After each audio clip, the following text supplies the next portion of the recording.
Good morning. Good morning, everyone.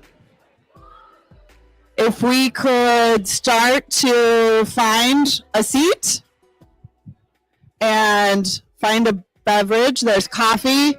Can't?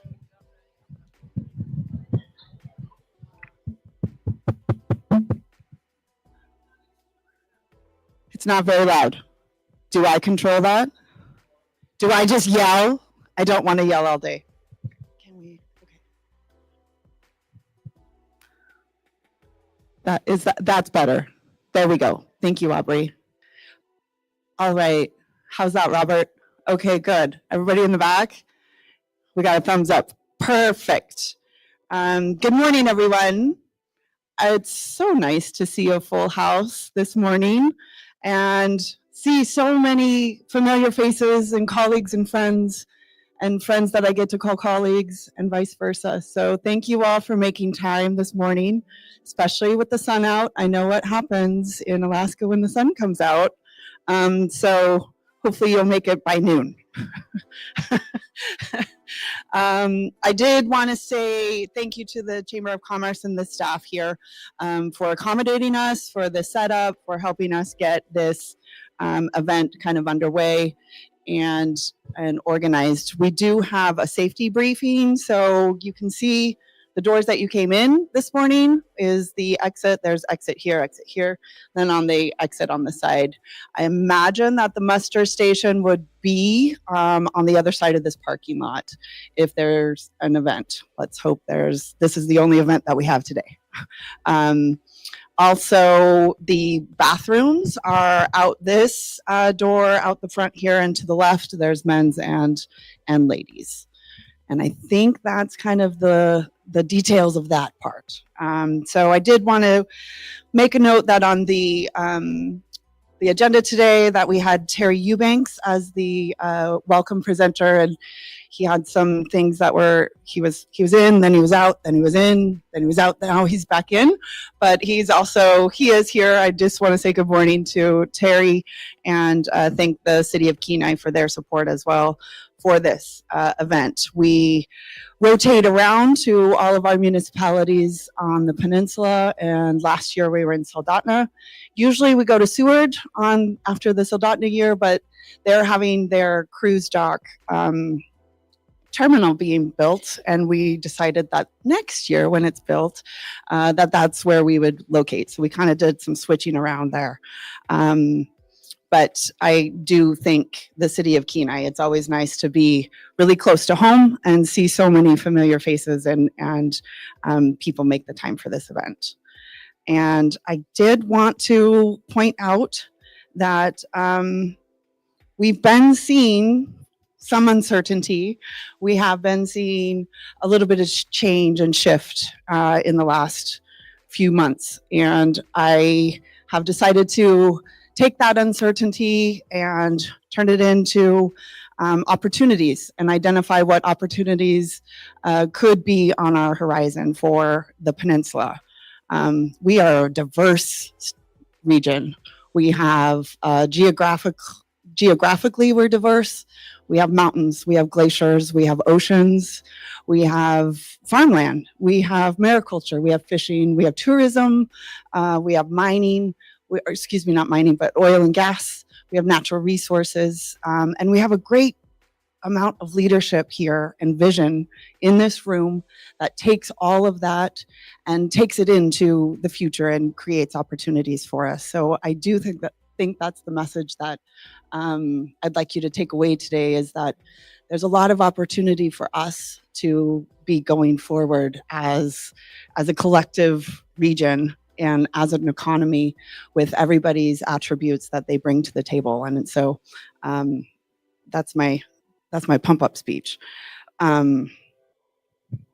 So I've talked a lot about the Kenai Peninsula Economic Development District, and I started doing math, and KPEDD's been around for about 30 years. And that's a lot of leadership and dedication to our economy and to our communities. We've been the dedicated architects of responsible and sustainable economic growth across this borough. We've been led by a number of different directors and boards. And I do want to commend and really thank our current KPED board. If you're in the room, stand up.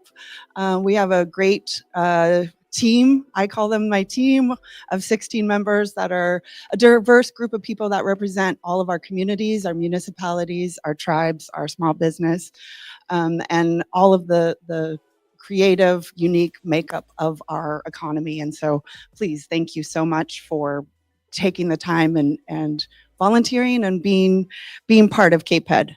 I also want to thank our staff. Caitlin and Aubrey and myself, we are a team of 3 that try to do so much with just us. And we talk about how busy we are, and just after this one thing, it'll slow down. I don't know how many more times I can say that with a straight face. So I stopped saying that because I said, we're doing great. Just keep on going because we are doing great work. We feel that we are contributing to the quality of life here on the peninsula, in our communities, with our stakeholders, with our partners, and identifying those assets and those attributes that are making us move forward. So thank you, Caitlin, and thank you, Aubrey, so much. This is more than just a meeting today, and it's more than just a bunch of talking heads. This is a vital nexus, and I love this event because so oftentimes we go to conferences and we go to forums, and it's very much a 50,000-foot view of the state or of the region or of different areas. But today we get to really focus in on the Kenai Peninsula and talk about how great we are doing, and the great work that so many of us are doing. And that's what our agenda kind of really is going to tell, that story of what are the good things that are happening here. What are the things that people are really, really leaning into? How can we understand that better? What is the story that we can start to understand in a way that when we go back to our office or to our small business or to our families, how can those decisions and things that we learn about today, how can we start incorporating those into our daily decisions and our work life decisions to take us further along? So we have always we recognize that we have our diverse economic tapestry, and we come together in this way. We have KPED, we really try to be everywhere at once, but we also keep in mind that we need to be doing good work and not diluting ourselves. So making our time and our energy and our effort intentional. So we are here today to hear and share invaluable insights, forge connections, and collectively explore the exciting opportunities that lie ahead. So our agenda today offers a deep dive into the undercurrents shaping our economic landscape here on the peninsula, how that kind of shapes up and compares to the rest of the state. We will analyze the trends that are impacting our key industries, identify pathways for sustainable growth, and more importantly, explore how we can cultivate that growth from within and find those opportunities. KPED continues to really focus on workforce development in different industries, particularly mariculture, oil and gas, energy, and retail, tourism, and the industries that we have been identifying as kind of our stronghold. We're about supporting younger generations and all of those individuals that are seeking new opportunities here. So we want to keep our workforce and our youth here, and give them opportunities and show them what that pathway will look like. But we also want to attract people to the state and not just have them visit here for their 5 days, but really have them consider what they could be doing here in the long haul. We want them to see the economic opportunities, job opportunities, industry opportunities, and then really consider how they could relocate here and start to contribute to the quality of life that we are afforded. That's my story. 18 years ago, I showed up here with for a visit for 2 weeks. 5 months later, I showed up with a suitcase and a dog to try it out for a year. Never left. So I know there's many of us out there that came here to work or visit, and Alaska pulled us and set up a place in our heart, and we've figured out a way to be here. And I do believe that Alaska is a frontier in terms of you can achieve really what you want. It gives you that freedom, and it gives you that opportunity that you may not have had in the lower 48 or wherever you came from. So to that end, we recognize that our greatest asset is our people, all of you in here, as well as our younger generations and our older generations. We are prioritizing the development of robust career pathway initiatives driven by the insights and expertise of our industry leaders. In a collaborative space, we span sectors from energy and mariculture to healthcare and tourism. We aim to connect our residents with meaningful long-term careers right here on the peninsula. By fostering these pathways, we can ensure a skilled and dedicated workforce that fuels our economic energy for generations to come. So our collective goal is clear: to foster a deep understanding of our economic realities, to identify collaborative opportunities across all sectors that include our energy sector, the exciting potential of Cook Inlet, which you'll hear about later today, and to leave this forum with concrete strategies for cultivating a resilient, locally grown workforce that will drive sustainability for our peninsula. I do also want to mention that without our invaluable sponsors, who are generous and gracious beyond my expectations, with their support and their generosity, we are able to put on this event at no cost to you. So our sponsors are listed on your tables, but I did want to, throughout the day, I would be mentioning how important that piece is. I view sponsorship as something that we are not automatically given, that we are able to garner sponsorships through partnerships, collaborations, and continual relationships that we have with our sponsors. So I want us, before we get underway with our first presenter, I want us to seize the opportunities before us. So let's carpe diem the Kenai. I know it's clunky and corny, however, it's catchy. And I hope that you can learn something new and engage in robust discussions with people at your table, meet somebody new, meet people that you may not have crossed paths with today before. Really see the uniqueness of the Kenai Peninsula and all that it has to offer. So welcome to the Industry Overview Forum. I'm excited to hear the conversations and the collaborations and the discussions that we're about to have for the day, and thank you so much for joining us.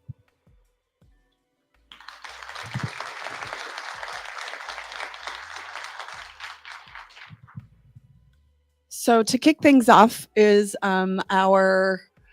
many of you may know it, but we have initiative in Kenai called the Bronze Bear Family Sculpture, and it's there's a core team behind this vision of the Kenai Bronze Bear Sculpture Project, and it's a group that has poured their hearts, their talent, their time, their effort, their energy, countless hours into bringing this vision to life. Their passion for our community and their commitment to creating a piece of public art that reflects the essence of the Kenai Peninsula is truly inspiring. Leading this remarkable endeavor are individuals that have really seen this project through from concept to paper to planning to fundraising to installation to all of the things. They've been there every step of the way, and I'm excited to see this project keep going and keep succeeding and get to this point. So I'd like you to welcome the individuals who spearheaded the Kenai Bronze Bear Sculpture Project. They're here today to share the journey, to share what it is, what it means for the city of Kenai. So Christine Cunningham with the city of Kenai and Mary Bondurant, the Kenai Airport Manager, will be joining us and talking about and presenting on the Kenai Bears sculpture.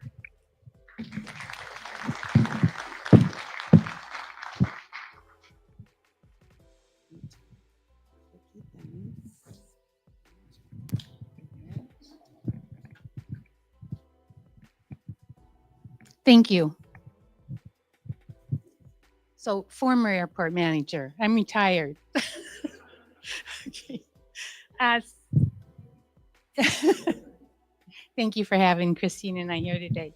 So picture this. You just landed in Kenai, you picked up your bags, you walk outside, and the first thing you see is 3 striking bronze bears, a mother and her 2 cubs. That was the vision that inspired this project back in 2023.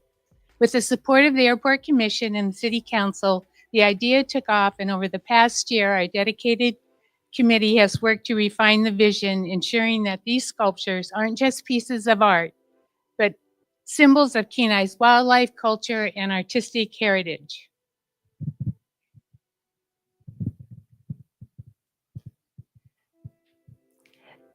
The sculpture of a mother brown bear with her 2 cubs will have presence. One of the cubs appears alert to the approaching vehicles to the terminal and even stands to make eye contact with arriving travelers. The other cub is watching mom.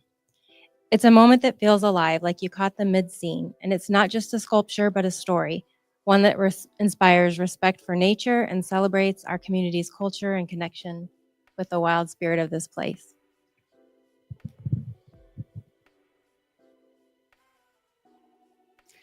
The sculpture won't just stand on a pedestal, it will be part of the landscape. The bears will be placed in a stream bed surrounded by native flowers and driftwood, creating a setting that feels as natural as if you'd stumbled upon them in the wild. One of the things that makes this project so special is how many different groups have come together to make it happen. From the Kenai Indian tribe to the Kenai Chamber and Visitors Center, the Kenai Arts Center, the Kenai National Wildlife Refuge, and the Kenai Airport, which we feel is Alaska's gateway to the Kenai Peninsula. This is truly a community effort. A project like this doesn't happen without compassionate people. If you've been part of our working group, please stand. We want to recognize you. Let's give them a round of applause.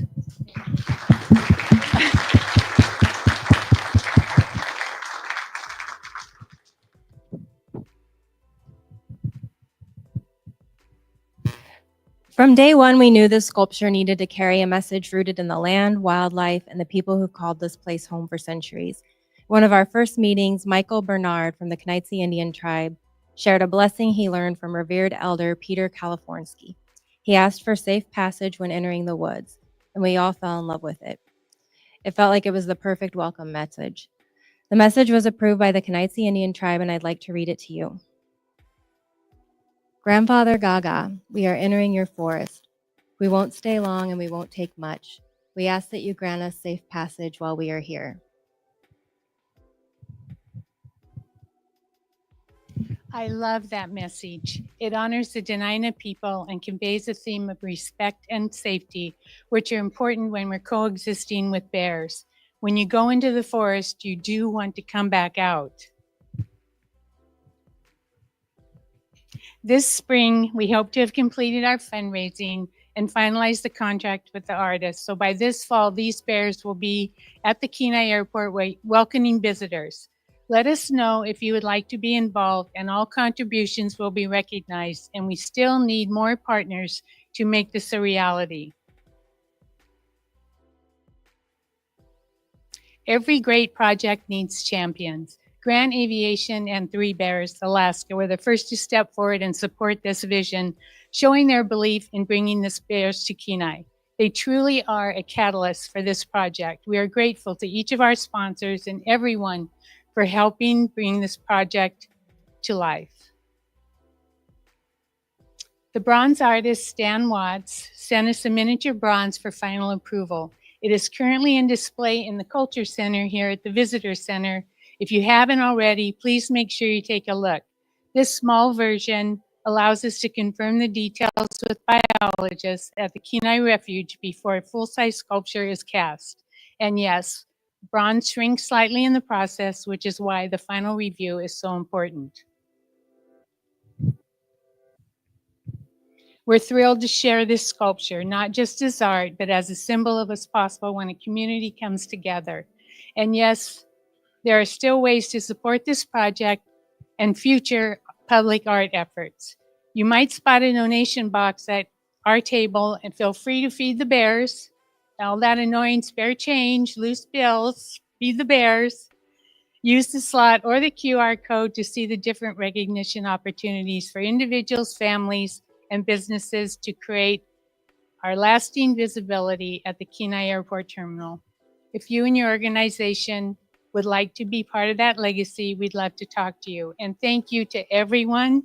Thank you for being part of our journey.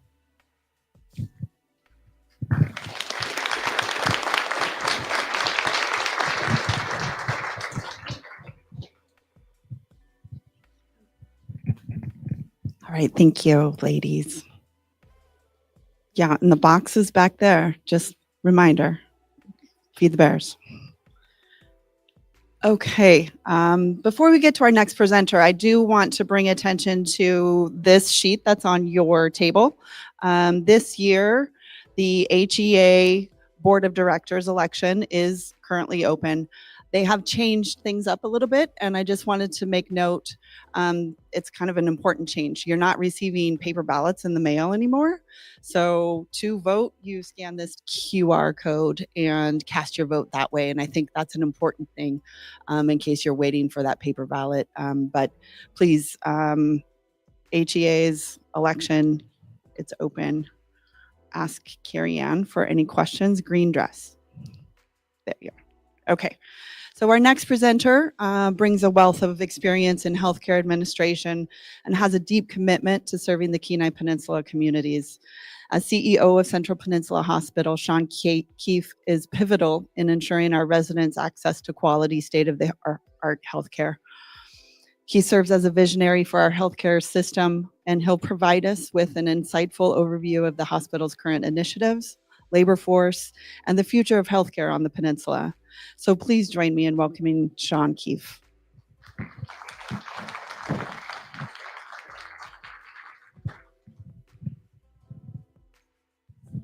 Oh, thank you. Well, gosh, I don't know about all that. I just come in and try every day.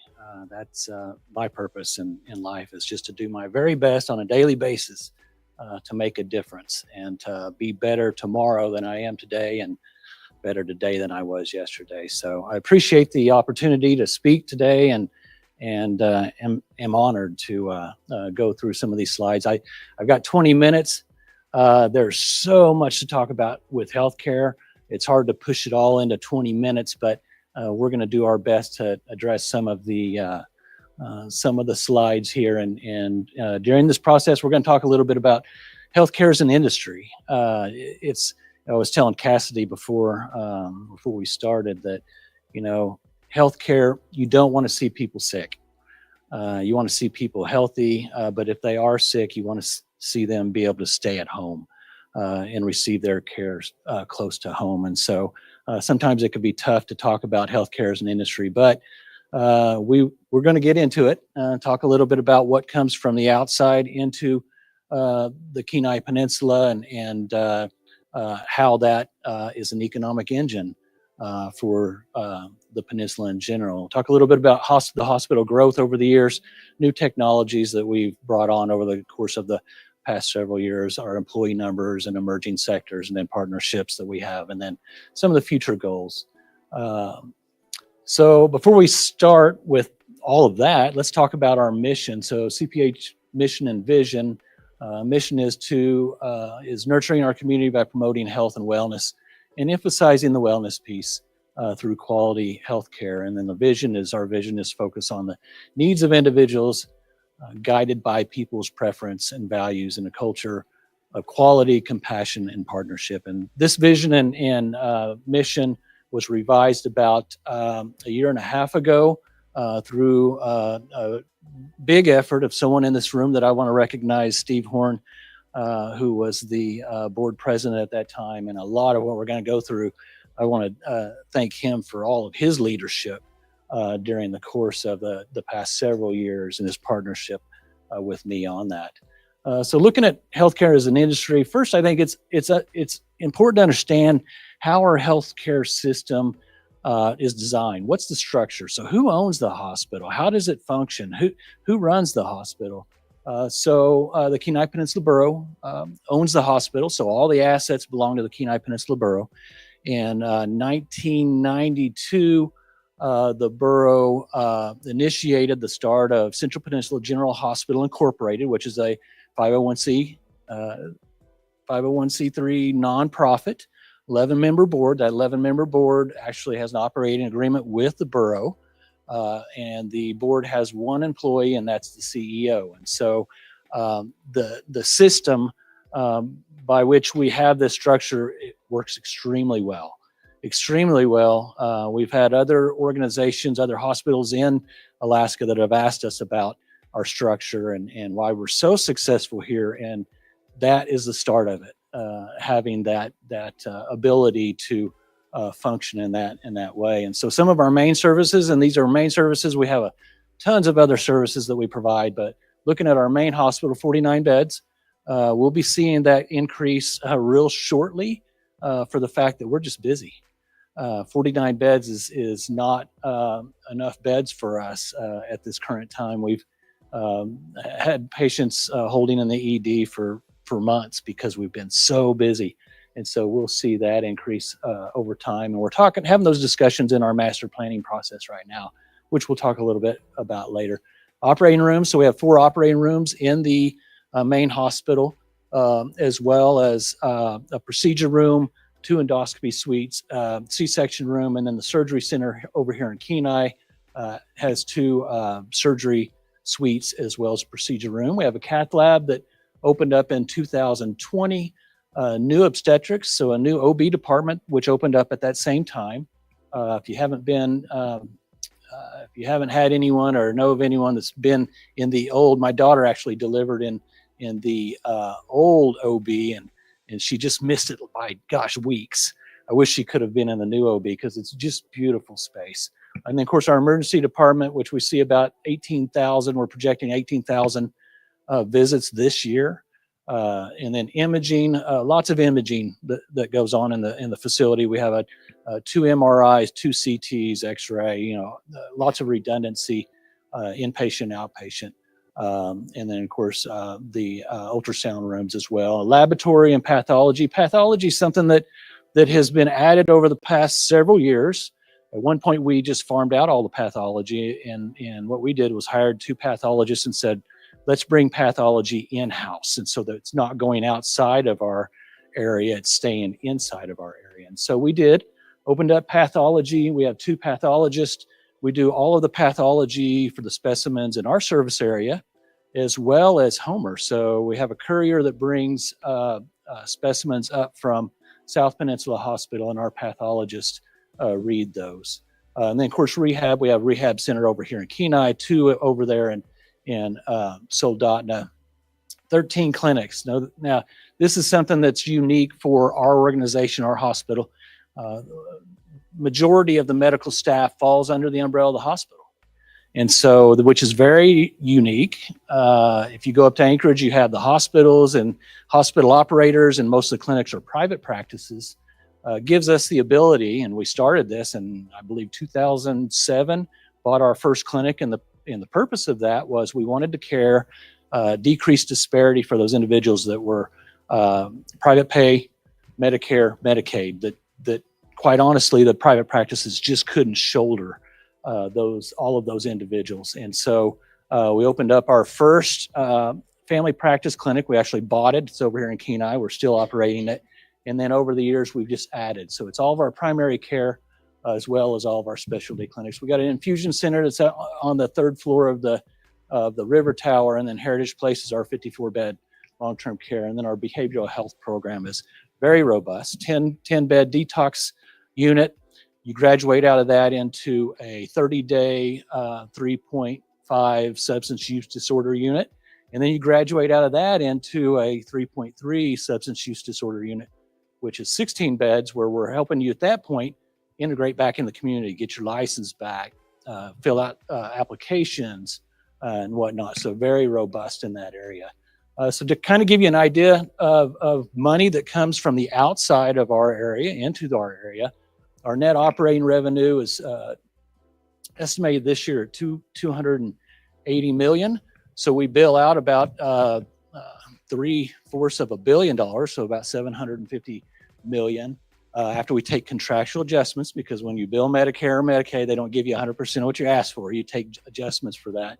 And then we have our community benefits program. So our community benefits program is an opportunity for individuals within our community to get discounts. And so give you a great example of an eligibility. Family of 5 can make $141,000 a year, bringing in $141,000 a year, apply for the community benefits program and get a discount of 60% off their bill. And so that's something that we try to promote out there, and that's a benefit for our community. So out of that 280 million, that's after we've taken adjustments, that's before we're taking any expenses. In those expenses, we push out into our community 127 million in wages and in salaries, and then $36 million overall for the employee benefits. And so when we talk about that economic engine portion of it, there's a great deal of money that's outside of our system, outside of the peninsula, that comes in through Medicare, Medicaid, insurance companies, and funnels in, which we're able to pay out. We do have local spend as well. We want to spend as much as possible locally if we can.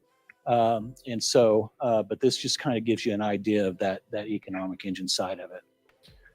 We also, when you're looking at the economy, we have many programs at the hospital that are unique, and those programs help with workforce development. So we have a medical assistance program. We have a CNA program for the hospital and long-term care, where, if you're an individual that wants to become a CNA and you don't know how to get from here to there, you can apply as a student.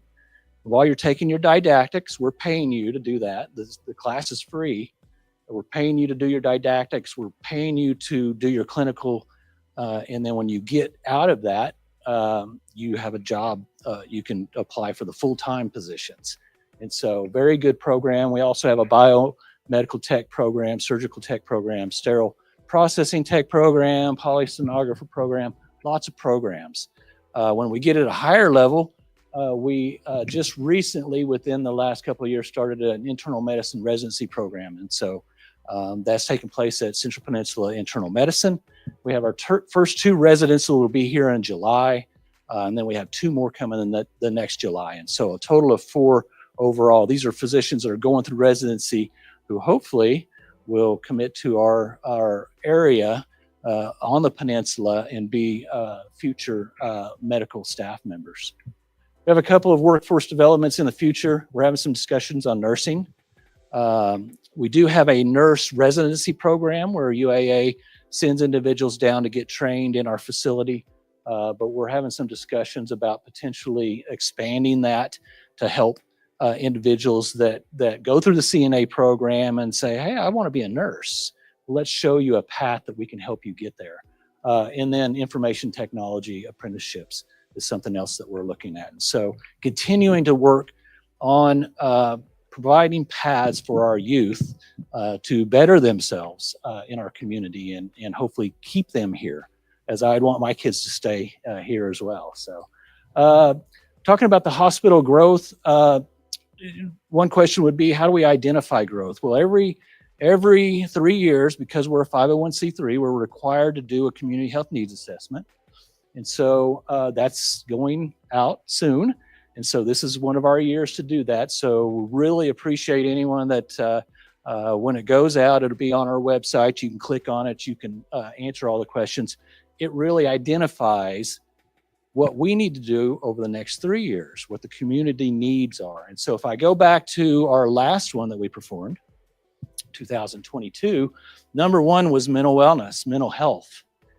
So what do? We opened up mental wellness, and we have a psychiatrist in there now. We haven't been in that service before at that level. We have a psychiatrist, a psych NP by the end of this year, we'll have 3 psychiatrists, a psychologist, and a psych NP. And so really that kind of helps drive what the community's needs are, helps direct us on what to do. We also look at wait times. A great example is several years ago, to get in to see a neurologist, it'd take you about 3 months. So we hired 2 more neurologists, and now we've got 3, and the wait time has been brought down. We also look at our medical staff and work with them on what they're sending out to Anchorage, and so that we can keep those services here. And then we have the capability of looking to see what surgeries are pushing out of our service area, so that we can concentrate on bringing those services in-house. Looking at our growth over the last 5 years here, and again, I point to Steve over here because he intimately knows a lot of these that started up. Of course, we already talked about the new OB department and the cath lab. That was one big project. We opened up an urgent care over here in Kenai. That urgent care is staffed by emergency room physicians. And so you could see an emergency room physician one day at the hospital in the emergency department and see that same individual over here in Kenai for a much cheaper price. And so open that over here in Kenai.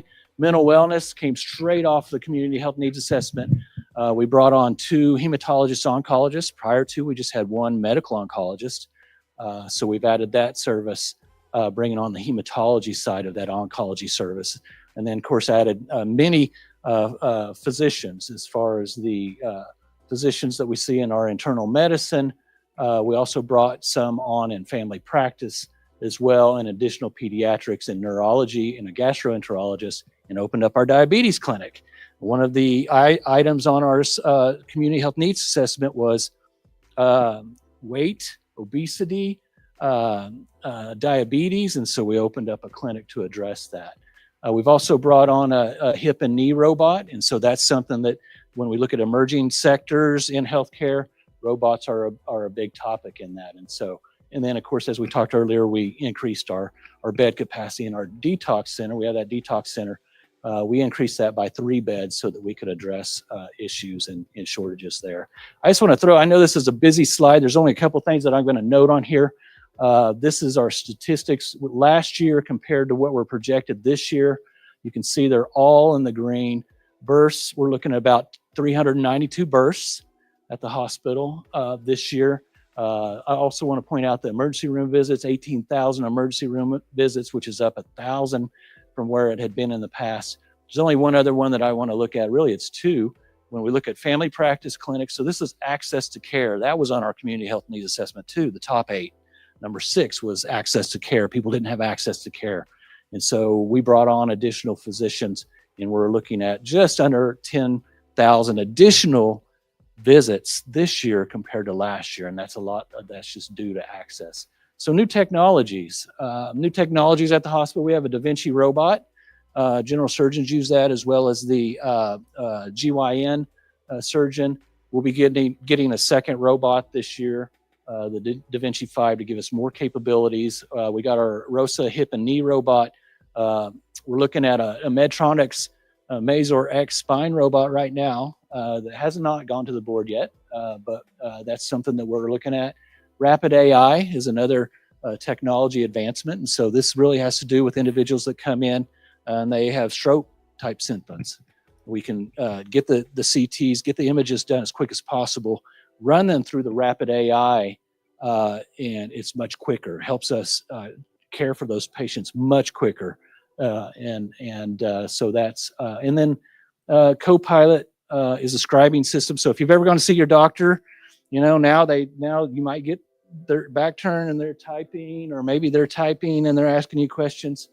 We have capabilities now that we're piloting where it basically it's on their phone and they're having a conversation with you eye to eye, and it's scribing for them. So when they walk out of the room, there's a note that has everything in there, gives them more time with you versus them having to put that extra time in. So that's pretty exciting. Employment numbers. I love this slide because I go back to 71 and look at that. 53 staff members overall, 3 doctors, 5 nurses. Pull that all the way in. Of course, we don't have the payroll information from back then because they probably didn't even keep it then. It was, it was probably so small it wasn't even worth. It wasn't material, right? Now you take it all these years into the future. 1,272 employees right now. That doesn't include those individuals that we're looking to bring on that we have on our website, and so it's well over 1,300 if you add those in. So 1,300 staff members. Got 168 doctors overall. Those are all categories. So if you're full-time, permanent, temporary as well. 295 nurses, and then that figure that I gave you earlier, the $127 million overall in payroll that we send out. Emerging sectors. So things that are going to happen in the future. Some of these are happening now. Mental and behavioral health solutions. So identifying how we address individuals, not in the emergency room when they're in crisis, but how we address those individuals before they're in crisis. And so one of the programs we're working on right now is mobile crisis, really ramping that up across the service area. And so that's coming soon in a heavy fashion to address that. And what that does is brings down that cost of healthcare, right? So if we can address issues with individuals before they're in crisis, they don't come to the emergency room, then there's not a big bill, and helps with the Medicaid, Medicare, commercial insurances. Home care and non-acute care delivery is a big emerging sector. That's something that we definitely need more of in our service area. Clinical wearables and remote monitoring. So a lot of people wear rings now. I know a couple of individuals that have rings, and it tells them how much they sleep, good sleep, and where their does their pulse and whatnot.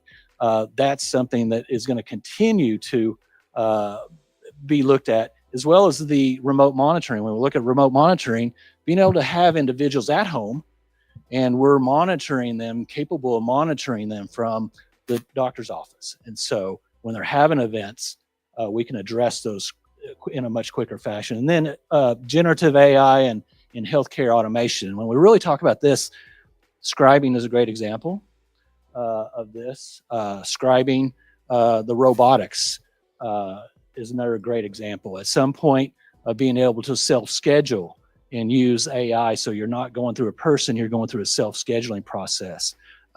Reminder calls as well. And so a lot happening in that area. This doesn't include every partner that we have. The list would be way too long.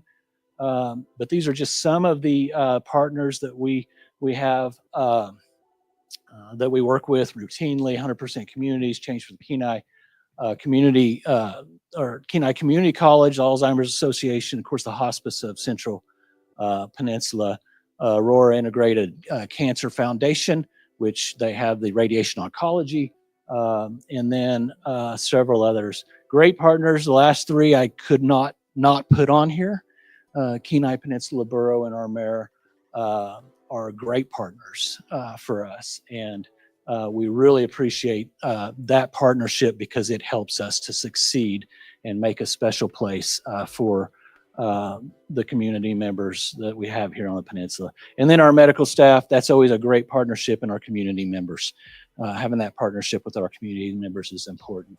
Some of our future goals, we're going through master planning right now. In that process, we're trying to determine what facilities that we're going to need in the future. Right now, I can tell you we're short, or we have an aging population, and we're short on long-term care beds. And so that's something that we're looking at, and we will be looking at in the future.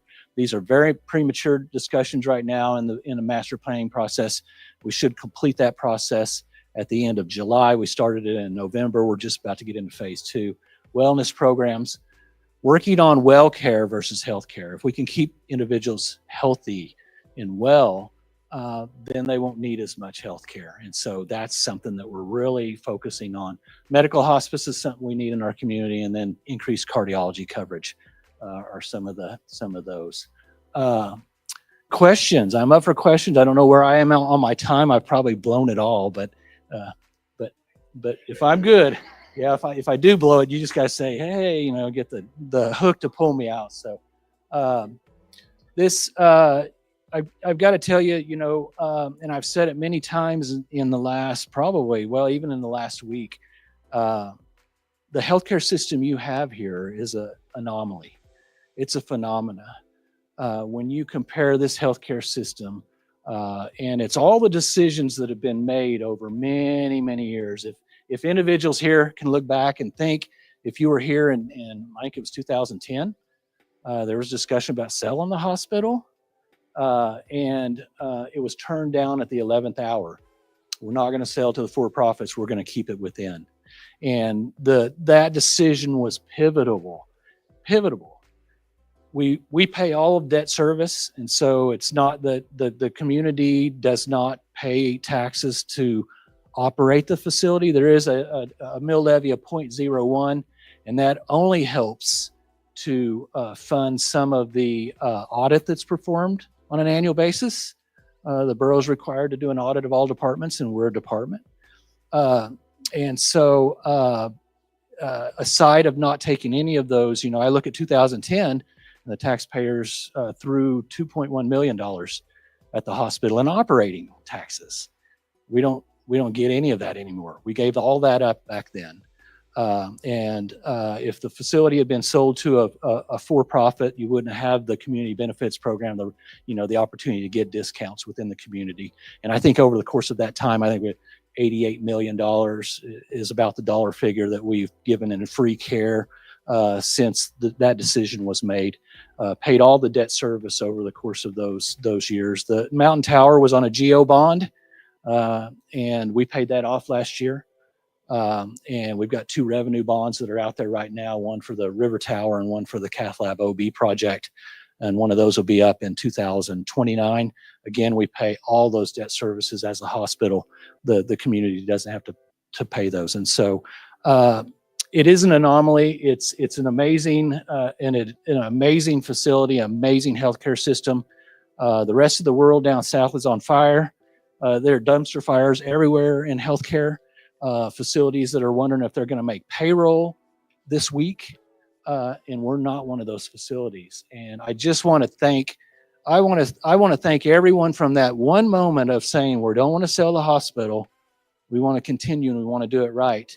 And that's everyone from the borough assembly at that time, the board, administration, all the changes over the years and whatnot. And so big thanks to all those individuals that were part of that.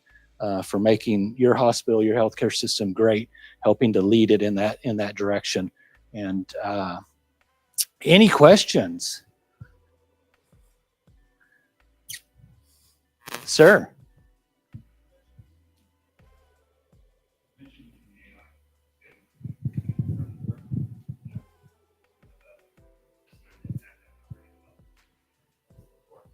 Yeah, that's a great question, and one that I ask all the time as well. How is this going to impact? Knowing that what we want to do is we want to control healthcare costs, but we also want to do things much more efficiently.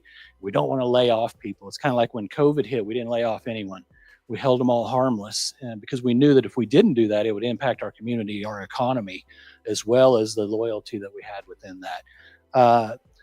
I can tell you what. The one area that we're in right now, rapid AI is totally different. And we're using that to help diagnose individuals quicker so that they can get care quicker. The one impact that I can tell you that the other piece that we're dealing with right now is that scribe system.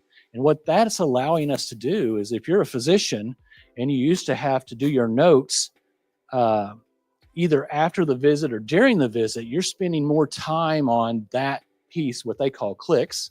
If you're in healthcare, they're thinking, well, it's that many more clicks for me. They're writing those notes. Now they don't have to do that. So really what they're doing is they're capable of seeing more patients. And so when you look at those figures that we see in the specialty clinics and the family practice clinics, some of those doctors are piloting that right now. And so it's actually not going to take away from the workforce. It's going to open up access.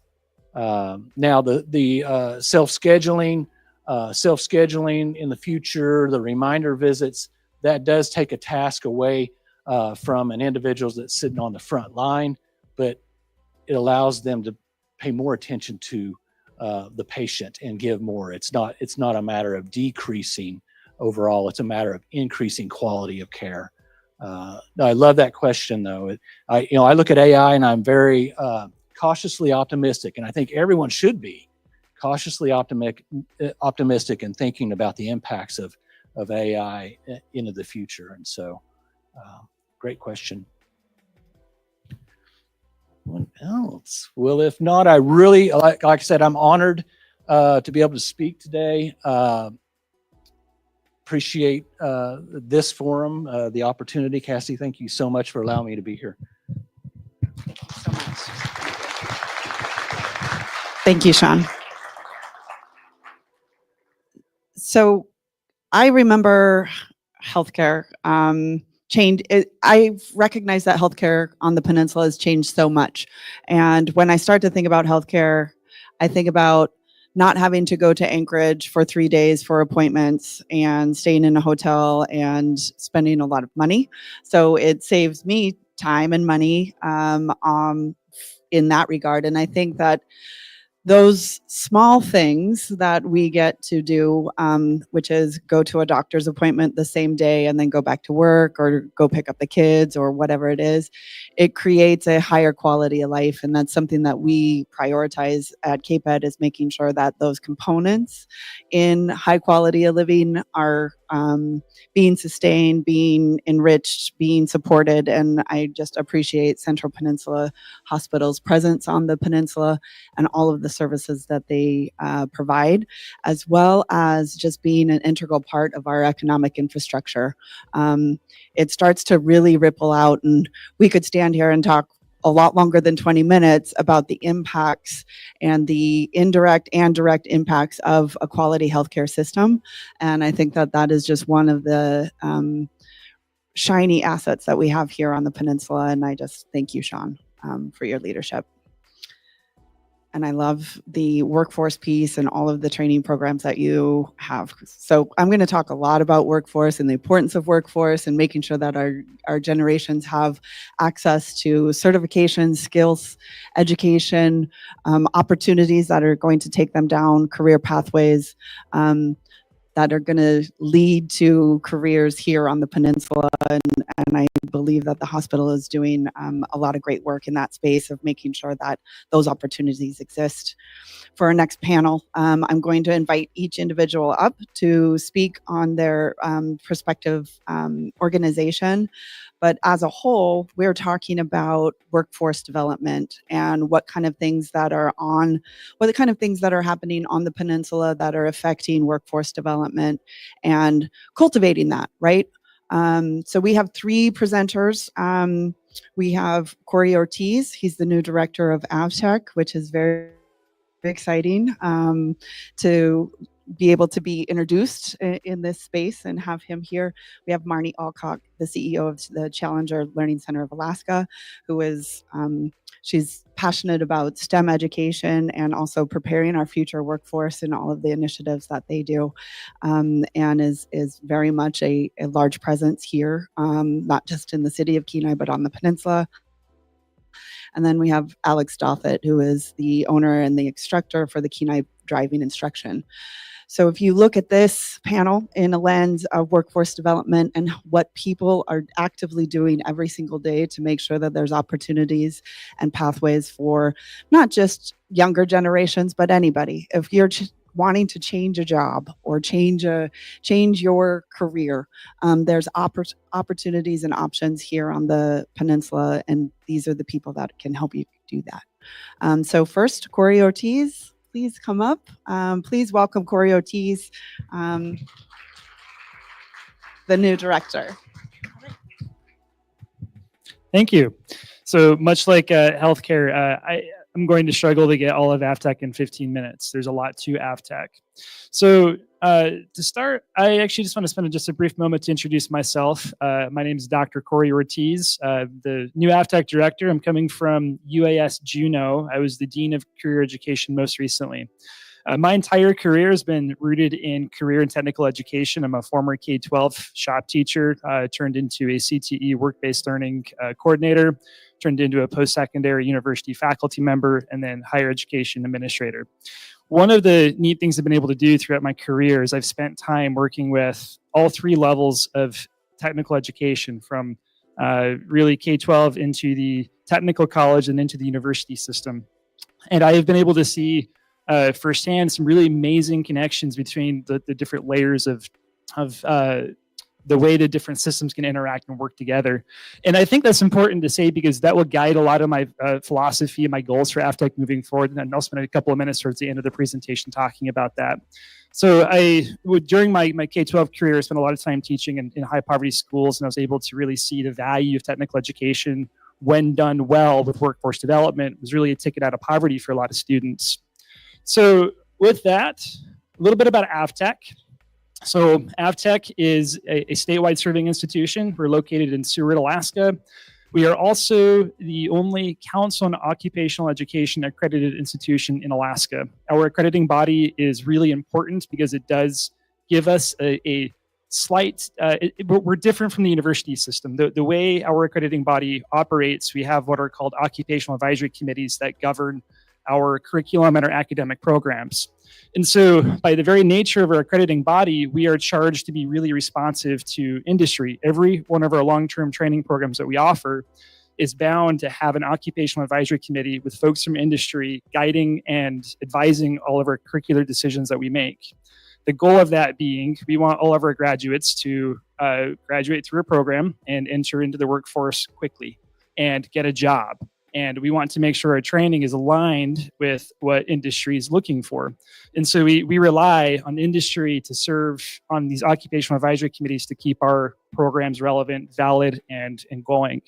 And so one of my asks of everybody in the room here is, as I go through and talk about the programs that we offer, if you represent any one of these industries and you have an interest, or somebody in your organization has an interest in serving on the occupational advisory committees that help keep our programs relevant, please let me know. I'd love to have you in your organization represented as a part of our occupational advisory committee.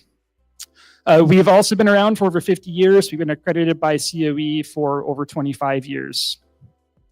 So, and something else I like to point out, for those who don't know, AFTEC operates a 20-building footprint in Seward. It's a much bigger training site than what some people realize when they first enter Seward.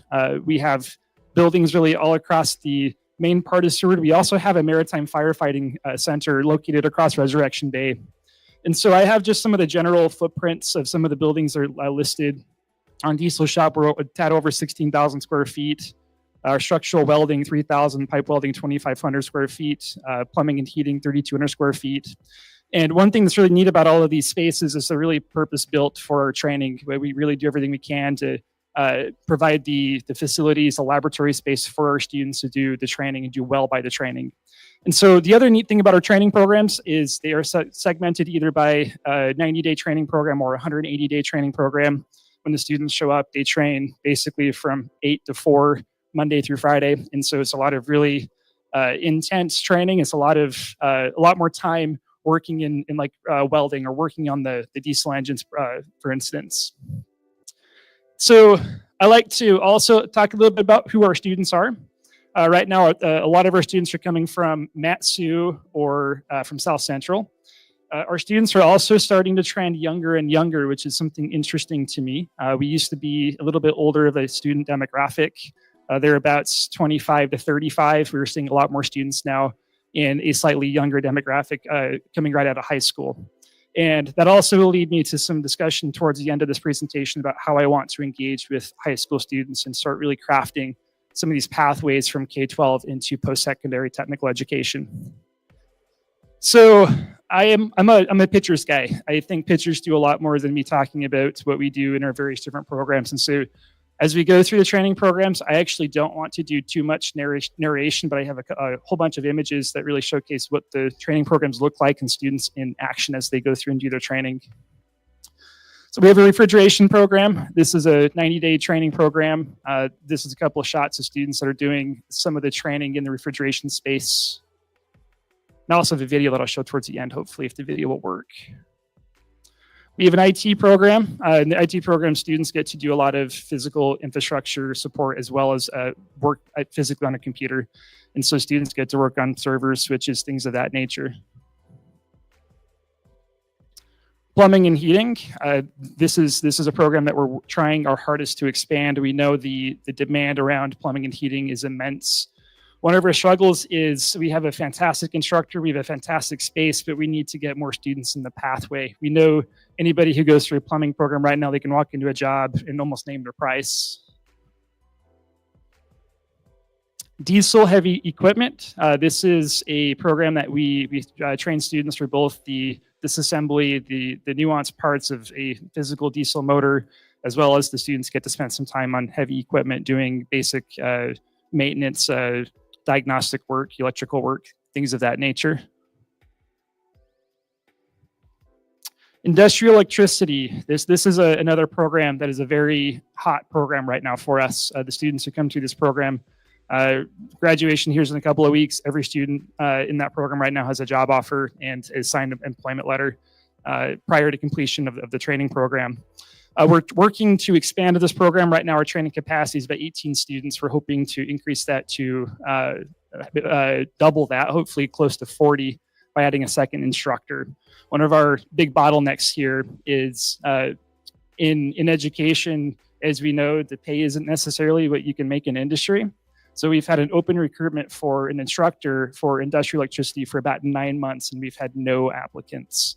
And so that said, it's always, whenever I have a chance to talk to folks from industry, education is an amazing career field. It's an amazing way to get back to a profession.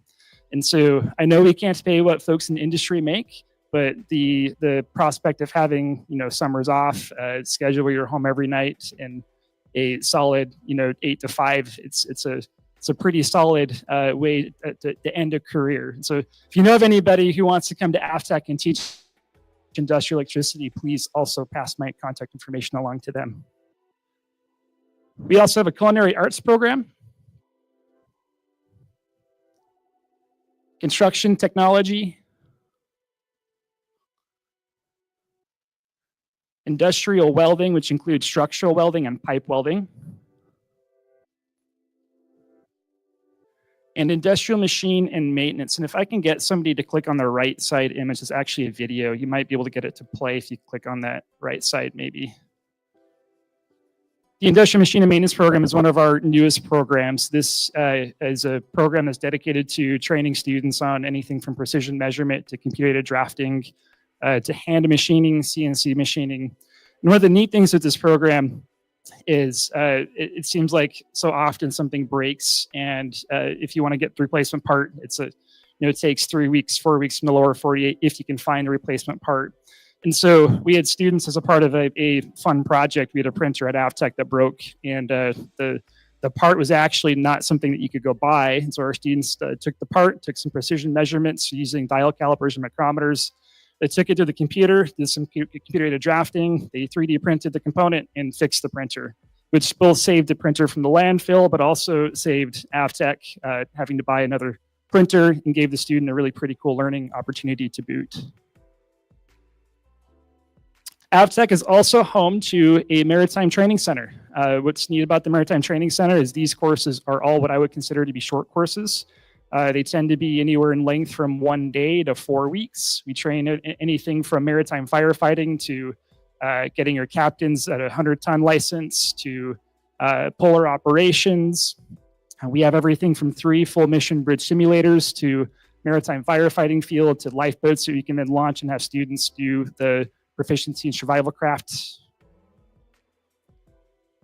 And then one other thing I want to highlight, this is a space that I think is a growth area for AFTEC. We do contract training. And what contract training is we work with industries who have a need, and we develop training for them, and industry will send their people to us, and we do the training for them.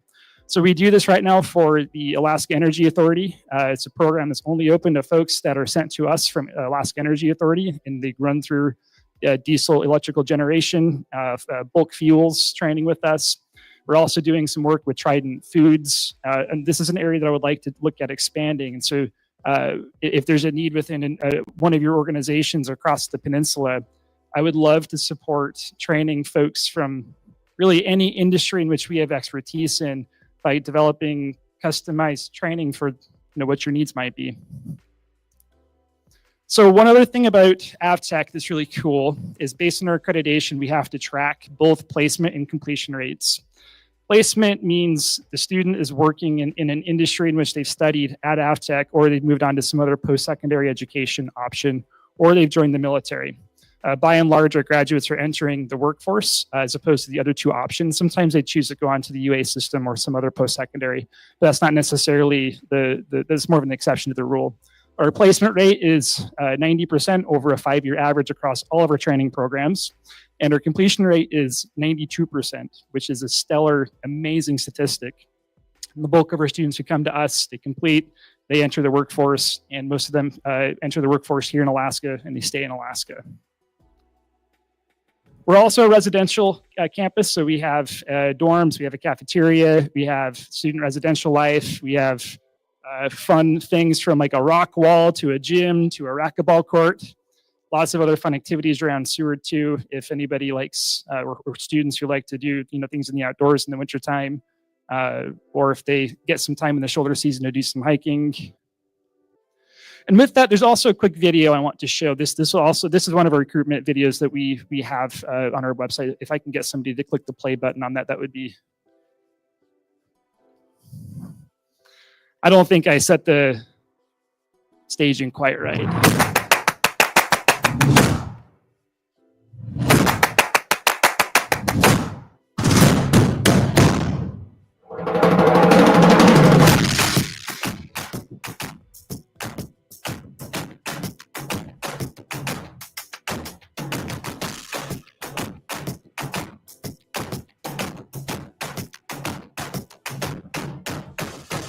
Start your career in less than a year. Learn more at avtech.edu.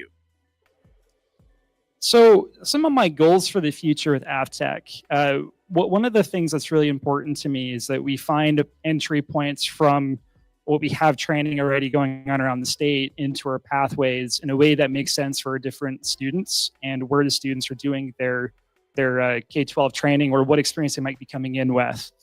So one thing that I'm really excited to start probing and looking into is doing some more articulation work with K-12 CTE programs. From my perspective, there's no reason why a student should take welding for, in K-12, maybe 2 years of welding as a high school student and come to AFTEC and duplicate training that they've already done.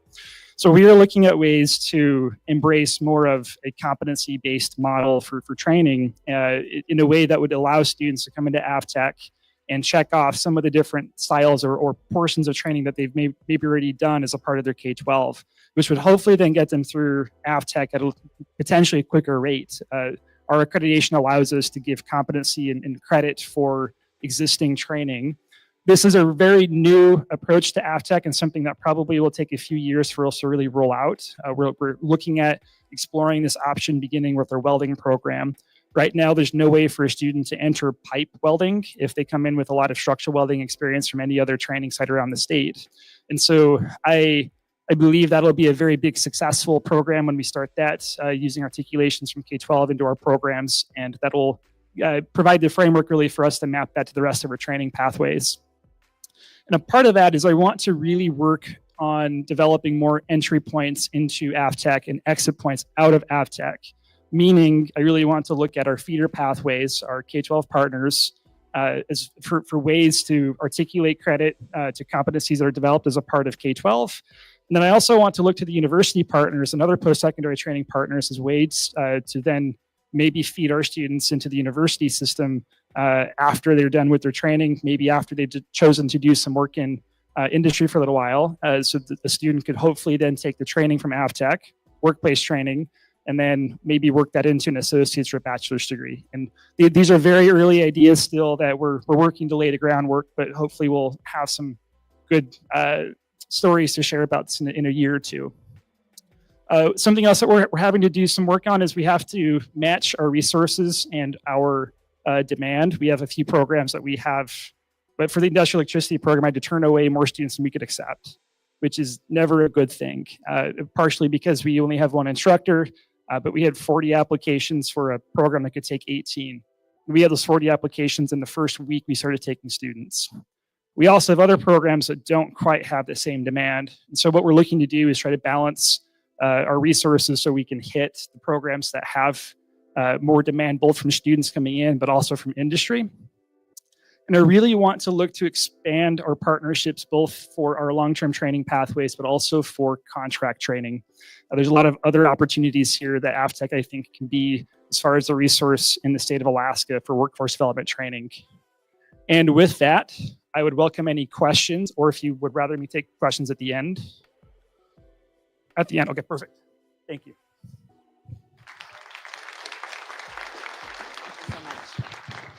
Thanks so much. Continuing this workforce development discussion is Marnie Alcott. As I mentioned before, she's the CEO and director of the Challenger Learning Center of Alaska here in Kenai, and she is passionate about all things STEM, all things future workforce. She has a lot of knowledge and expertise in so many things workforce related that she has a really good pulse on the needs that are identified here and the gaps that we identify as an EDD, and we work very closely with them, and it's good to have you. Please welcome Marnie.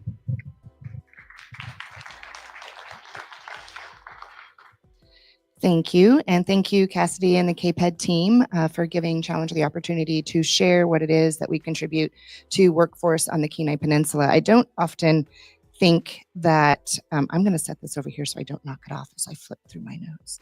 I don't think oftentimes the Challenger Learning Center is thought of as workforce development, but I hope to highlight just how that is so.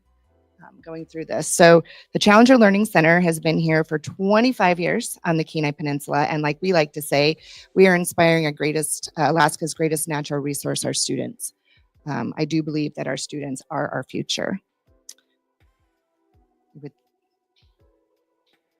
Our user groups. While Challenger is located on the Kenai, we are a statewide facility serving user groups throughout Alaska. We're committed to providing programs that speak to our state's needs, and our programs are often customized to meet specific requirements. I love to hear what AVTech is doing about that contractor-specific training. Of course, we have a very robust off-the-shelf menu of programs to choose from, such as our flagship simulated missions and our helicopter underwater egress courses. Who here has been through a simulated mission? Raise your hands high. Okay, I love that. So many of you have been in our facility. I'm hoping recently, if you haven't been in recently, I'd love to have you in to show you some of the upgrades that we were able to do with some funds granted from the governor's office. After 22 years, we were able to upgrade our failing simulator systems and give the building a much needed refresh. Perhaps you've been in the center to accompany your child in one of our educational programs or attend a meeting or event in one of our 6 meeting, I forgot to advance the slide, I apologize. And once in our meeting and event spaces. We also have, which many of you may not know, is we have 2 sets of dormitory facilities in our center, and they come with 38 bunks, 18 each side, each with a very large lounge center. And with that, we also have a commercial kitchen. So when we conduct our summer programs, we're able to house students on site. We're able to prepare meals for them. It creates a really amazing opportunity for the students. And then it also affords us the ability to truly be that statewide center. So in our in-house programs, we have students that come down from across the state and they're able to stay in our groups. Truly, our largest user group for K-12 comes from the Anchorage area. And we're able to do that because of the foresight of the people who actually built the Challenger Learning Center, had that foresight to put those dormitory facilities in. It's been a really great resource. In addition to that, it also affords us another revenue stream that we're able to afford because we have many sporting teams that come down from outside the area that are participating in the different tournaments, whether they be school sponsored or otherwise, and we're able to offer them a really great, affordable place to stay. And then we also get to offer them opportunities in team building that maybe work really well for their teams that are coming. So traditionally, career exploitation does not begin until high school. However, research shows that this delay may come too late. And I'm a huge advocate of starting working with students as young as possible to highlight career choices and the pathways to get them there. By middle school, many students have already decided what they don't want to do, often based on negative stereotypes, limited exposure, or lack of confidence in certain subjects like math or science. Without early positive encounters, entire fields, especially STEM, can be prematurely written off. A recent OECD research shows career aspirations begin forming by age 7.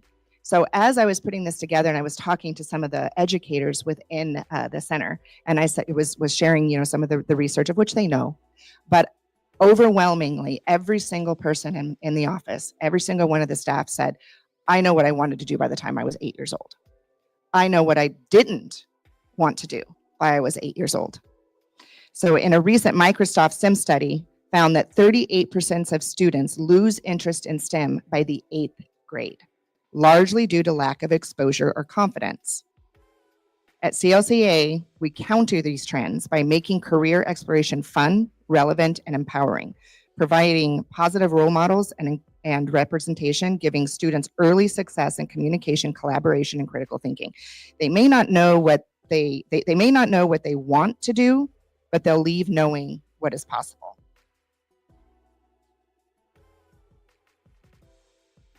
So throughout our 25-year history, we've had over 120,000 students that we've been able to expose to STEM careers.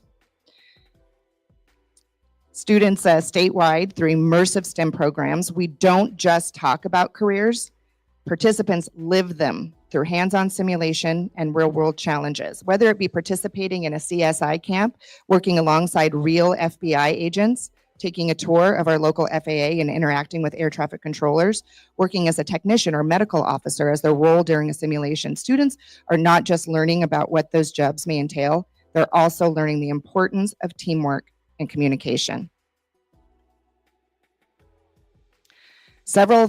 For our STEM education for our future workforce, we have center-based, we have on-location, we have our CSET operations, and then we also have our partnerships.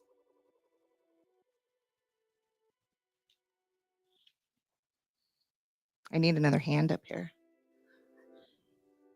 All right, in our center-based operations, I think a lot of you are familiar with our simulated missions. We also do workshops such as robotics, thermal engineering, and coding, along with our themed summer programs, all have a strong emphasis on career possibilities.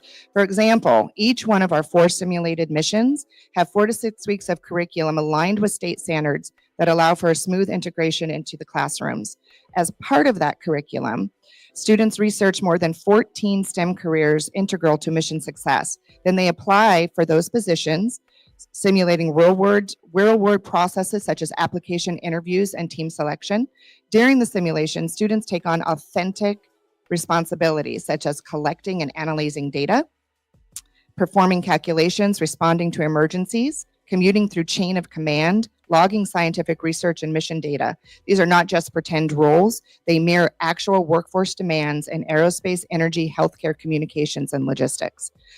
Following the simulation, students participate in a structured debrief that highlights STEM careers, connects skills used in the simulation to high-demand Alaskan industries such as aviation and aerospace, the oil and gas control room operations, emergency service logistics, environmental science, remote tech operations, and we equip skills with the practical knowledge. This is real. They're really doing the work.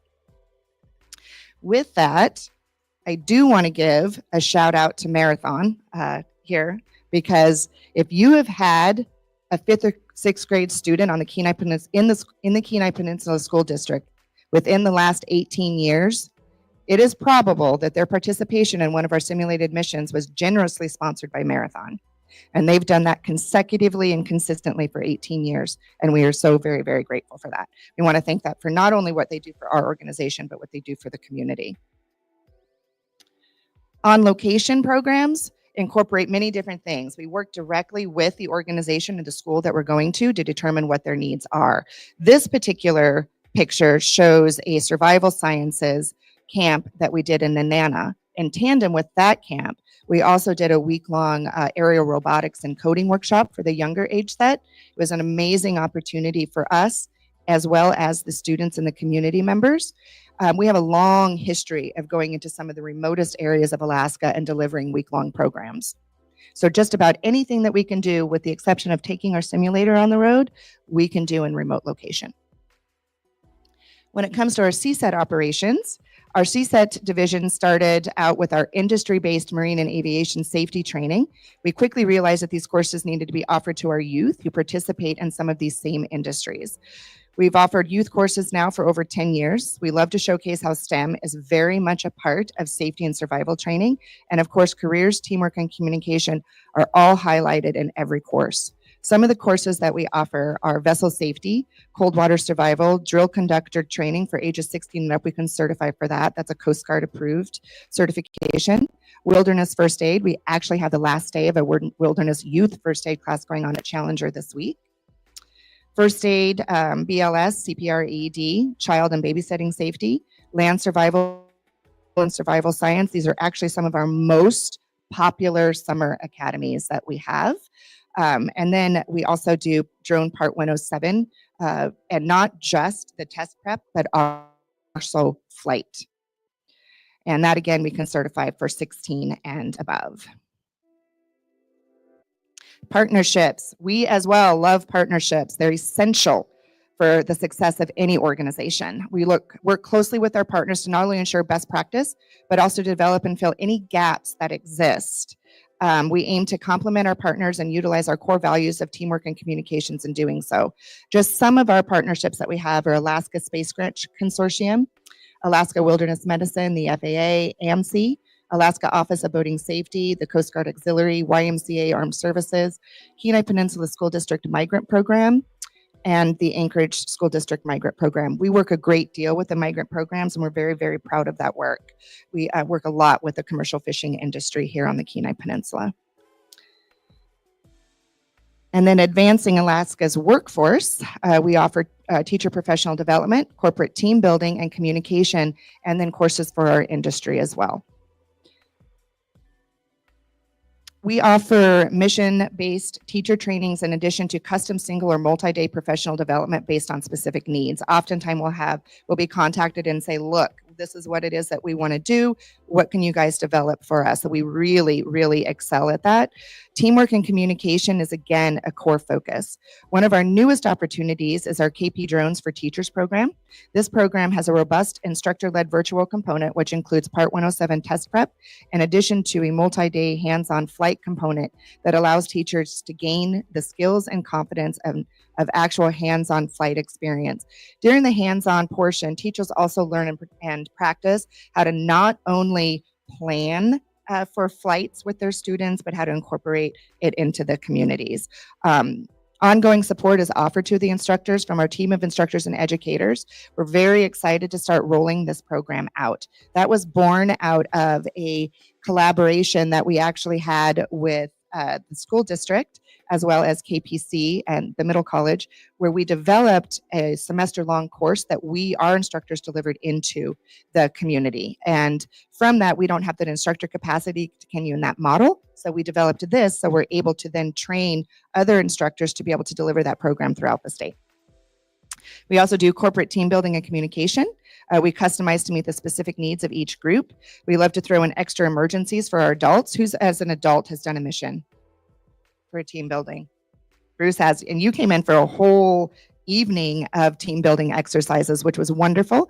We've just recently had Harvest Alaska in, and we actually have them again in next week. And so it's a wonderful opportunity for corporate groups to come in and work on team building and communication skills. On our industry, for our CSET division, was launched again in 2010. We work closely with safety and survival trainers and organizations across the globe to ensure our programs are meeting and exceeding best practices in the industry.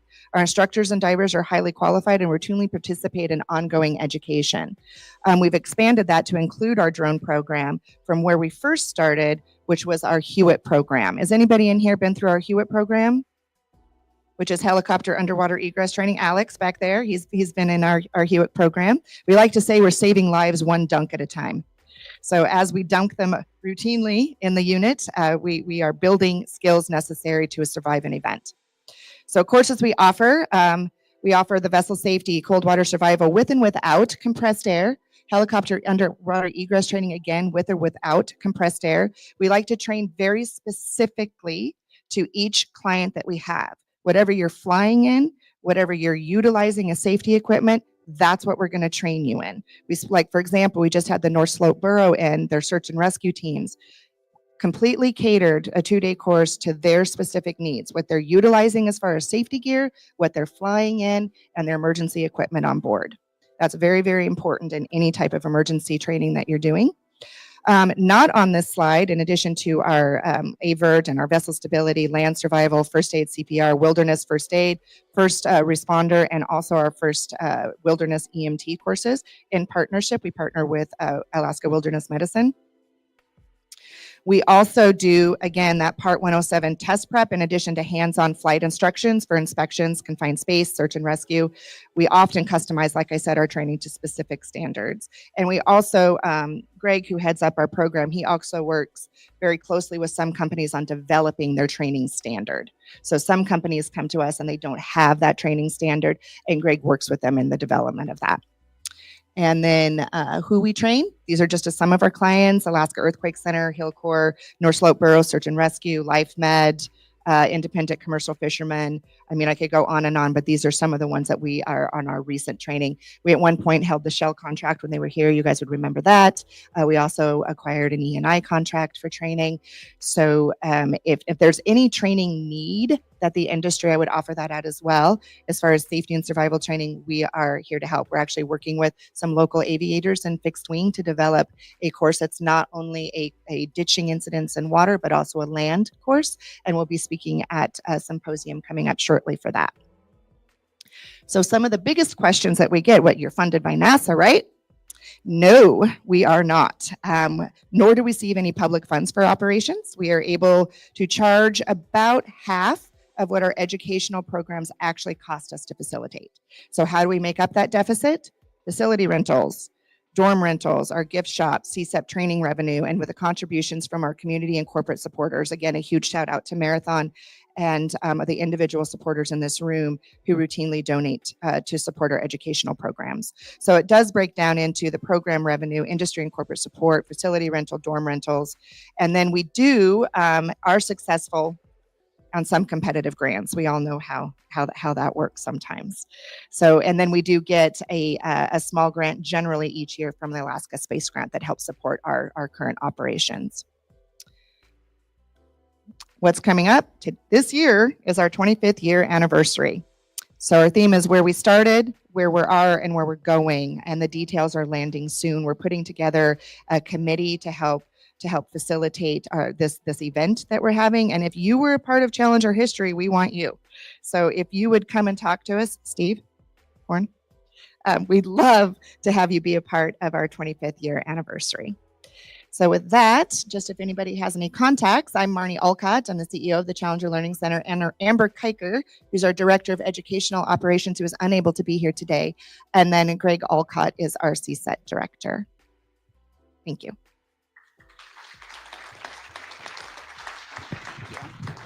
Thank you, Marnie. So as you can see, Welcome to Kenai Peninsula Driving Instruction. All right, Alex, you're up. Come on in. Coming in hot. So our next workforce development presentation is Alec Dothett. We had the Alaska driving instruction in our building for 4 years, and they kind of cut their teeth there, and it's been great that they left, because that means that they were growing and expanding and needed more space, and that they are on that, no pun intended, road to success. But we've always recognized the driving instruction as something that is very much well utilized and accessible, and the way that they built it from the ground up made sense for the Kenai Peninsula and our needs. And you can't really drive down the road anymore without seeing one of their vehicles and one of their instructors in there. They go year round. It's an incredible asset for us. And I hope that you share your numbers with us in terms of how many people have come through, what are your success stories, and just describe your experience. So please welcome Alex. Hi. Thanks for having me today. Yeah, we started out at KPEDD in what I think was a closet turned office that I think somebody who works there now has now acquired the closet.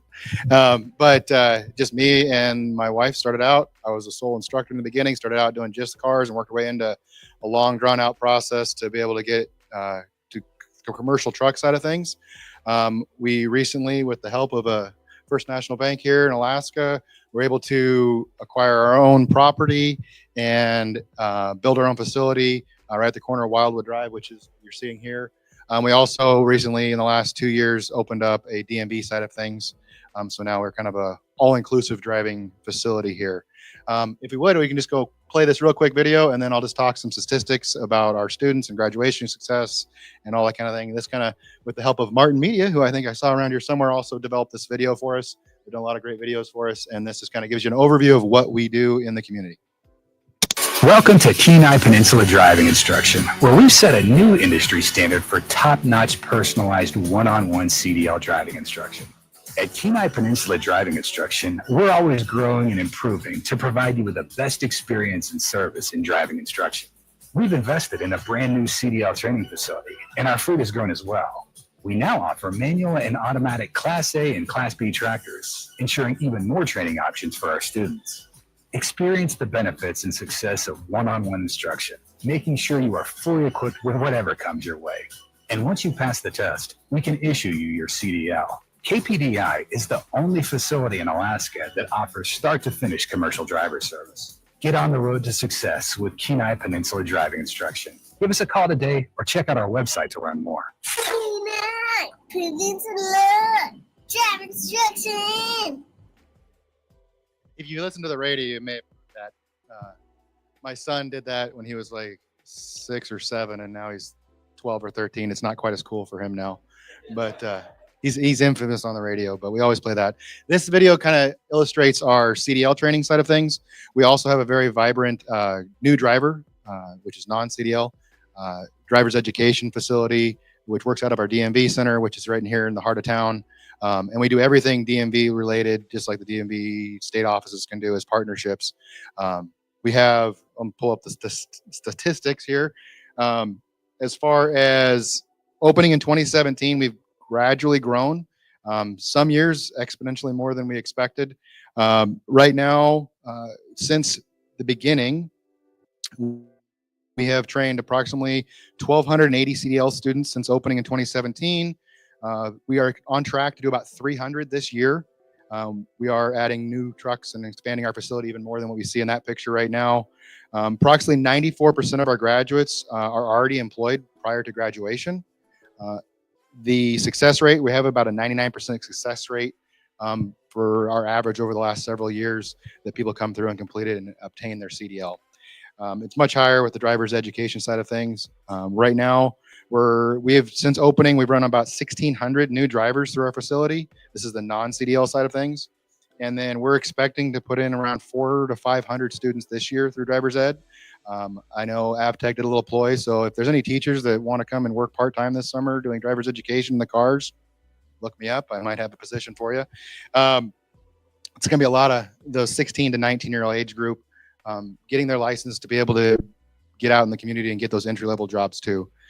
Approximately, right now we have about 19 employees. That's some of those are part-time, but a majority of them are full-time employees. And this is all local employment working right here in Kenai. So we've done a lot of great training here for students. It's the CDL side of things especially is a huge industry in the state. Like I said, the majority of our students are getting grant funding or funding through their employers. We can help with that, point you in the right direction, and they're getting jobs instantly. And it's not just, oh, if you get a CDL, you're going to have to go to the Prudhoe Bay and get it. I would think the largest demand right now is the local employers, because a lot of people are going to Prudhoe Bay, going to the slope, and it's the local, the guys driving the garbage trucks, the guys going to haul your garbage from point A to point B, your sewer trucks, you're just hauling freight between here and Anchorage. These are all the local jobs that people are really struggling for. And especially in the summer when they have all that dirt work and construction work, those are great entry-level jobs, and you know, those are the things that somebody right as young as 18, 19 years old can get employed and start getting in the field. And they're all good paying jobs. These jobs, I mean, we've got a lot of students right out of school getting into, you know, $25, $30 an hour jobs as soon as they graduate with their CDL, and that it builds on it. And one of the things is with AvTech, you know, the diesel mechanic side of things, a lot of those students that have that heavy diesel mechanic, one of the biggest things they need is the CDL, because you can fix it, but you can't drive it. And so as employers, we see them wanting to do that. So we have worked with AvTech in the past, and we're hoping to continue that partnership and possibly build it and strengthen it, because it's really important in that field. So any questions? I'll try to get us back on track. That's us in a nutshell. Yes. We have 19 right now. And yeah, it was been a large learning curve for me and my wife. Luckily, she has an accounting background, and I can fix and drive trucks, so it works out well. She keeps me on track.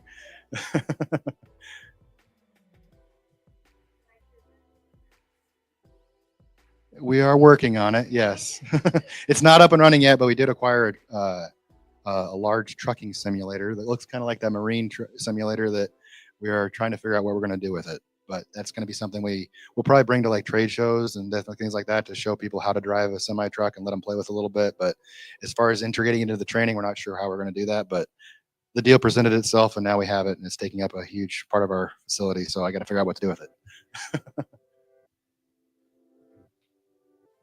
Anybody else? And then people that wanted to ask comments for AvTech and them. So if Corey and Marnie can come up, we will do a quick Q&A to, I think we're on time. We're good. I don't have, the microphone's here. So if the audience has questions for one of our presenters, please ask. There's a microphone that's walking around here. But I did want to, it sounds like instructors and teachers are one of your biggest needs. And I was wondering if there's any discussion on sharing instructors in any of your prospective fields where there's overlap, and does that conversation come up, and is that an option, or how can we better collaborate in that way?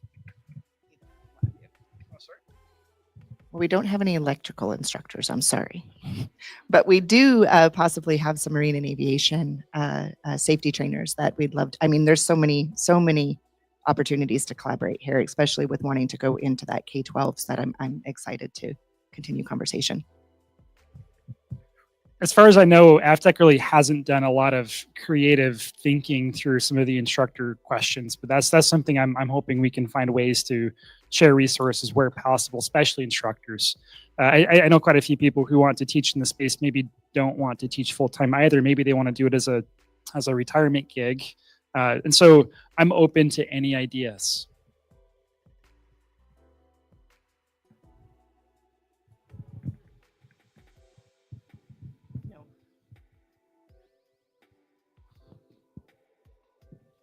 Hi.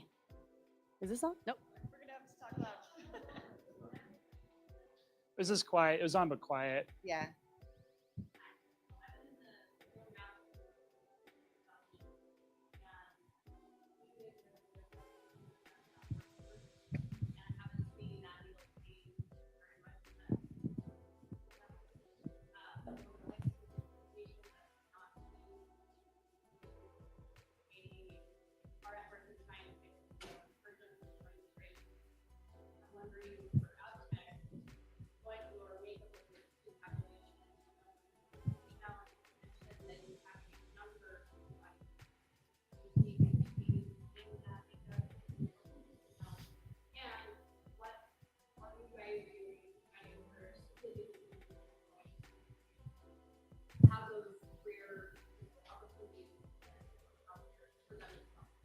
I love that question. Thank you. So our construction program is 40% female right now. And that I believe is the most number of females in that program that we've had in the recent era. Our other programs are still pretty traditionally male dominated. We are working on a non-traditional occupations grant through DEED as a Perkins grant that we can hopefully use to leverage some resources to support females entering non-traditional occupations. And so it's definitely an area that I too, when I walk through the training programs, have a question mark about who are we serving versus who are we not serving. And I'm hoping that we can continue pushing that needle so it's more of a representative population.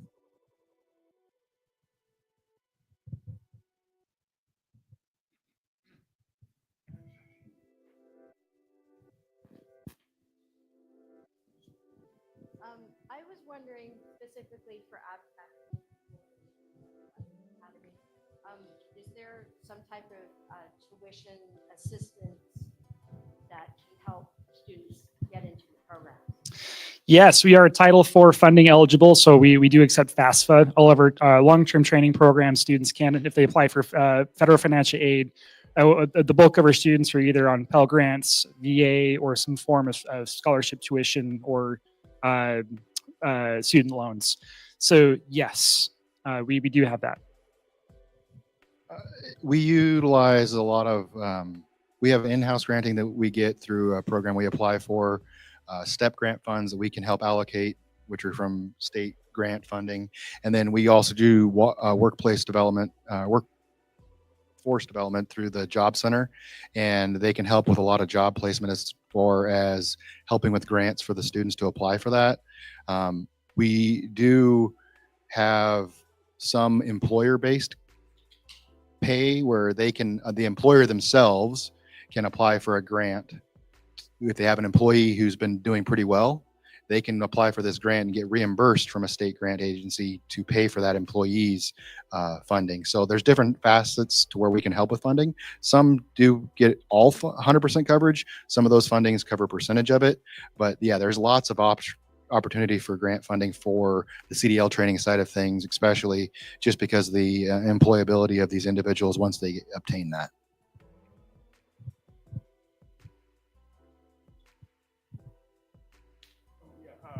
My question was, do you guys have a high school program at ABTEC? And I guess, could that work? Not, why wouldn't it? So we have what's called high school to, senior year to career, and it's relatively new. It's not something that's this is a rookie new director with 4 months on the job saying this, so don't throw anything at me. I don't, from an outside perspective, I don't think it's working super well at this moment in time because it requires students to have completed basically all high school graduation requirements, and it's only during senior year. I'm the type of person who, I think whenever a student developmentally is ready to do like post-secondary technical training, we should get out of their way and let them. I think if you wanted to put like a mark on it, it should maybe be 16 at the youngest, maybe a little bit younger depending on the training program. And so it's something that we have. ABTEC has tried a little bit in the past. I'm hoping to revamp it so it's something that's a little bit more robust in nature.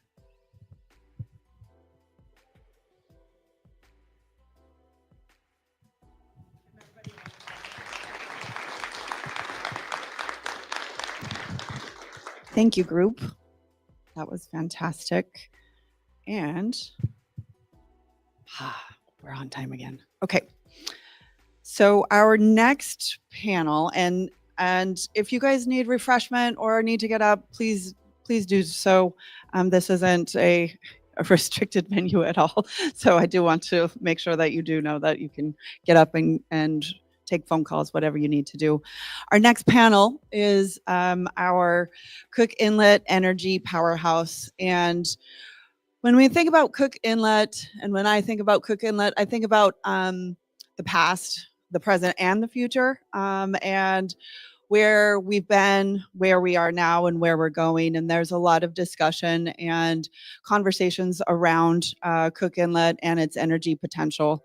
The resources are not just limited to oil and gas. However, that is our backbone. And we can't walk or stand without a backbone. And I do want to recognize that as being a very important, critical piece to who we are and what our history is. But I also want to talk about just the vast potential that Cook Inlet has with a variety of energy assets. There's geothermal, there's tidal, there's wind potential, and there's a whole bunch of people that have interest in that area, as well as those parts of industry that want to kind of grow and expand and diversify. So for this panel, and you guys can sit here if you'd like, and present as you are listed on the schedule, or you can come up one at a time, but I do want to leave room for questions at the end. So if you dare to sit on the stage, please do so. But our first panelist is Mayor Peter Machicki, and he has been here in the past, the present, and the future, especially when it is when we're talking about energy and the Kenai Peninsula's role in Alaska's energy investments and production and development. He is a mayor of the South Central Mayor Energy Coalition, and I think they just wrapped up their work, and he will be presenting some of the insights on that, but he's got a very intimate and expert perspective on how it's been, how it's going, and what we could do better. And I'm excited to hear what he has to say. So Mayor Machicki, please welcome. Thank you. Thank you, Cassidy. So this is a 35-minute presentation. I'm going to give in about 6. So think quickly. We decided to get together under Bronson while he was still mayor and form the South Central Mayors Energy Coalition, primarily to give courage to investors and policymakers to do the right thing, right? So at the time, we were hearing a lot of, over my dead body, will LNG ever be imported into Cook Inlet? And silly things like that. And we wanted to really evaluate the projects, the potential, talk about facts and numbers, BTUs, the things that really matter as far as energy availability in Cook Inlet here, and then present the facts to the public. We have, how many mayors are here? Mayor Whitney's here. Mayor Whitney's here. We'll have to text Brian, give him a hard time a little bit. So we got together, and this essentially what we're going to talk about today is the committee charge, and I'm going to breeze through a lot of these. So I'll just talk about it instead of talking about it. These are all the members of the coalition. And then we also put together as kind of a 2-tiered approach. We put energy and educational folks that intimately understand energy issues together on our technical committee. They've done a lot of the work in what I'm going to present right now. Our goals would understand the potential solutions, advocate for affordable solutions that keep the lights on and the heat on, which is more important than anyone's pride on a particular project. I think everyone agrees on that.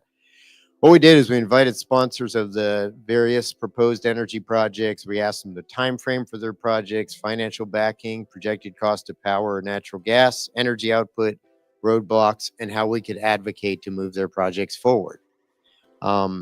We were absolutely agnostic, which is why I think this was even popular at the municipality of Anchorage when we presented there. We didn't give the projects an R or a D, whether it was wind or geothermal or natural gas. We just looked at it rather agnostically, took the sponsors' information, didn't really challenge it. We've kind of laid it out there the way they presented it. And we'll get to that. How many want me to go over this slide? Why is there a natural gas shortfall? So just a little bit of history very quickly. Cook Inlet, natural gas discoveries in the late 50s, early 60s. A lot of gas, no market. We're still a tiny little market, which is what discourages some investment. Found ways to monetize that gas, LNG, the Agrium facility, to keep those wells working. Without a market, we likely would have had a natural gas challenge much earlier in our history. And a lot of that investment is what drew people to this basin. Later on, of course, we had Hillcorp coming in. I'm going to just openly thank Hillcorp for their investment. I think without them coming in when everyone else left, our challenges would have been much earlier and much more substantial. We appreciate their investment, their continued investment. You know, USGS talks about 19 trillion cubic feet of technically recoverable natural gas remaining. However, when those molecules were densely populated, they were economic. When they're scattered about in much smaller density, it's not economically recoverable. That's just the reality. And there may be pockets that are discovered in the future. We'll see. There's some unconventional gas in the valley and other locations that may or may not become a realistic target in the future, but the traditional gas is challenged here. It's a very expensive place to operate, difficult geology.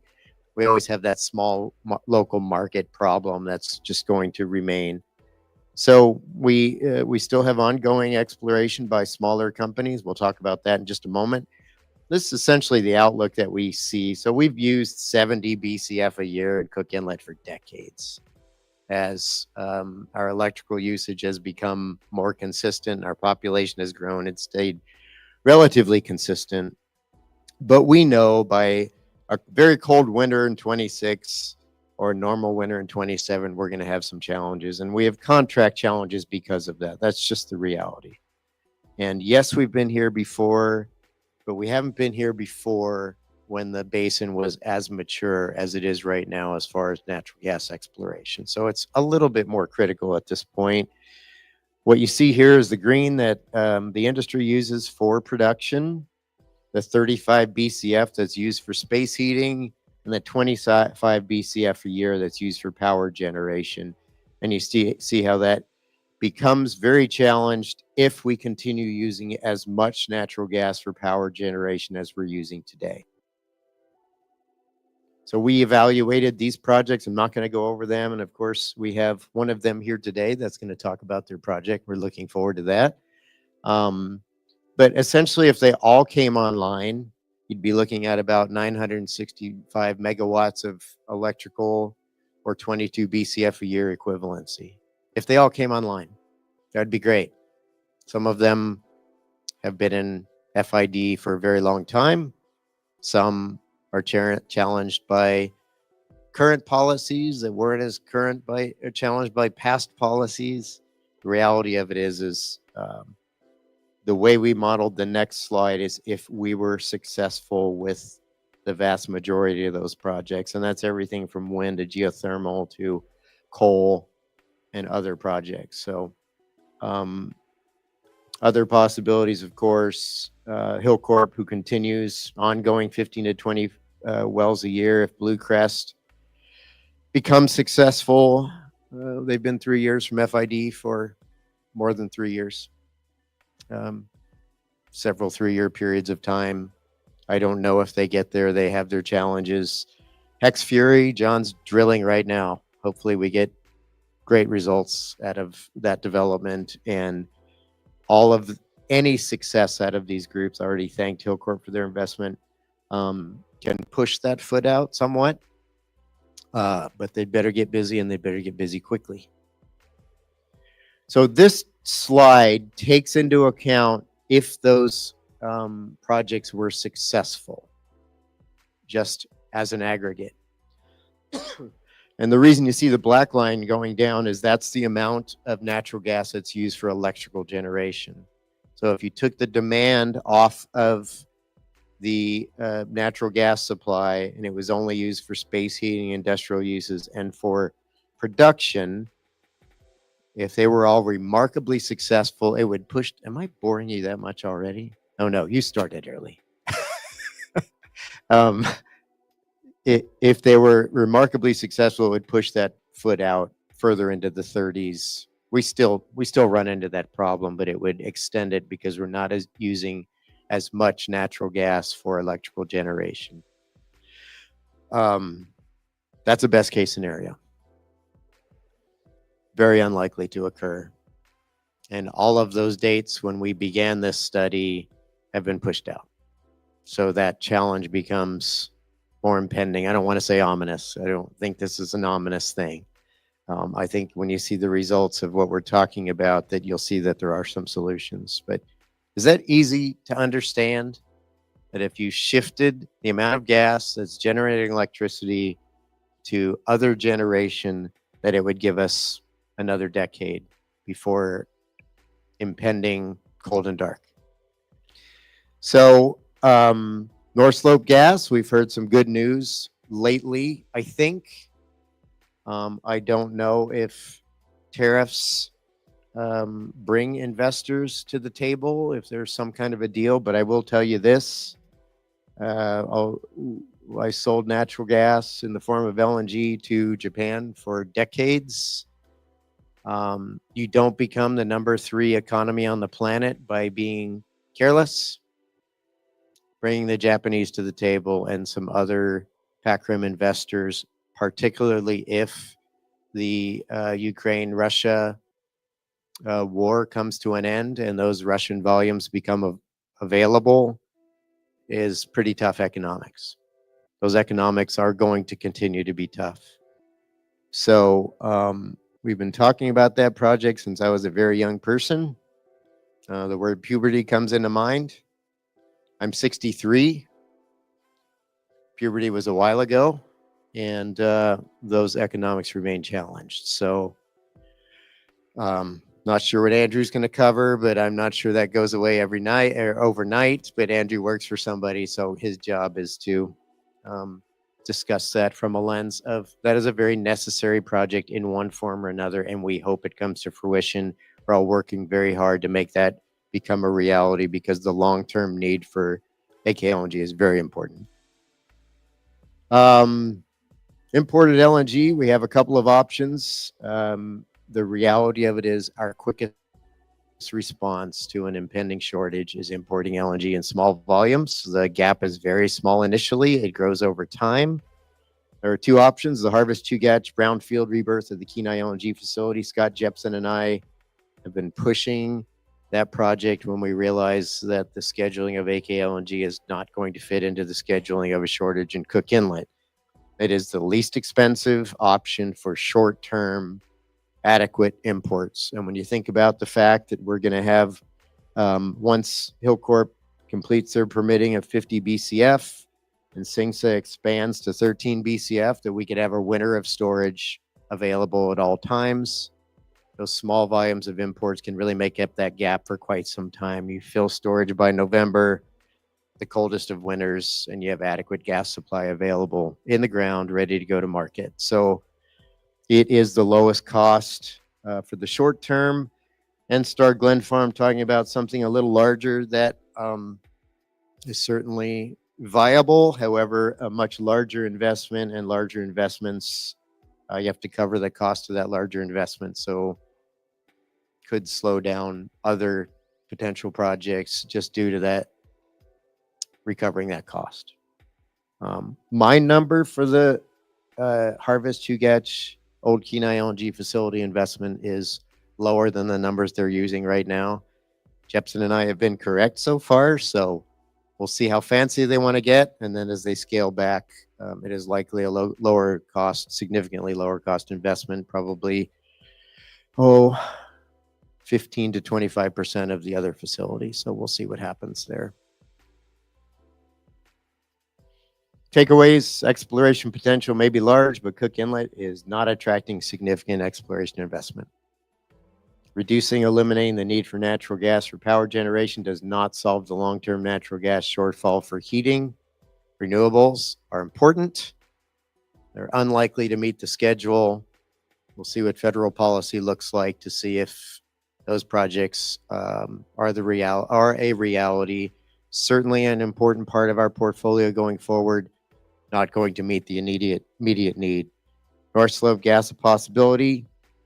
Earliest 2031. How many of you have kids? How long does it take for 5 years to go by? Does it sound like this? Probably an unrealistic schedule. So we need to look at other options. LNG imports are an option. Certainty of supply in the near term, variability in volume. not going to talk about prices a lot, because what you'll find in energy projects is people exaggerate the cost of someone else's natural gas and exaggerate down the cost of their project's natural gas. So when we use their numbers, that's always a challenge to look at it objectively. And unless a strategy, likely with multiple components, is selected and affirmatively pursued right now, cold and dark is a reality and something that none of us can accept. So that's it for mine. I know we're going to have a Q&A later, right? Is that how this works, Cassidy? Oh, it's okay. You got it. Thank you. Thank you, Mayor Machicki. And we will have questions afterwards.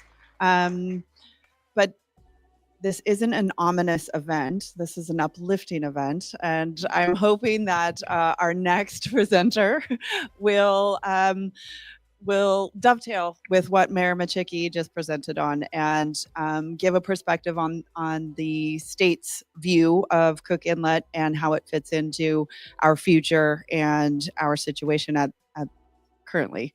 Andrew Jensen is the Food and Energy Policy Advisor for the Office of the Governor. He's joining us, and he's bringing that statewide perspective on Alaska's energy landscape and policy. And I think it's really important for us to put these pieces and bring these people into the same room to give that perspective. And you start to identify the puzzle pieces, right? And timing is a big piece, right? Timing is everything. And so if we can start to shore up those timelines, start to shore up these projects and these initiatives, I think that's how we're going to all get to where we want to be. But I'd like you all to welcome Andrew Jensen as we get into the second presenter of this panel. Thank you. Thank you. Thank you, and thank you, Mayor, for warming up the crowd for me. No, I really appreciate the invitation here today. This is Cook Inlet and the peninsula have obviously been a huge part of Alaska's history. Basis for statehood going back 70 years with Swanson River, and it's going to continue to play a critical role in the energy future for the next 50 years, as the governor always talks about. And, what I've appreciated about working for the governor is that he has vision, and he is an optimist. And so, pardon? Louder? Okay, sorry. Okay, better. Okay, thanks. So no, what I've appreciated about working for the governor, is his vision. He is an optimist, and so that's where I'm going to kind of approach this from the previous presentation from the mayor, which is very much rooted in reality. I mean, we do have challenges. I don't want to minimize that, and that there are going to be some short-term, not inexpensive solutions to where we're at right now, but there is a vision for the future that I think is very bright. And of course, the peninsula and Cook Inlet are going to be a huge part of that. When the governor talks about, his vision, one thing, if you've heard him, Cook Inlet, he will go on and on and on about Cook Inlet and everything and all the potential that it has. We do have the potential, to produce gas for South Central and the rail belt, hydropower from Bradley Lake, geothermal, tidal, wind, solar, the battery systems that have been installed here that are going to help back up the rail belt for things like renewable power, the carbon capture possibilities, the natural gas storage that we need. That's now, as the mayor mentioned, moving through permitting right now at the RCA with Hillcorp, with a significant amount of storage at the Kenai gas field. That as I read the application, doesn't really involve a lot of new infrastructure. It's just a matter of making it available for other parties to use. Of course, we have the potential for reviving the nutrient plant, producing sustainable aviation fuels and hydrogen. It's an amazing amount of potential that's in a very near our urban centers, near workforce training, where it's embraces natural resource development. So yes, we are optimistic about it, and we do recognize the challenges at the same time. So, just kind of starting, certainly as we know, as the mayor alluded to, about the federal environment right now, which is, I think it's unlike anything Alaska's ever had, except maybe in the first term, where President Trump tried to get some of these initiatives moving. But with an executive order dedicated to Alaska, nobody else has that.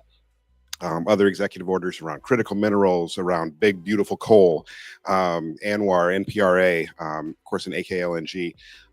The opportunities are tremendous, and we've never had a president, I think, who actually sees Alaska for what it can be. And so I think it's we should be certainly thankful that we have a governor who is aligned with that administration and his cabinet that has positioned us really to take advantage of this opportunity.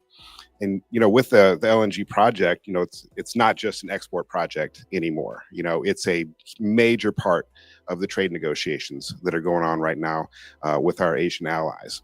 And the governor has been traveling the world, and I think he mentioned back in January, he doesn't really like to travel, and if being 6'7", it's not necessarily a pleasant experience to do that. But he's been from the Middle East to the East Coast to the Far East, traveling the world, really across the world, making the case for this project. And in the interest, the thing that's come along a lot in the last year or so around data centers, and this interest is real. I mean, we get inquiries, almost on a weekly basis from companies who are looking for what Alaska has to offer, and in particular when they look at what the pipeline can provide. Alaska has land, Alaska has water, and it has stranded energy, and that's what every company is looking for to develop these data centers. And it was at one point this project was looked at as the in-state demand is not really what can drive the economics, but the companies that we're talking to are talking about literal gigawatts of power. More than one company that has said they want to see a path to scale up to gigawatt scale power, and that is going to be a huge piece potentially of helping underwrite the economics of this project with those kind of offtake agreements. So there's a lot of reason I think where this project has evolved over time, and I think there's a lot of forces aligning around improving the economics of it. Closer to home, in the near term, we're obviously working on addressing the South Central the gas supply situation.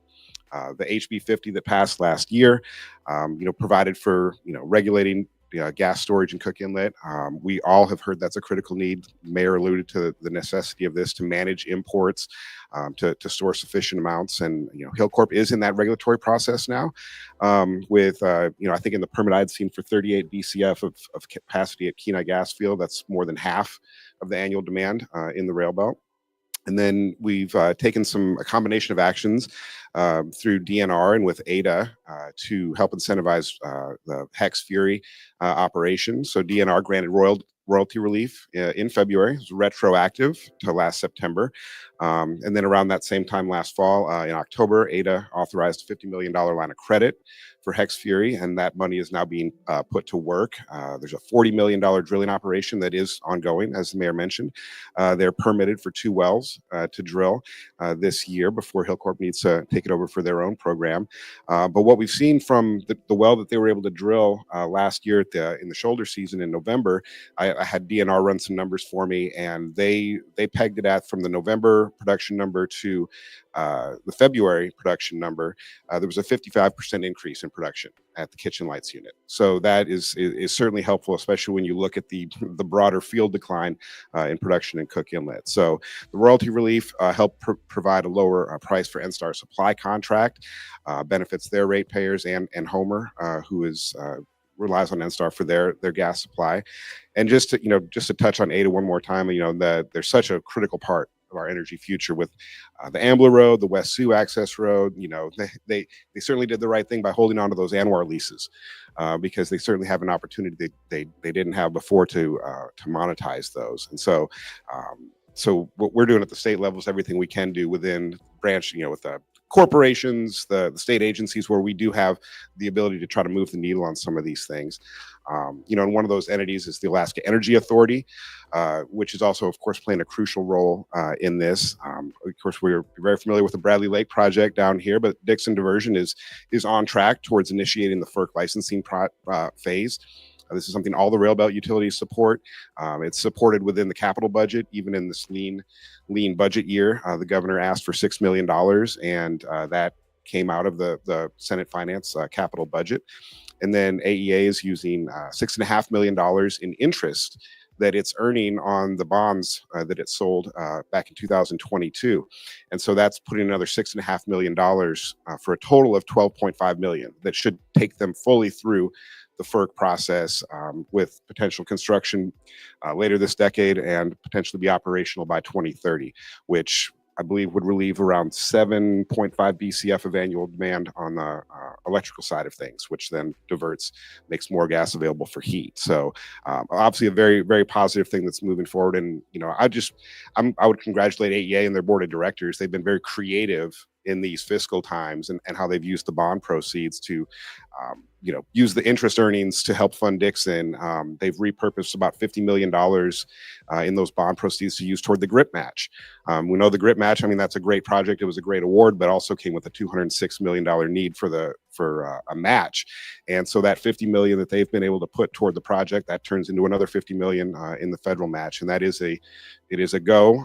They kept using state funds while it was frozen like everything else, but the GRIP money has been unlocked and that project is proceeding.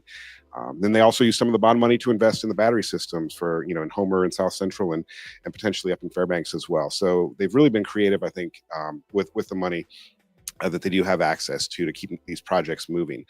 And so just when you add it up, Dixon is around a $350 million project. GRIP is a $413 million project. The SSQ line, which is underway right now, that's a $90 million project. Altogether, that's more than $850 million in work that's now ongoing through potentially 2032. There's nowhere else in the state other than the North Slope where that kind of construction spending is going on. So again, that's right here on the peninsula where the workforce and the communities here will be a huge part of supporting that. And then I guess just one other item. Looking at last year's energy legislation on HB 307, just a quick update on where things are at with the Rail Belt Transmission Organization that was created under that.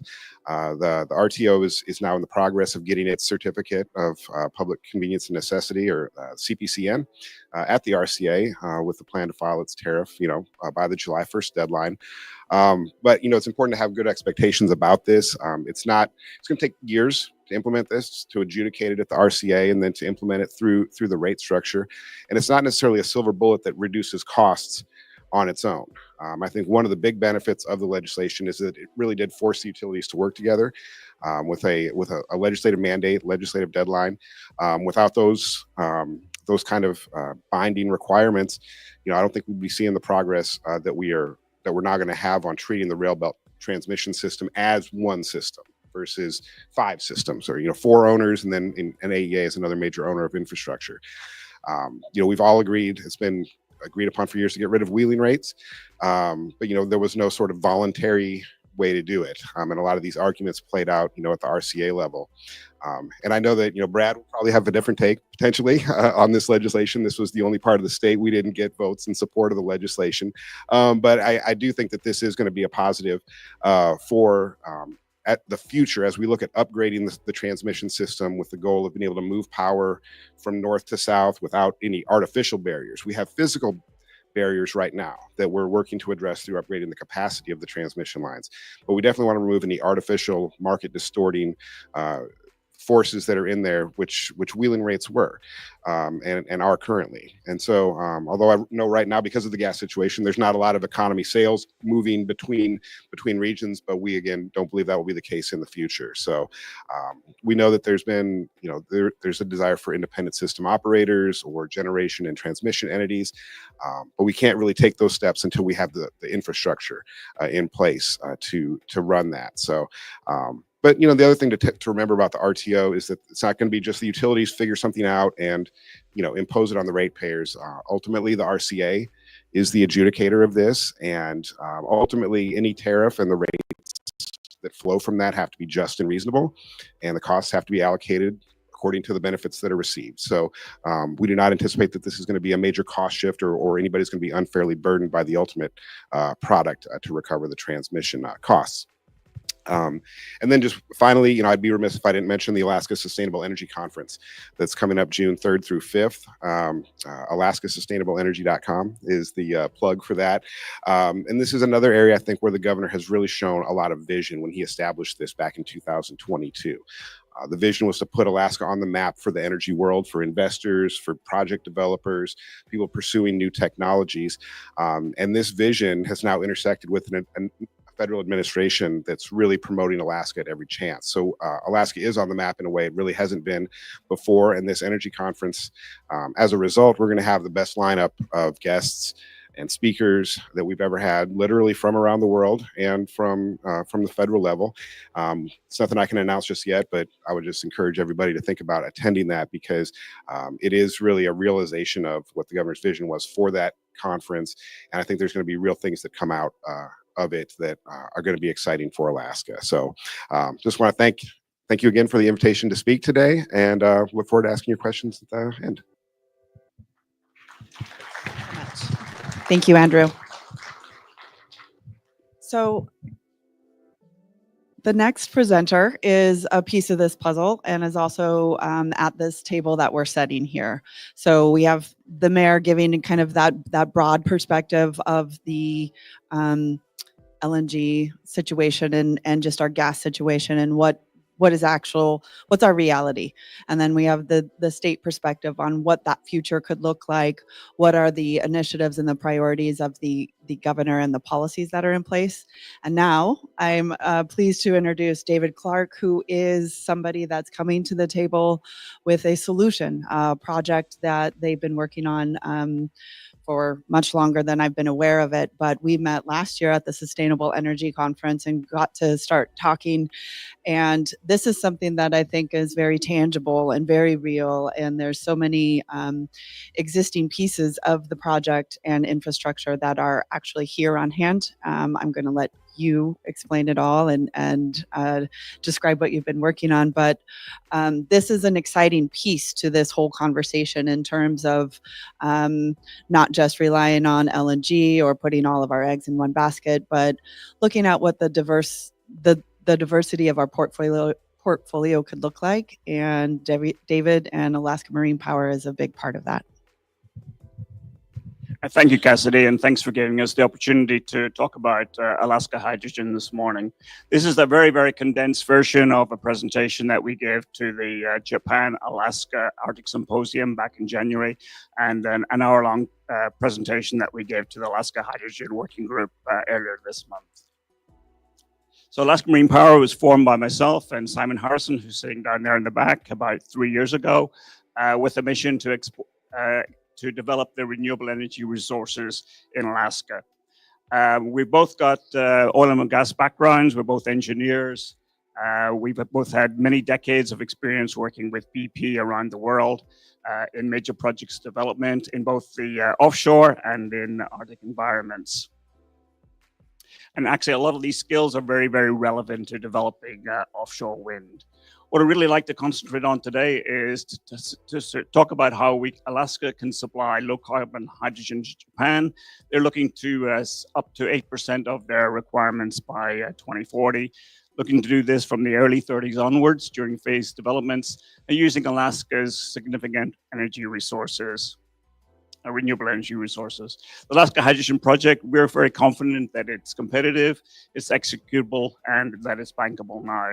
And it can rejuvenate the Cook Inlet as an energy powerhouse. And it's not mutually exclusive from the AK LNG project, because both projects use different resources and they're looking at different markets. It's a major opportunity for Japanese and US companies. And our role as Alaska Marine Power is actually as a project developer and actually integrating the whole supply chain that's necessary to make this happen.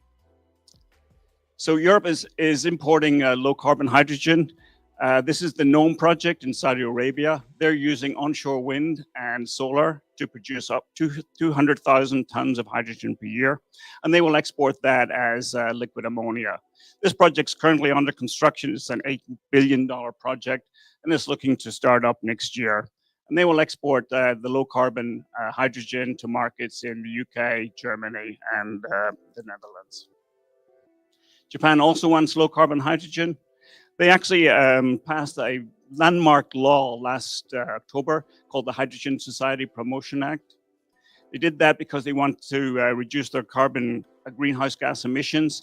They're looking at a 60% emissions reduction by 2035, and that's from their base level in 2013.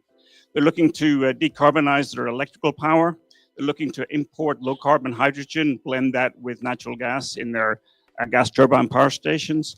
They're also looking to import low carbon ammonia to blend with coal in their thermal power stations.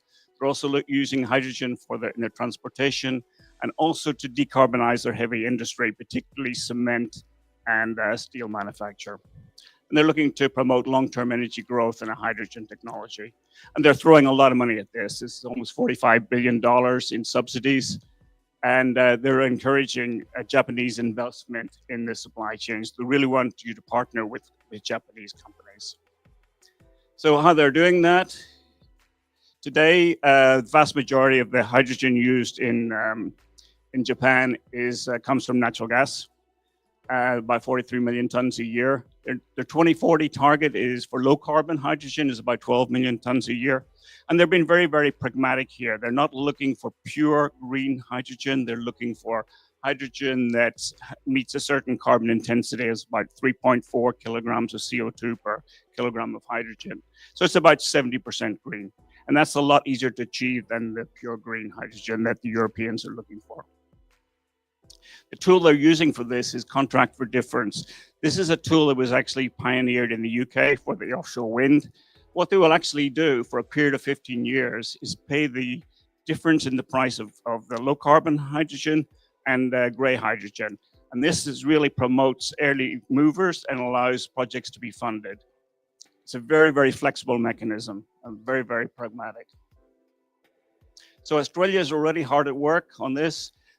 Australia is actually looking at about half a dozen projects. This is parameters for 3 of them. They're all looking at we're in Alaska Hydrogen's in the blue, so we're about the same size. We're looking at a phased development. The big difference between Alaska and the Australian projects is they're looking at onshore wind and solar, whereas we're looking at offshore wind and geothermal.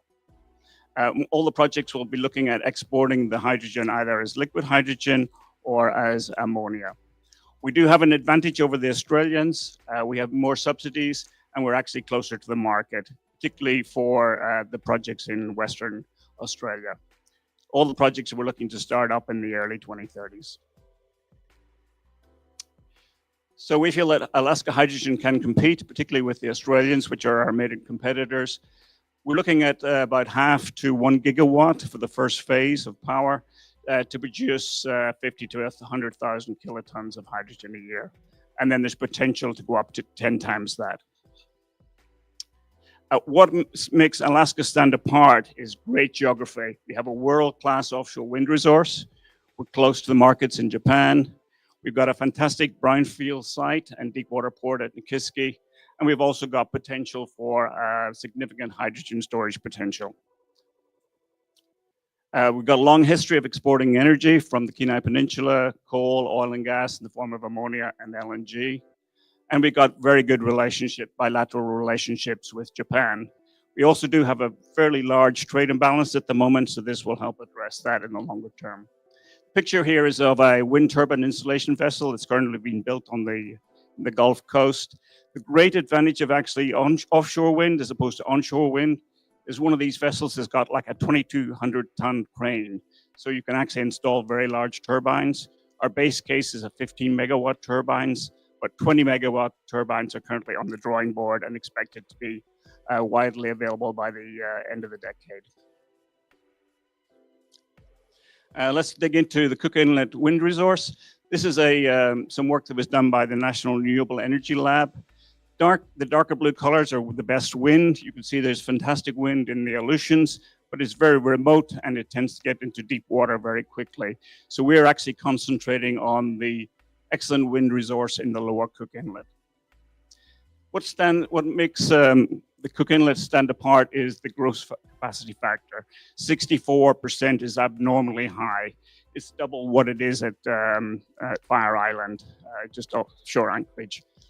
So basically, the gross capacity factor is, say, for a 100 megawatt wind farm, it would produce on average throughout the year 64 megawatts. Zooming in on the Cook Inlet, we're concentrating on that rectangle that's located between Mount Augustine and the Barren Islands. In that rectangle, there's potential for about 10 gigawatts of power. It's quite a long way back to Nikiski. It's about 110 miles, so that will be a high voltage DC cable, which is pretty expensive. So we need to get at least half a gigawatt to up to a gigawatt to get the economies of scale necessary. And NREL did a technical economic analysis of a shallow water site, which is next to Augustine, and a deeper water site, which is next to the Barren Islands. And of course, there's significant geothermal potential at Mount Augustine, which is very, very close and allows us to share the transmission infrastructure. NREL actually divides the wind quality into 7 classes for both deep water and shallow water wind farms. And you can actually see that we're in the top 1% of all US offshore wind resources in terms of annual average wind speed. In fact, the shallow water location is literally off the scale. Nobody anticipated a wind of that quality. We have a really good wind all throughout the year, but it does drop off a little bit during the summer months. So why is it so windy? It's all to do with the topography. These are screenshots from my Windy app on my phone, and you can see no matter which way the wind is blowing, the mountains funnel the wind into that yellow circle. So it can be blowing 40, 50 knots in the lower Cook Inlet, be dead calm, or just light winds in Anchorage or here in Kenai. So it's really, really unique topography. Let's look at Nikiski. In the past, it was a major oil and gas producer with energy exports in the form of LNG and ammonia. It's present, unfortunately, it's a relatively minor oil and gas producer with oil refining and natural gas storage. It sinks about 20 miles south. But in the future, we're looking to transition into an energy powerhouse again, producing a low carbon energy site, exporting liquid hydrogen and liquid ammonia, and also producing a range of e-fuels, including sustainable aviation fuel for the domestic market. As the mayor pointed out, back in the 60s, they were looking for oil in the Cook Inlet. They discovered a lot of gas. Local market was minuscule, so they had to find a market for the gas, and that's when they built the ammonia and the LNG plants. We find ourselves in a very similar position at the moment with the large quantities of renewable energy. It's orders of magnitude bigger than the rail belt can actually accommodate. So we're having to look at the export market again, and that's why we're looking at hydrogen. So what we're looking to do is use offshore wind and geothermal to produce hydrogen from water. We can then liquefy the hydrogen or turn it into ammonia by pulling nitrogen from there. Both of those would serve the export market. The US Department of Energy and the Japanese are currently looking at importing CO2 into the Cook Inlet for sequestration. So when we have a source of CO2, then we can also make a wide range of e-fuels. And we're expecting a huge demand for sustainable aviation fuel at the Anchorage Airport. And that would be used locally. Focusing in on Nikiski, you've got the red dashed line, which is the intermittent power coming in from the lower Cook Inlet. At Nikiski, we can generate hydrogen.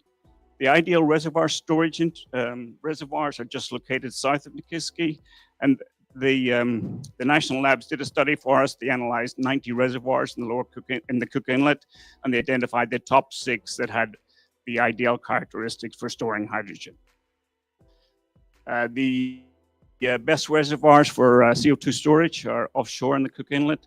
And again, everything we've got then the capacity to make a range of e-fuels. And there's an existing pipeline that links Nikiski to the airport. Benefits to Alaska for the Kenai Peninsula, a lot of construction jobs and operating jobs, and also significant property revenue. Although the wind farm will actually be located in federal waters, all the production facilities will actually be on the Kenai Borough. And we're talking tens of billions of dollars ultimately. Benefits for Alaska for Alaskan companies, state revenue, renewable energy storage, and other value-added opportunities. So key messages, just to sum up, Cook Inlet's world-class energy resource can transition the region from a major oil and gas powerhouse to a renewable energy powerhouse. Kenai can export low-carbon hydrogen to Japan, produce a range of e-fuels for the domestic market. And the Alaskan Hydrogen Project is really, we feel it is competitive, particularly with the Australians, executable and bankable. And it's a major opportunity for Japanese and US companies. So thank you very much. And we're taking this. Thank you, David. Our final panelist for this session is now the person that essentially keeps our lights on. So Brad Janorski is the general manager of HEA, and he is going to give an overview of where they are right now, what focuses on they're looking at, what impacts they have, and kind of what challenges they've been experiencing, but also what is in the future for HEA and for us as utility customers. So, Brad. Good to see you. Thank you. Morning. Thank you for the invite. Greatly appreciate it. And it's great to see so many familiar faces here. Hi, Doug. And I'll go through it pretty quickly. I've got 15 slides, and I am in a poor speaking position of being right before lunch. So I will go pretty quick. And I've been at HEA over 21 years now. I've been in this industry for over 35. So I know a little bit about electricity. Don't ask me a lot of gas questions because I'm not a gas expert, and I'm not ashamed to admit it. So with that, I got a short agenda, and like I said, I'll go through it pretty quickly. So if you have questions, hold them to the end. And I don't expect too many questions since it's lunchtime, but I'll be around afterwards. So with that, you can see natural gas, as Cassidy mentioned earlier, backbone to our business, keeping lights on. And it's ironic you use that term because it's the same term I had written down. Natural gas is the backbone of our business. So with that, most of you that heard me speak before know that we are about 90% dependent on natural gas. The other 10% is from hydro. That comes from the head of Kachemak Bay with the Bradley Lake project. With that, Cook Inlet over the last couple of decades has played a vital role in keeping the lights on the Kenai Peninsula and actually South Central. However, I think as the mayor mentioned earlier, gas from existing wells is declining. Nothing new to this group. With that, we're looking at, okay, what are we going to do next and what's driving that? So with that, we recently secured a 6-year fuel contract with NSTAR. Since 2015, we've had a very difficult time securing fuel. And as I mentioned earlier, 90% of our business, or 90% of the electricity that we generate comes from natural gas. So we secured a 6-year contract with NSTAR, which I'm greatly appreciative of. But with that, the first year that contract is interruptible.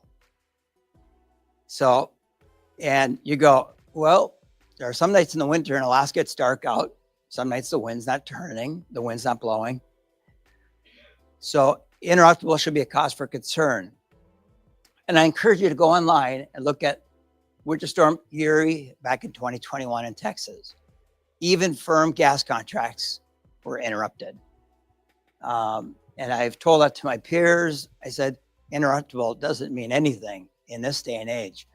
A lot of those so-called firm contracts were interrupted during the storm down in Texas in 2021. So with that, I know my own board asked me many times, are you nervous about being interrupted? And I said, no. And the reason I said no is because NSTAR, John Sims, specifically called me several times and said, Brad, don't worry, we will never interrupt you. Chugach Electric Association came along and said, tell you what, let's form an MOA. As most of you know here, you know, we're in a day and age that unless you have it in writing, it doesn't count, which is unfortunate. Chugach came along and said, tell you what, if there's a need for us or for you for gas molecules or electrons at any time, we will go ahead and do an exchange. We will make sure we keep each other from going dark.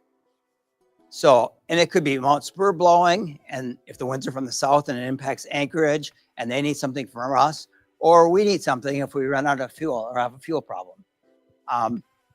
Again, if it's not documented, it doesn't happen. And the only reason we had an MOA put in place is to make sure, A, we had something in writing to demonstrate to other parties, but also to provide our own members the assurances that if we were to incur additional costs helping somebody else, our members don't pay for it.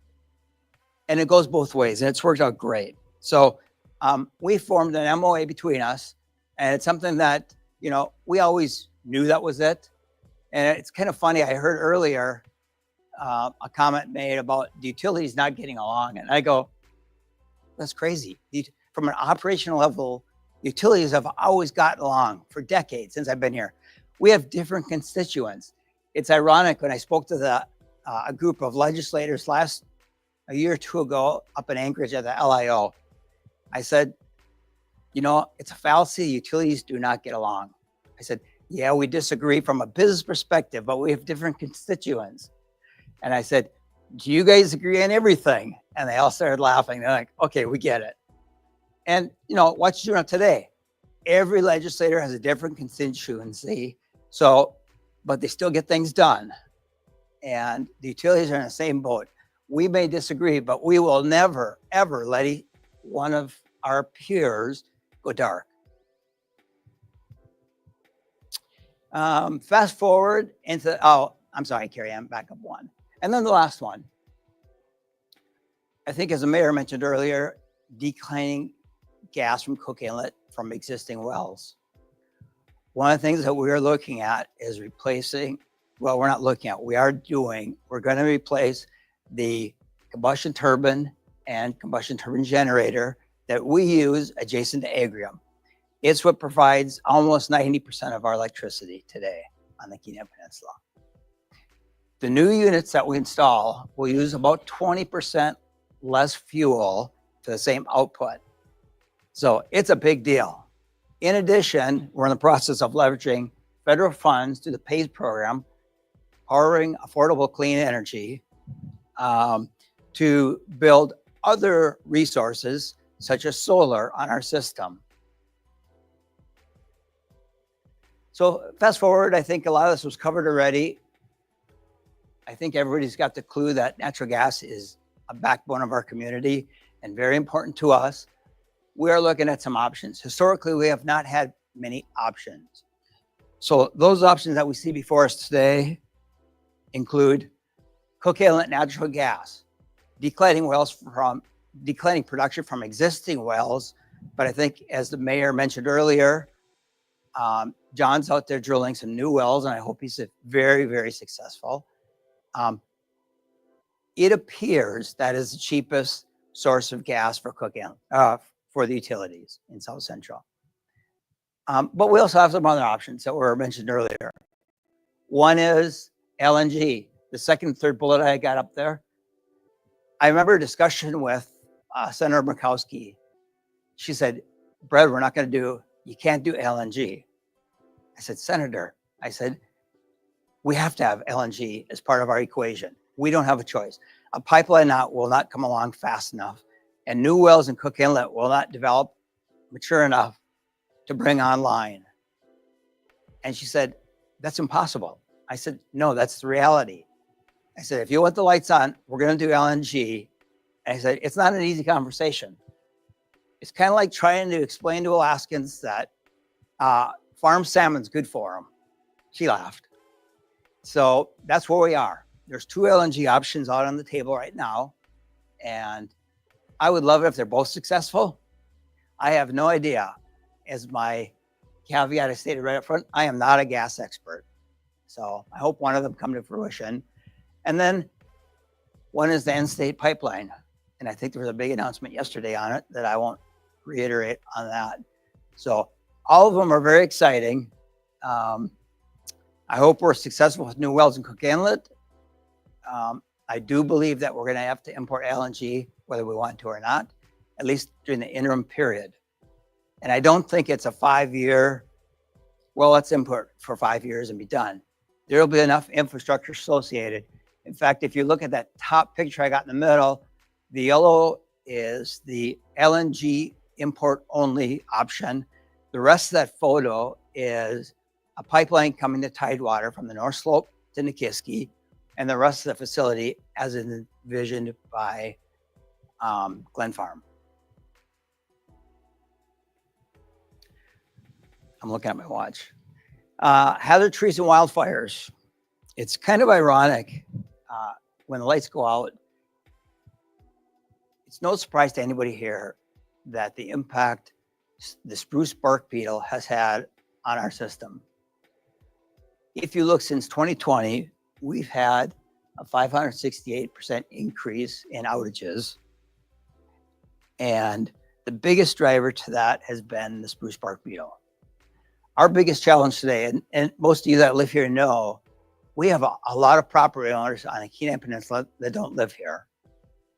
In addition, we have very narrow rights of ways. If you look at our right of way, they look pretty good. Most of the outages come from trees outside the right of way.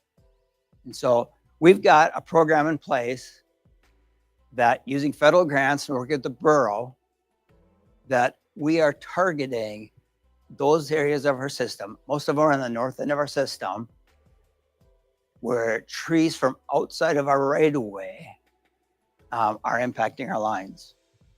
I'm probably the only one that's going to be thrilled here if we get a cool, wet summer. But it does mean wildfires are kept at bay. They are the one thing that keeps me up at night. It's not the gas, it's the wildfires. We have no legal right to go on private property to cut trees outside of our right of way. And it's a real challenge. So we're leveraging federal dollars, and it's been great. And so far it's been very successful. I talked to our right of way clearing rep yesterday, and he said, so far he's batting 1,000. I said, well, keep up the good work. Now's the time to do it. So I hope it stays overcast and wet, but I'm probably the only one that hopes that. But we are targeting high outage areas, and we're not going to solve it overnight, guys. What's really frustrating when the crews go out and cut trees off the line and they get called back to the same location because a property owner decided to help out and start cutting their trees, and they dump trees in the line. We're already busy enough. So if you see a tree that's dead, that's leaning towards the line, give us a call. We may not get out to the next day, but we'll get out there shortly. And it's better for us to cut it down, and it's safer for you. And then rates, just a little bit. I want to talk about rates very quickly, then wrap it up. Bless you.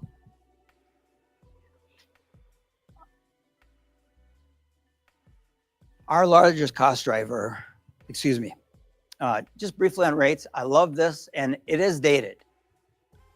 It's 2020 through 23, and you can see the rapid increase. And almost everything we use in our business. I'm sure some of you are businesses that are very capital intensive as well. This does not illustrate the impact of recently applied tariffs or the BABA requirements, which basically says in the old days, servers, the only place we could get them was China. And by the way, I asked our IT before this morning, we've got 28 servers and over 150 PCs at HEA. Electronics run our entire business. And you can see the cost of everything, even at this dated photo, has gone up significantly. There's almost nothing we do. And I don't have insurance up here, which most of you know insurance has gone through the roof lately. So with that, where every dollar you send to HEA goes, and you can see roughly 39% of what you send to HEA goes to pay for Bradley Lake Hydro, which is really inexpensive, or fuel, natural gas. There's no markup in there. There's nothing to pay for poles and wires, substations, generators, insurance, nothing. It is a straight pass through. It's like you pulling up to a gas pump with your vehicle and you pay what's on the pump. There is nothing in what you're paying that's paying for tires, oil, the bank, or anything else. It is strictly fuel with no markup. So we are very dependent on gas and the price of that gas. So when gas goes up $1, your bill's going to go up. And you'll see it on your bill under what's called a COPA, cost of power adjustment. And legislative impacts, just to close out really quick. If you can take anything away from my presentation today, it's pay attention to what's happening in Juneau and at the Regulatory Commission of Alaska. Very busy slide, but what I've watched over the last couple of years, an increasing amount of bureaucracy in our business. Maybe that's not the politically correct term. Increasing demand for our financial and human resources on new regulations that are coming along. We don't agree with everyone. However, we are seeing a huge impact on our business. And I stress to the employees on a regular basis, pay attention to what's happening in Juneau, pay attention to what's happening at the Regulatory Commission of Alaska. It will affect your bill. I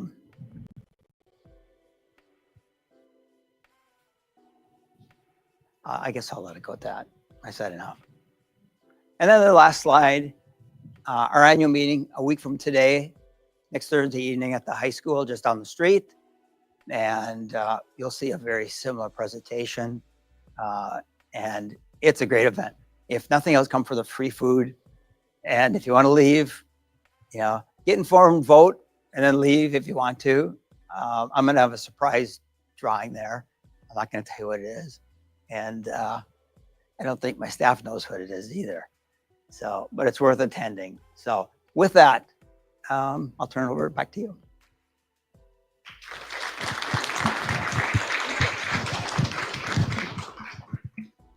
Thanks, Brad.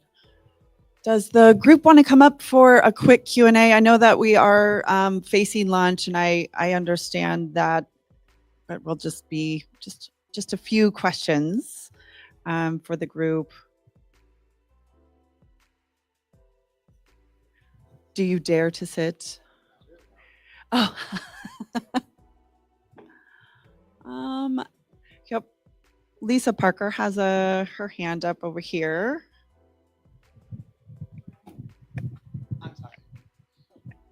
Hi, Brett. I was distracted by the mayor. What was the question? Oh, fair enough, Lisa.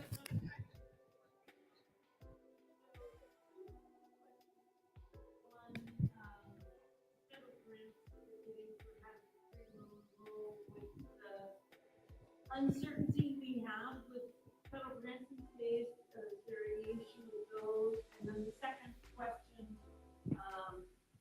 what is the HEA doing in conjunction with Two questions. First one, and Lisa, tell me if I miss them. As far as the federal grants go for right-of-way clearing, which targets trees outside of our right-of-way, the borough has those funds. And so we're not concerned about that at all. We do have that funding available today. Relative to Puppy Dog Lake, I know that project is opened for bids right now. And I think the bid deadline is tomorrow. The HEA board has approved moving forward with some type of a solar project. Because it's still in an open bid process, I'm not going to comment on location. We are looking at several sites today, but it's very important to us to diversify our dependence on natural gas. We're not a big user. And one clarification, and we are the smallest co-op on the rail belt.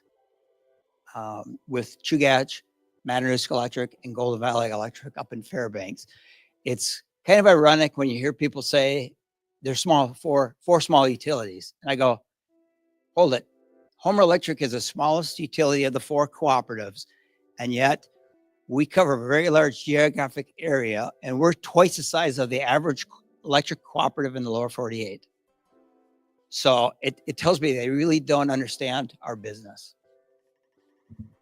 That answer your question?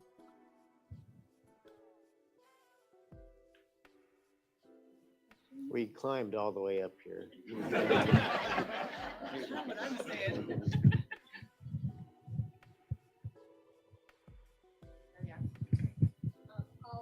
to the mayor. I was wondering if you could talk a little bit about the borough's role in hazard mitigation. All right, this question is directly for the mayor, and I was wondering if you could talk a little bit about the hazard mitigation funds and the wildfire funds that the borough is managing, both with HEA and also with all of the municipalities. Yeah, I mean, it's very important. And you talked about the grant funds that we've secured. We've applied for a much larger grant that would actually be a comprehensive program that would help us eliminate hazard trees all over the Kenai. I think we've had a pretty good partnership. I think we've made a big difference, but it's a fraction of what we would really need to handle the issue in its enormity. It's everywhere. It impacts just about every borough property. I think we've done most of our critical properties. We've partnered well, but it's 5% of the work that I think needs to be done borough-wide. And of course, our service area structure is effective on dealing with the other hazards that could be the first line before the state responds to a wildland fire that you fear so much. And we, of course, flew together during the last one. Two wildfires ago, the other 200,000 acre event. Fascinating to watch how much impact that can have on our utility infrastructure. So we'll be the first line of defense. Hopefully the state, I don't love the idea that the dispatch center was moved to a statewide dispatch center for wildland fires, but ours is so effective that I think we can step in advance of needing state resources and hopefully nip anything in the bud this summer, because I think it is going to be warm and dry, much to your chagrin. I hope that answers your question.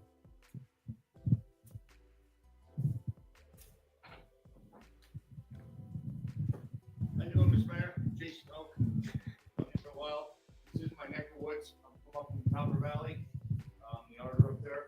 2 questions. Thank you. I'm a law firm. What's that? Okay. 2 questions. One is, I noticed you had Brent Sheets on your Council for South Central Mayors for Energy. I did some work with Brent Sheets with the Department of Energy Core project. And we looked at putting that facility, a 30 megawatt facility on top of Usabelli coal up there in Healy. Has that been given any consideration, or is the NIMBY for the Glitter Gulch put a nix on that? That's my first question.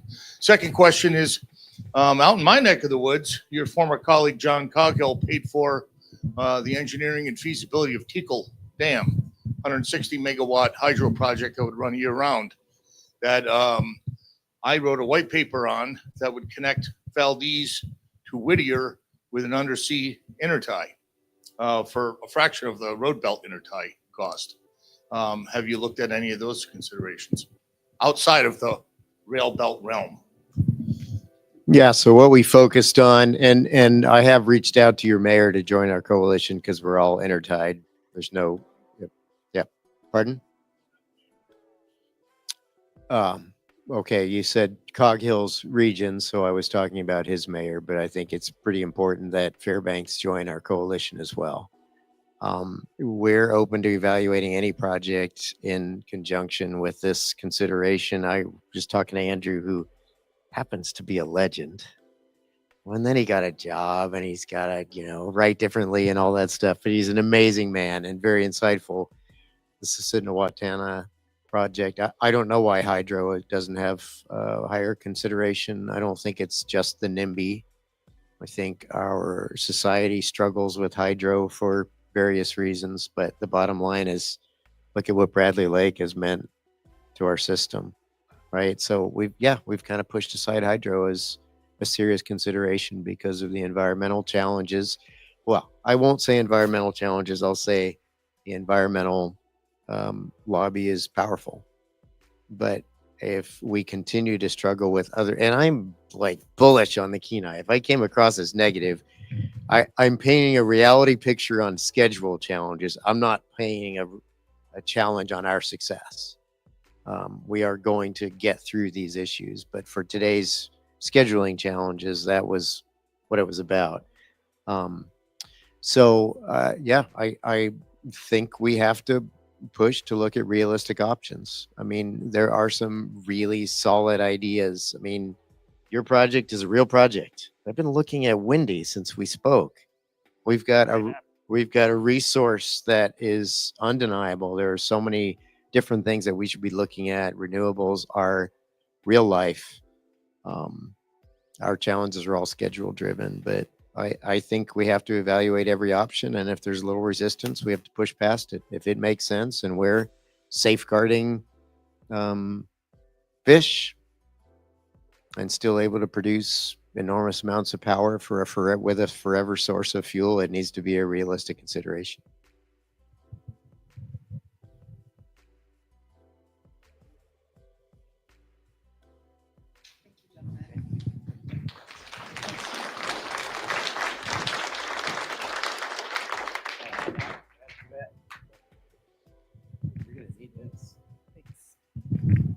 So we are a little, where are we?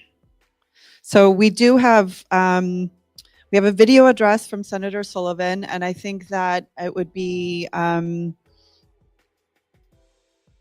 prudent if we broke for lunch real quick, went and got our food, came back, listened to Senator Sullivan, and then jumped into our lunch presentation with our economist, Andy Wink. I think we're just going to make that adjustment since people should get up.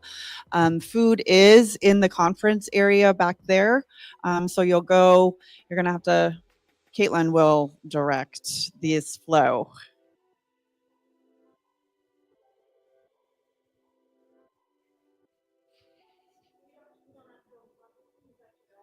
Oh, it's all out here. Okay, fantastic. But first, let's draw a raffle. When you guys came in, you guys got tickets. We have a few, some gift bags and some gift certificates from Rusty Raven Plant Ranch, as well as some of our sponsors. So we'll do a quick raffle. And the first is a gift card to Kamakani Kitchen, and that is who is catering our lunch today. And the number is 440964. 964. Woohoo! All right. And we have a gift certificate to Rusty Raven Plant Ranch out on Cave Beach. 440953. Woo! One more. Let's see. One more. Oops. 440947. Oh, Alyssa. Okay. There we go. And we do want to thank Rusty Raven Plant Ranch, graciously donated some gift certificates. Rusty is our board president, and he is, I feel like he must have left. Oh, darn. But he has a great spread out on K Beach, and please go see him. It's magical. And if you need a stress relief, that's the place to go. We'll wait on that one. Okay. So please break for lunch, grab a bite to eat, refreshment, come back here, and we'll regroup with our next two presentations.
Don't like to lose time. We are going to go ahead and get Senator Sullivan's video queued up and get going, and then we'll jump into our economist's perspective on the Kenai Peninsula Borough economy and have that lunch session. So thank you for allowing me to jump in here.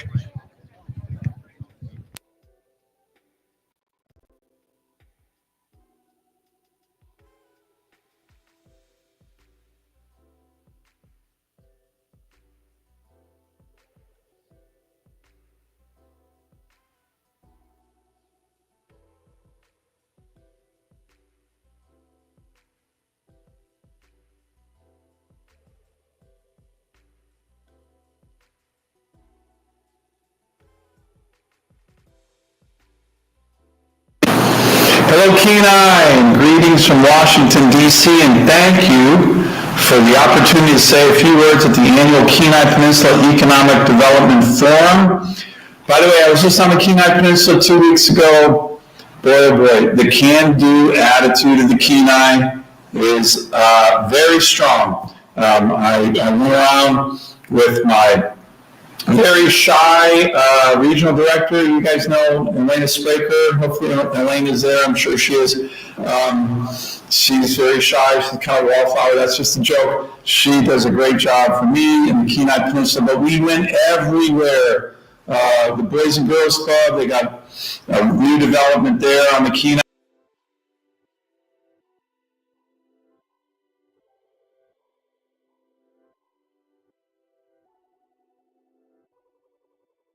Central Peninsula General Hospital, one of the best run hospitals in all the state. Homeless shelter, I mean, there's just so much going on in terms of positive spirit, can-do spirit on Kenai. I feel it every time I'm there, and I try to get there a lot. So thank you. So many people who make the Kenai so special are at this forum today. So let me start with, I think, what's really good news. This was the bad news. Some of you guys saw me with this the last 4 years. This was the Biden administration's last frontier lockup. 70 executive orders and executive actions shutting down our state exclusively and singularly focused on Alaska. I told President Biden this is wrong. It was unfair to target a state and the working families of one state so much. But the good news is this stuff is now over, right? I really like whipping this document up. It's over. Bye-bye. And the good news is we have a new document. And this was the day one executive order that I asked President Trump and his team to put forward on unleashing Alaska's extraordinary resource potential. We're the only state in the country that has our own executive order during the Trump administration, and it's really, really focused on getting rid of the 70 EOs from Biden to crush us, and this is to lift us up. And what I've told people, whether you like that guy or don't like that guy, you voted for him or you didn't vote for him, this is a really good document for us. It talks about all different parts of the state, it talks about unleashing our economy, talks about unleashing our energy sector, critical minerals, fisheries, you name it. And really, really importantly, it talks about moving out for federal agencies. If we're going to get things done in Alaska, they got to move. So I'm encouraging everybody to read this, take a look at it, because whatever you're working on in Alaska, I guarantee you this is written so broadly that there's something in it for you. Now, what's in it for the Kenai? I would say a lot, because one of the areas that this focuses on a lot, it says it is the policy of the United States to get the Alaska LNG project over the goal line, permitted and done. This document really, really highlights this, another handout. I like a lot of handouts. Make sure Elena has handouts when she's there. This is the gas line chart that I gave to President Trump right after his election, saying, Mr. President, we got this opportunity to get this done. Well, ends up we've been pushing on an open door with this administration because President Trump and his administration are really, really focused on the gas line. This will be great for Alaska, great for every community, but I'll tell you this, for the Kenai Peninsula, this is going to be really, really important. You may have seen this, the president in his first meeting with the Japanese Prime Minister really pressed this project, and in their press conference, he highlighted it. In his State of the Union last month, the president highlighted the AKLNG project as something that's really, really important. And now that you're seeing the president and his team, I actually just talked to the president about this yesterday. Most of his cabinet, I spoke to a number of them yesterday. When they're doing these tariff deals, you know, they're trying to get the Japanese or the Koreans or the Taiwanese to lower their tariffs. What they've been saying is, hey, we're not just going to have you lower your tariffs. We want you to buy Alaska LNG. The president actually said that to the Korean president just yesterday. The Secretary of the Treasury is saying this to the Japanese. So we have a strong support in terms of the administration on getting this project done. Are we there yet? No. But I'll tell you this, I gave my speech to the Alaska legislature last month, and I challenged them. I said, hey, look, you know, there's naysayers out there, maybe some in this audience, but let me ask the naysayers, what's the alternative? Then to put our shoulder into this more than ever, because we have an administration that wants to get it done, and I'm seeing the alignment. What's the alternative? The alternative is importing gas into the Kenai Peninsula from Mexico. Count me out on that one. I think that's a really dumb idea. So I'm going to continue as your senator to put everything I got into this project.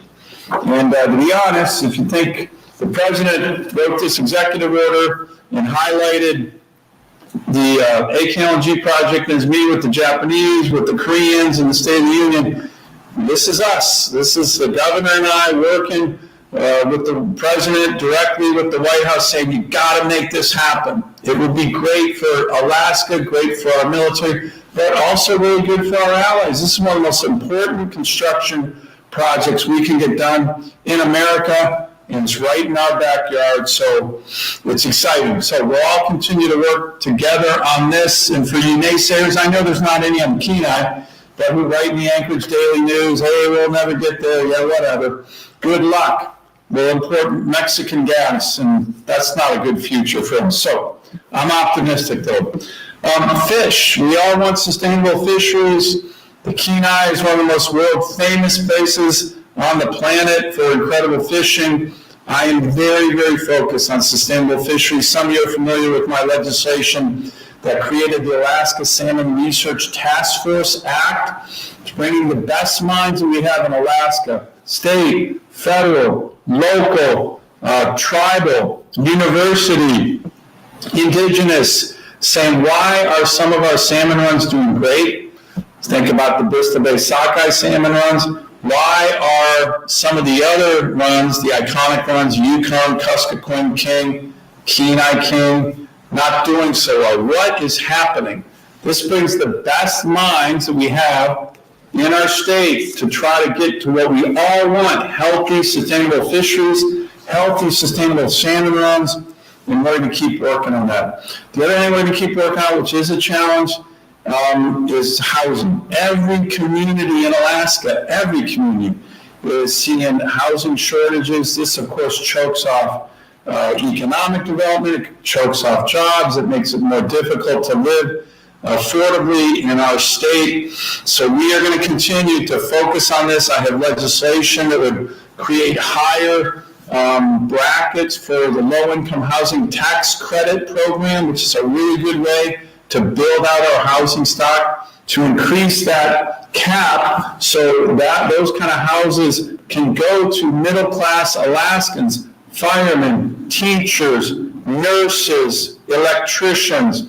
So stay tuned on that. I'm very, very focused on addressing housing. Finally, as you all know, it's a dangerous world. We got a lot going on in our own area of responsibilities. We call it in the military Russian and Chinese Joint Naval Task Forces, Russian and Chinese Joint Strategic Bomber Task Forces.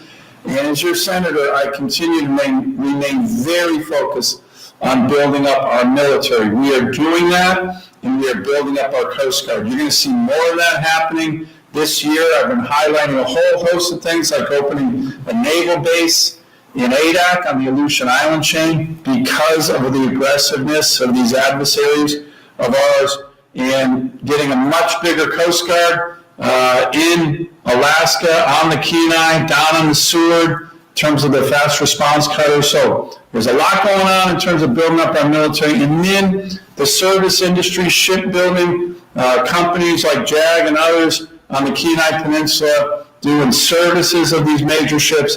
It's an exciting time. So our military is going to grow, and that'll mean our veteran population will grow as well. We've got more veterans per capita in any state in the country. I am every day focused on taking care of these great Americans, and I know that the communities on the Kenai are as well. So a lot happening. My view, a lot of optimism, because we have a federal government now that wants to partner in opportunity with us, not try to crush us. And that is so important, and I know that all of you agree with that. So have a great conference. I love being on the Kenai. I'll be down there again soon.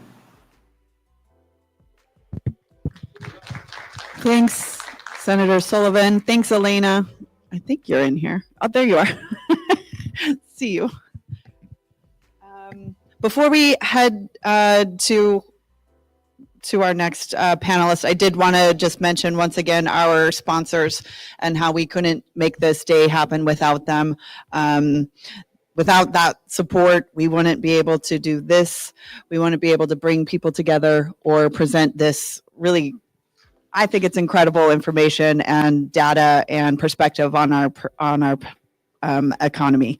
So platinum sponsors this year are Hillcorp, Marathon, Kenai Peninsula Borough. Thank you guys so much. Gold sponsors, NSTAR, Odom of Coca-Cola of Alaska, Amazon Hub is one of our new sponsors this year, City of Seward. Silver sponsors, Tote Maritime, Homer Electric Association, Altman Rogers and Company, Acuren, First National Bank, City of Soldotna, and Northrim Bank. And our bronze sponsors are ORPC, PCAHS, City of Homer, Homer Chamber, Kenai Chamber, Soldotna Chamber, City of Kenai, Aspen Hotel, and Epperheimer Inc. So we want to thank you. Please give them a round of applause. They really do help us in so many ways make this possible.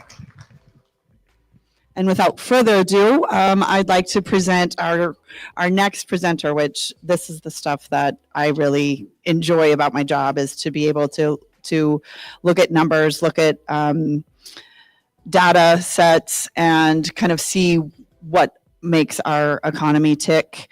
We'll hear these insights from Andy Wink, who's an economist and research analyst with Wink Research and Consulting.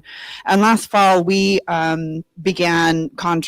contracted Andy and we began to collaborate and explore what the economic drivers were of the Kenai Peninsula, started to identify trends and different aspects and different details of each individual community that's on the borough, and then kind of start to paint that picture of what it is that is happening here. Are there trends? What's emerging? Where are some gaps? How can we fill those gaps? It helps us inform our decisions as we go forward. It helps us plan and make strategies based on the information at hand.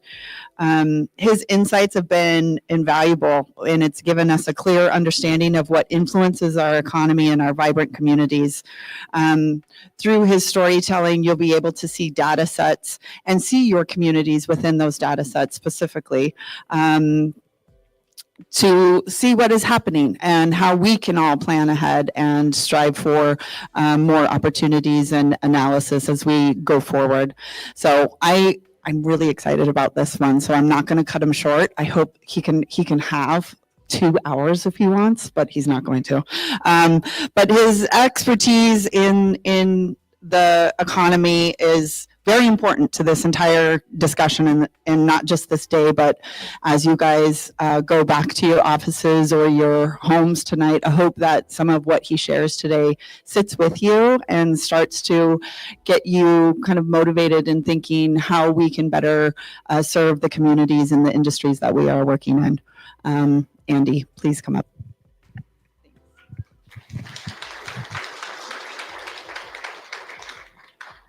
Well, thank you very much for that introduction, Cassidy. I will try to live up to it as best I can. Yeah, and I really appreciate being here with you all today. As Senator Sullivan said, so much energy, so much going on in this area of Alaska, and there's really a can-do attitude. So I've got a fair amount of slides and data to cover here, so I'm going to mostly kind of refer to my notes so I don't miss any insights that I am here to share with you. And also on some of the tables, I've left a few hard copies of the report that also says a lot of what I'm going to cover here today. If you need a PDF copy, you can reach out to Cassidy or Katie or Aubrey for that. So let's dive in. Oh, right. I'm going to have to do it both here. Thanks. Okay, so key economic indicators. Let's take kind of a 30,000-foot view here. The Peninsula Borough is one of Alaska's brightest spots in terms of economic growth and population growth. It ranks third among all Alaska borough and census areas in population growth since 2020. That's only behind Haines and the Mat-Su Borough. It ranks fifth in job growth and third in business creation since 2019, pre-COVID, right? And that job creation is only behind Yakutat and Mat-Su. And Yakutat's numbers can be kind of squirrely from year to year as companies come in and out for projects. Its average earnings per job are higher than the Mat-Su Borough, yet housing costs here are lower than Anchorage and the Mat-Su, as well as the statewide average. KPB housing prices have increased more than Anchorage and Mat-Su, as well as the statewide average.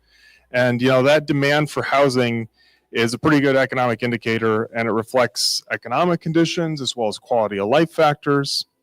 I will note, though, that the borough's employment growth did slow down a bit in 2024. Average monthly employment in the borough grew by 1.5% through September. We don't have complete annual numbers yet for 2024. And the statewide average was 1.8%. So fallen just a little bit behind the pace there, but the borough's employment has grown so much in recent years that's not too surprising. So overall, things are going really well in the KPB economy. There's a lot of reasons for optimism that we're hearing about here today, but there's also a few things I think to keep an eye on, which I'll talk more about in this presentation. Let's start by talking about the region's population and its people. The demographics have changed a lot since 1990. You can see the black bars there. That's what your age breakdowns look like in 1990, and the red bars are what it is today in the borough. generally the population's gotten quite a bit older. That's happened across Alaska, as many of you know, but here it's more pronounced. You know, the whole state has gotten 7.6 years older. I think this was back to 1990, but here it's gotten 12, almost 13 years older for the median age. The borough here tends to have fewer children, so you can see the red bar there for the under 20 somethings as well as the 20 somethings. You know, it tends to be less than Anchorage and Matsu or the statewide average. And then we tend to see more seniors here. So not too surprising, but I think it's interesting to just see the sort of scale and change over time.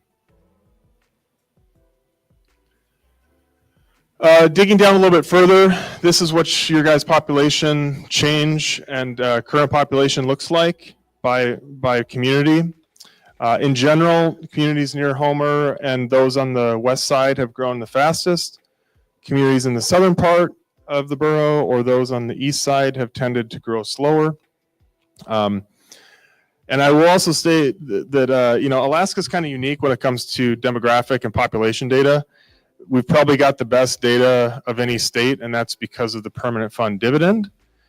So that allows us to understand from year to year changes in population, what the age profile looks like for those changes. And we can even match those PFD records on residents to the employment records to find out more about what's happening in the labor force. So let's go a little bit deeper.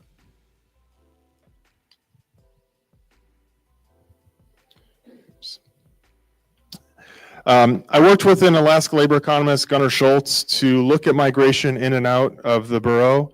I'm really excited about these new data queries we came up with because it can tell us a lot about the direction of a local economy and what's happening with it. So, you know, in the case of the KPB, children make up a smaller portion of the population and seniors tend to make up a larger portion. So what's happening with those populations? Is the borough losing children to outmigration? Are more seniors moving in?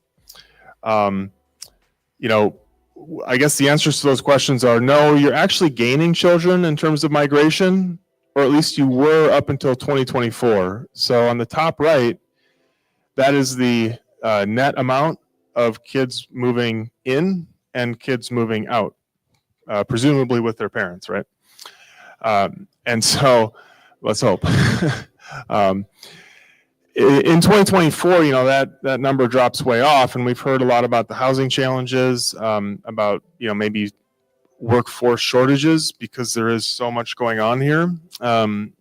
This is correlation, not necessarily causation, but you can see also up on the top left, you had actually net out migration in 2024 in total, not just for kids.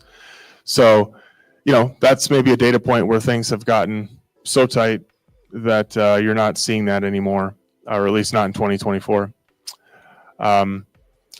Another thing I thought was interesting was there's a lot of turnover, and you see this across Alaska, but nearly 1 in 10 residents were new each year into the borough. So, you know, 1 in 10 people you meet might have just got here, and that's a big opportunity. It's an opportunity to lose them. It's an opportunity to keep them, right? In terms of how much the population of children is growing each year, gaining about 200 new children per year from 2019 to 2023. You actually had more kind of graduating into adulthood, but that was more than offset by the new kids coming in.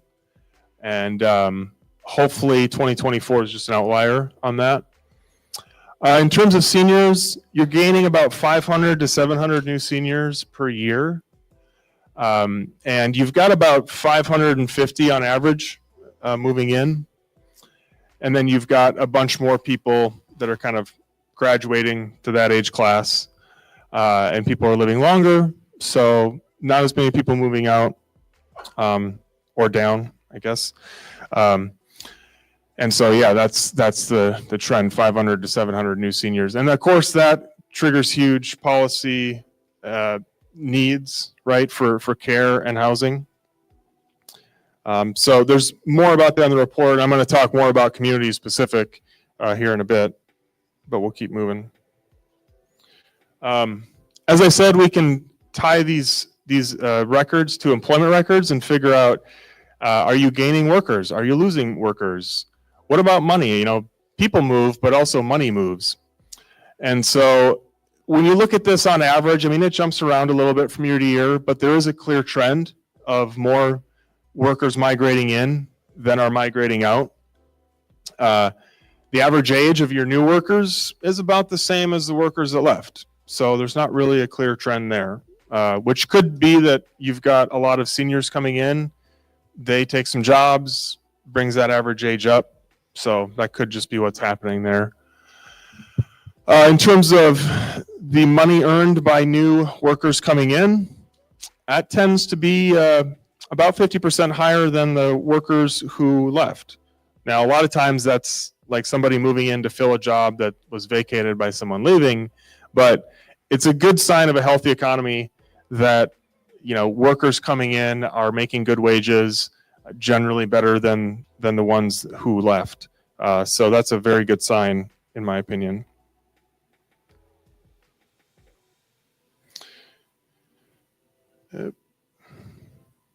Sorry. So this is the borough economy. As Cassidy said, it's very diverse. These are 2023 figures. We don't have 2024 yet for the whole year. But, you know, a few quick things I want to note that I've added here. There's a substantial number of folks that live here and work on the North Slope. So I've tried to estimate and add their employment to this. There's and also this data primarily comes from those who hold wage and salary jobs and are covered by the UI unemployment insurance system. When you hear economists or news outlets talk about the non-farm payroll, in Alaska, it's kind of like the non-seafood payroll or non-fishing payroll because commercial fishermen don't qualify for unemployment insurance. So they're not in the typical employment statistics. But we can make a pretty good estimate about what that employment is. So, and it's significant in just about every coastal region in Alaska. So I've added that here. But, you know, basically, like I said, this is a very diverse economy. You've got your government footprint. Oil and gas is only 10% of the employment, but the wages are high. So that's about 22% of earnings. And, you know, you've got healthcare, looming large, tourism, which is going to be jobs largely in recreation, hospitality, and transportation, as well as retail trade, and probably some of the other private sector industries. That obviously is probably the biggest private sector industry here. So very diverse. And, you know, hopefully this data is helpful to help you understand how the local economy fits together, right? Industry by industry. Let's go next one. So how are things doing overall through time? This is the average monthly employment, again, for those wage and salary workers. And you can see, I mean, everywhere dipped in 2020 with the pandemic. But the borough has come back a lot faster and a lot stronger than we've seen elsewhere in Alaska. And so just about 22,000 jobs through Q3 in 2024. So seeing a nice upward trend, you know, and I would also say that I looked at unemployment insurance claims data, and the number of claims generally was falling too, faster than other places in Alaska. So you got fewer people making unemployment claims. It's a sign of a tight economy, really, you know, tight labor market. Let's look at, so we talked about employment, let's look at earnings. This is wage and salary growth over time, you know, annual percentage growth. And you can see that KPB has tended to outpace Alaska overall, except for this most recent year. You know, the trend has kind of stopped there, but we'll see how it continues. But again, in general, very good trends here. You're beating the statewide average, sometimes by quite a bit. So, wages and salaries aren't the only way that people earn money. All income generated within an economy helps it. And so we can look at IRS tax data on residents and compare, that to the Alaska average to get a better sense of, these income sources. With more seniors, it's not surprising that wages and salaries make up a smaller percentage of the borough's total income compared to Alaska overall. But also, KPB residents tend to earn more business earnings, more in pensions and investments. And, just to be clear here, the business earnings includes partnerships. So some of that is going to be passive income. But in general, it's a very good sign to see that your business earnings percentage is high. That means you have probably more business owners, more successful business owners. And that's a good thing from looking at a local economy perspective. Okay, let's talk about housing. Housing here tends to be relatively more affordable. However, as I explained more in the report, the data suggests that the market is probably tighter than most all other places in Alaska. And everybody, everyone in Alaska, or every place in Alaska, and really every place down south is dealing with the housing challenge of high costs or low availability. But as you can see in the chart, new homes tend to be a bit more expensive in the borough versus the Mat-Su. This could be skewed by some more expensive homes being built here in the area. But it's also probably true that, new builds on the peninsula are just a little bit more expensive than Mat-Su. But when I look at housing, it's clear there's a need for more of it. That's an easy thing to spot, a hard thing to solve. But when you're looking at what it says about an economy, it's a very good sign. A lot of people want to be here. You just don't, at the moment, have space for them all.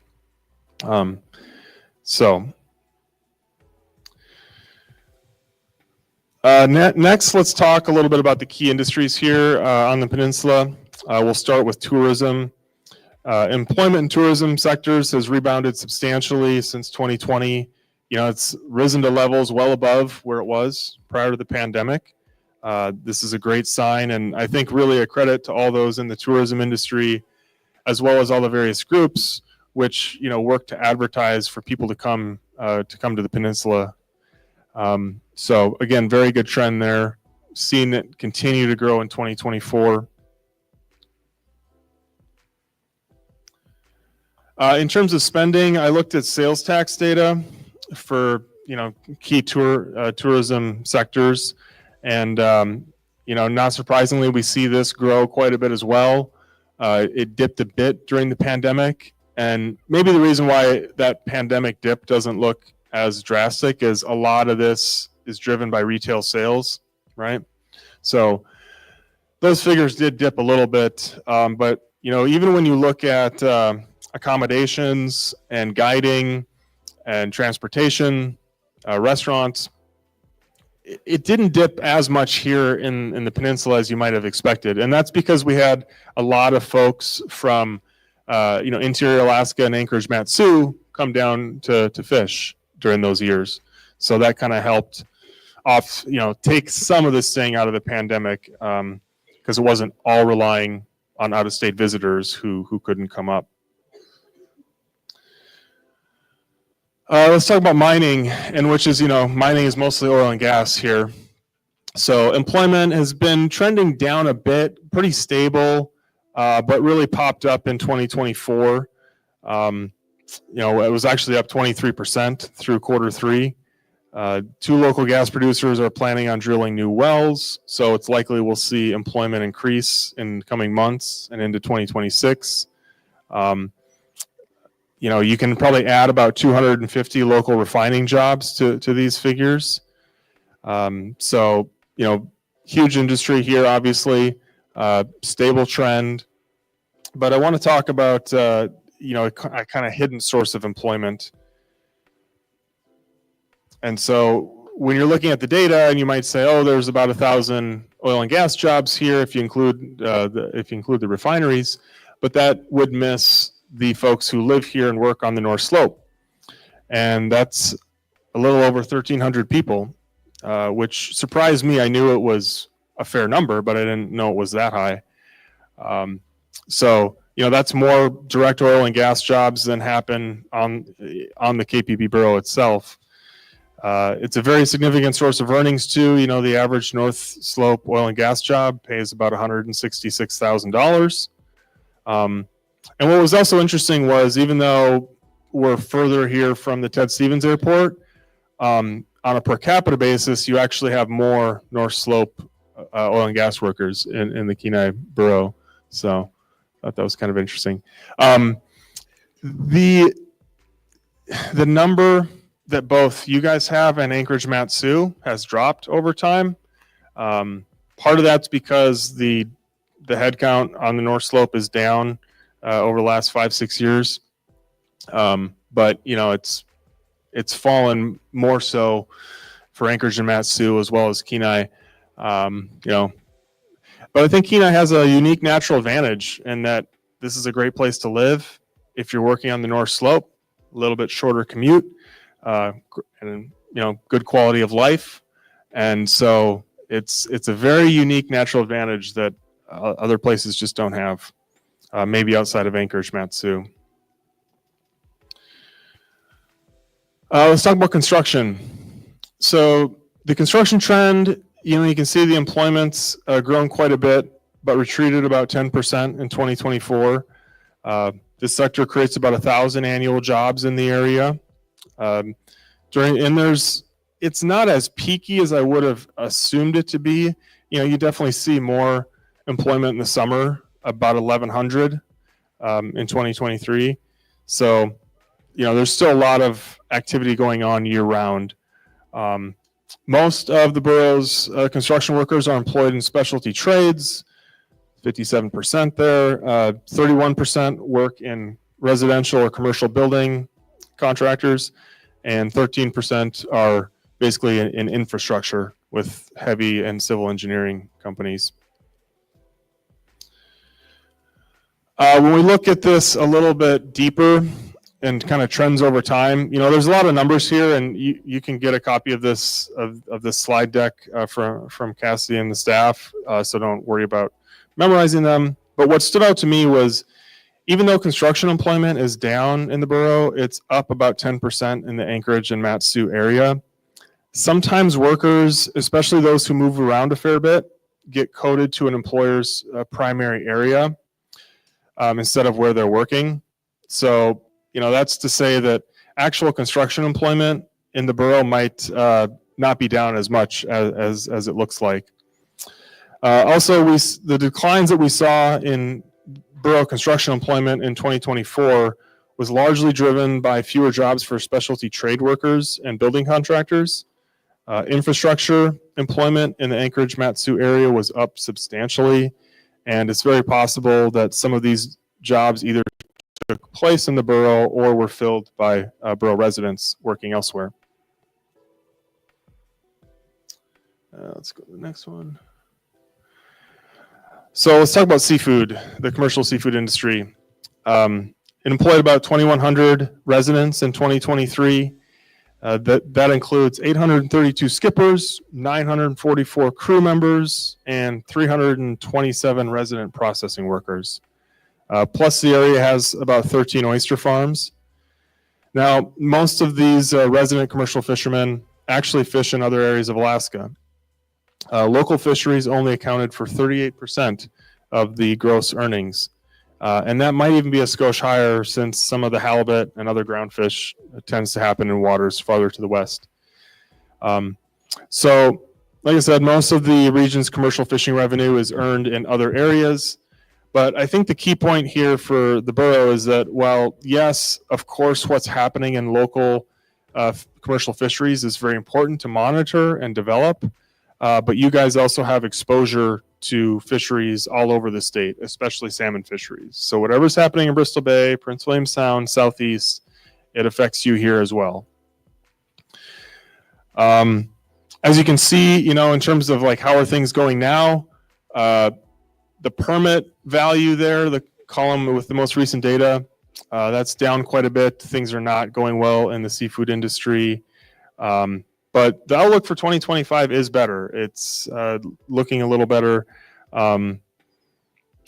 Just kind of pick up my note here.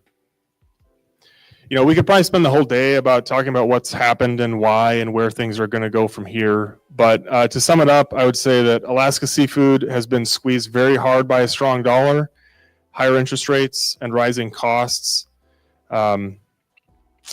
Excuse me, I lost my place here. But these rising costs bumped up against consumer weakness. But the forecast for this year is pretty good. Prices seem to be rebounding a lot. Plus, the dollar has weakened a lot in recent weeks. So those are all good things for Alaska fishermen and processing companies.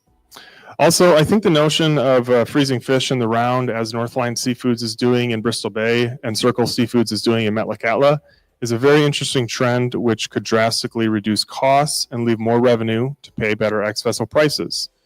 For now, we'll have to wait and see how those companies fare. But kind of something needs to be done to work on the cost side of the equation.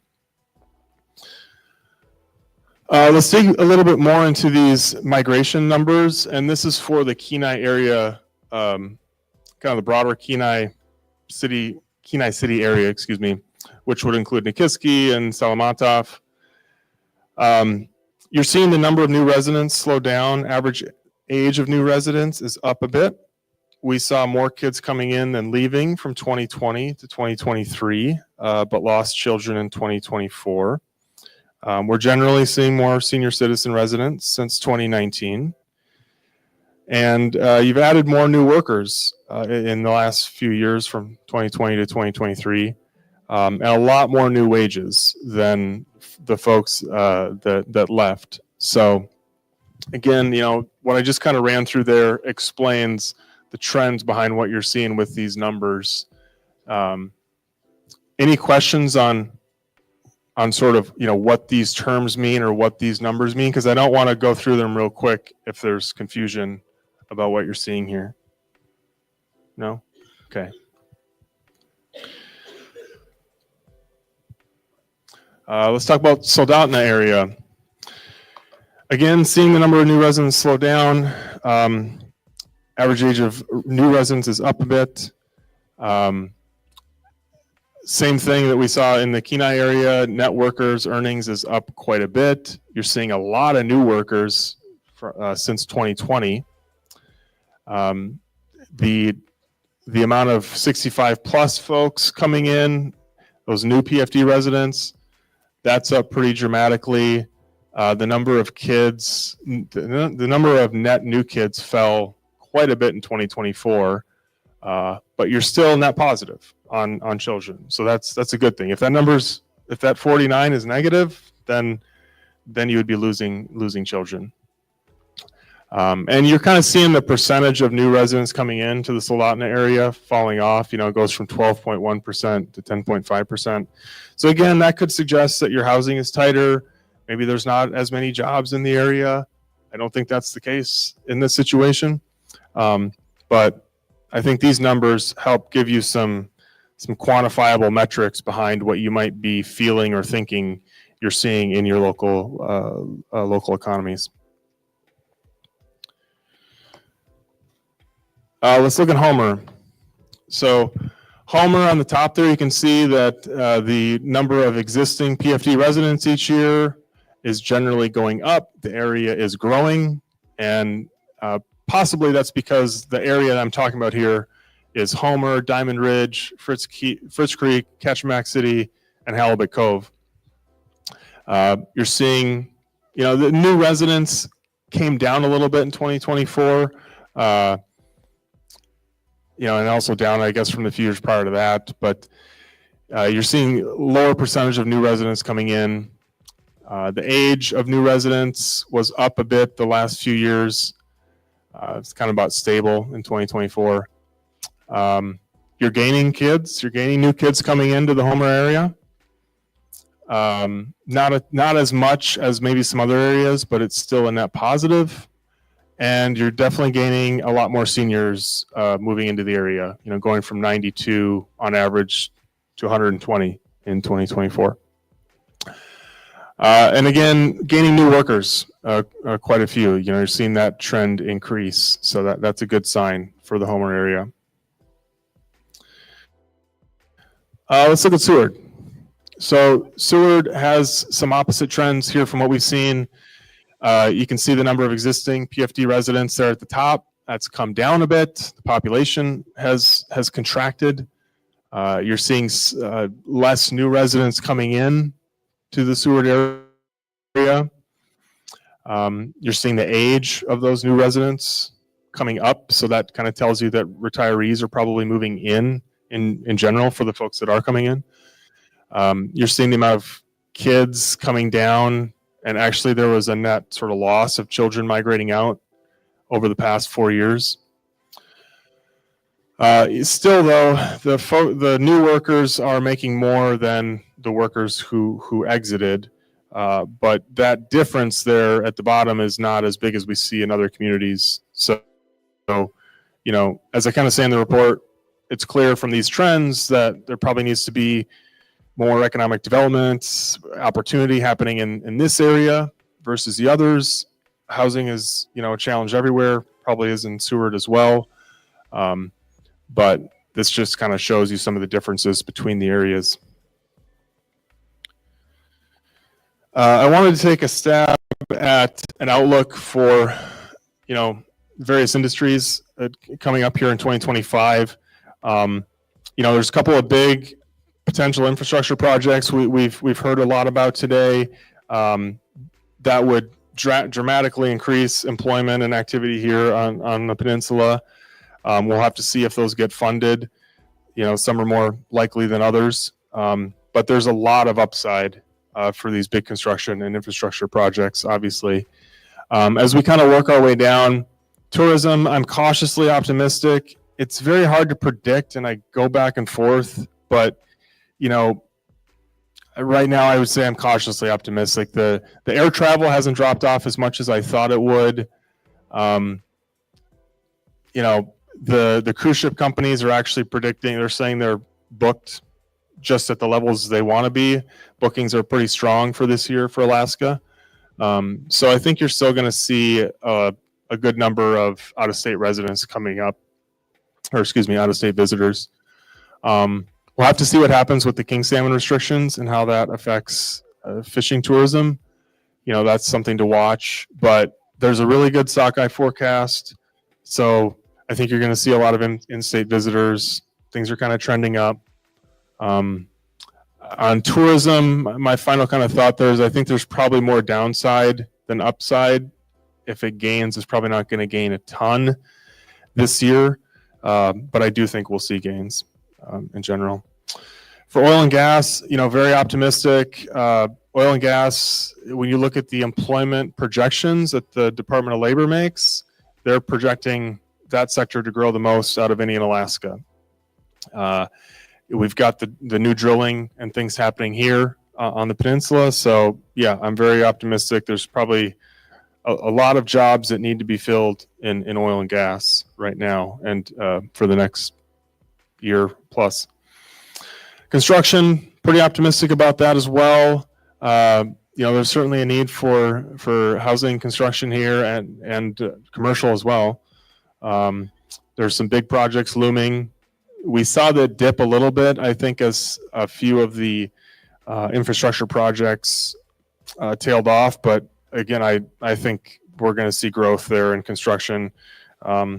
It's just going to bump up and down a bit here and there, but in general, I think it's going to go up. Seafood. I think seafood 2025 should be better, but there's big risks. A weak dollar helps. Hopefully that doesn't come back. I think 2025 should be better, but there's just bigger risks out there. And in general, Alaska has to, it gets a premium price. It's got a great reputation, but we got to keep delivering on that because consumers are more strapped and more a little bit weaker than ever. And so we've got to continue to improve quality, cut costs, and that's just a really hard thing to do right now. So again, overall, I'm very optimistic. There's some growing pains that happen anytime you have a really an economy that's growing as strong as it is here. You know, that lump in the carpet could be housing or it could be something else, but it's good problems to have, I would say. So with that, does anybody have any questions for me?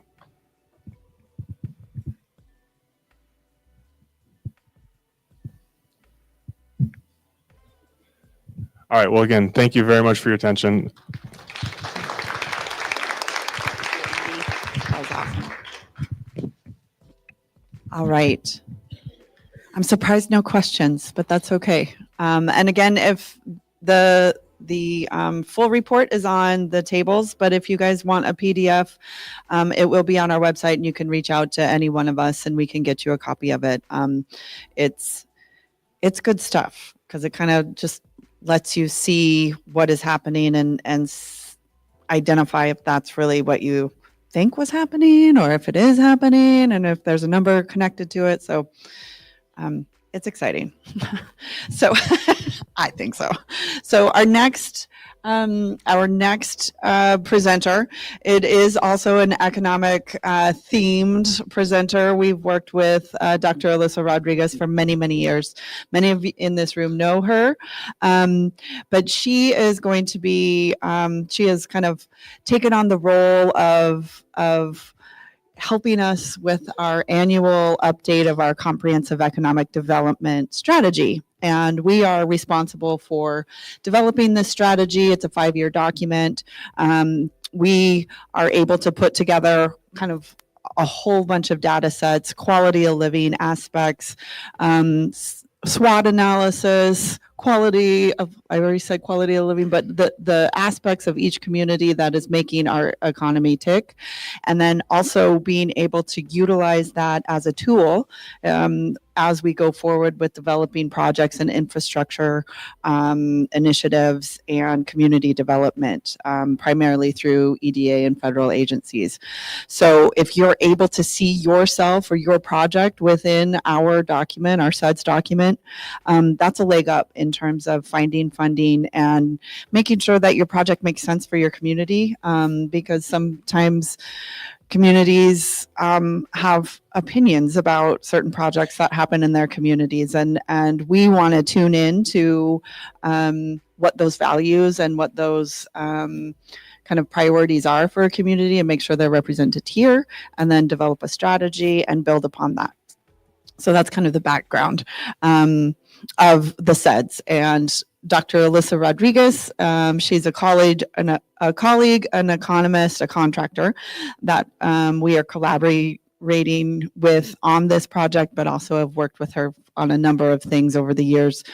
And she is going to take you through what a SEDS is, but then also she's going to have some interactive aspects to this presentation that will help us kick off this SEDS process and do outreach and engagement and kind of identifying the things that we need to be focusing on and understanding in order to put this strategy together. So please give a great warm round of applause to Dr. Alyssa Rodriguez, who makes learning fun. Thank you so much for having me. I'm super excited. I have so many slides to share with you, and I will actually skip over quite a few of them because Andy did such a great job. So there's a bunch of data that I think we'll just kind of gloss over, and then there's a little bit more that we'll kind of dig down a bit deeper into. But as Cassidy was saying, like, this is all about the comprehensive economic development strategy, which is really trying to come together and decide where do we as a community on the like as the borough as a whole, but then also individual communities, where do you want to go? And then the SEDS is kind of a pathway as to how we're going to get there. And if you have been here for years and years and remember some of my presentations, I try to do themes. And so this year's theme is Jurassic Park. And so I did not know that you had a dinosaur out front before I chose it. So that was like, oh, That was amazing. Also, I'm going to set a timer. So I'm going to try. Yeah, I can do this. We got this. Okay. And it is interactive. And so there will be opportunities. I'm sure a lot of you have used Mentimeter before. So we'll have you use it to give us feedback. Again, this is to be your plan. Where do you want your economy to go? What matters to you? We'll reflect on what has happened and what was put into the previous SEDS, and then look at where does everybody want to go? What matters to you? What makes your communities different, both positively and then maybe what's a weakness in your community or something that needs to be addressed. Okay, so I already said this, but again, the focus of the previous SEDS was really about resilience. It was really about resilience and making the Kenai Peninsula a thriving place to be. And so here's what we set out to do. The goals were, and can you read this like from far away? Okay, I won't read everything to you then. So, but they were a handful, 5 different kind of super categories. And there's a bunch of detail in there. You can still go to the KPEDD website and really dig down into the very specifics of it. But technology, telecommunications, workforce, human capital, infrastructure, land use, natural resources, business climate, regional partnerships. And I'm so excited to hear so many people comment on partnerships. And I've got a slide that talks about, the successes that have come in each of these different categories over the last 5 years. But it's encouraging to hear the amount of partnership on, from healthcare to natural resources and, firefighting, everything. There's a real sense of partnership across the borough. And that's even electrons, like sharing electrons and whatnot. I love it. Okay, so from the technology and telecommunications, this is really what was done. So what was done was KPEDD led a broadband task force with, again, diverse group of regional partners, challenged broadband maps to prioritize build out areas, advocated for funding, promoted digital inclusion. Okay. The biggest thing here is trying to understand who does and who doesn't have internet access and what type. Everyone in this room, do you have, would you consider yourself to have really good internet access? Like when you turn it on, it works. Okay. That's not a lot of people. Okay. That's a little bit more. So 13% of folks on the peninsula lack internet access, like very broadly. And then when we break it down into this, I realize my font is a bit too small now, but most folks do have broadband. That's just to say you got broadband. That doesn't mean that it's really good, that it's really fast. It's there when you need it. And so to integrate into a global economy, we need to have really good connectivity. When we talk about remote workers and when we talk about attracting people to a place that so many people already want to be, if you don't have some of these basics, then that can really deter folks. Okay, workforce and human capital. Does anyone remember that brain breaks and the reason why we have brain breaks? Okay. People will retain information better if you give them a little break. And if you can make them laugh, then they will retain things even better. So can you all read this hilarious Bill Murray quote? Whatever you do, always give 100% unless you're donating blood. It's fantastic. He's brilliant. Okay, labor force participation. This is not unique. Can you see this pretty drastic decline in labor force participation? It's not unique just to the peninsula. And then you can see it has been ticking back up ever since COVID. But when we think about all the opportunities that have been mentioned, how are we going to pivot? How are we going to rise to the occasion and take advantage of these opportunities if we don't have enough folks participating in the labor force? And if we're not able to adjust quickly and get more people into the labor force? And I'll dig into that a bit more, some of the challenges there. Okay, workforce and human capital. We need housing, childcare, and transit. So those were some of the big things that KPEDD identified as being those, maybe, what did you say, the lump under the rug?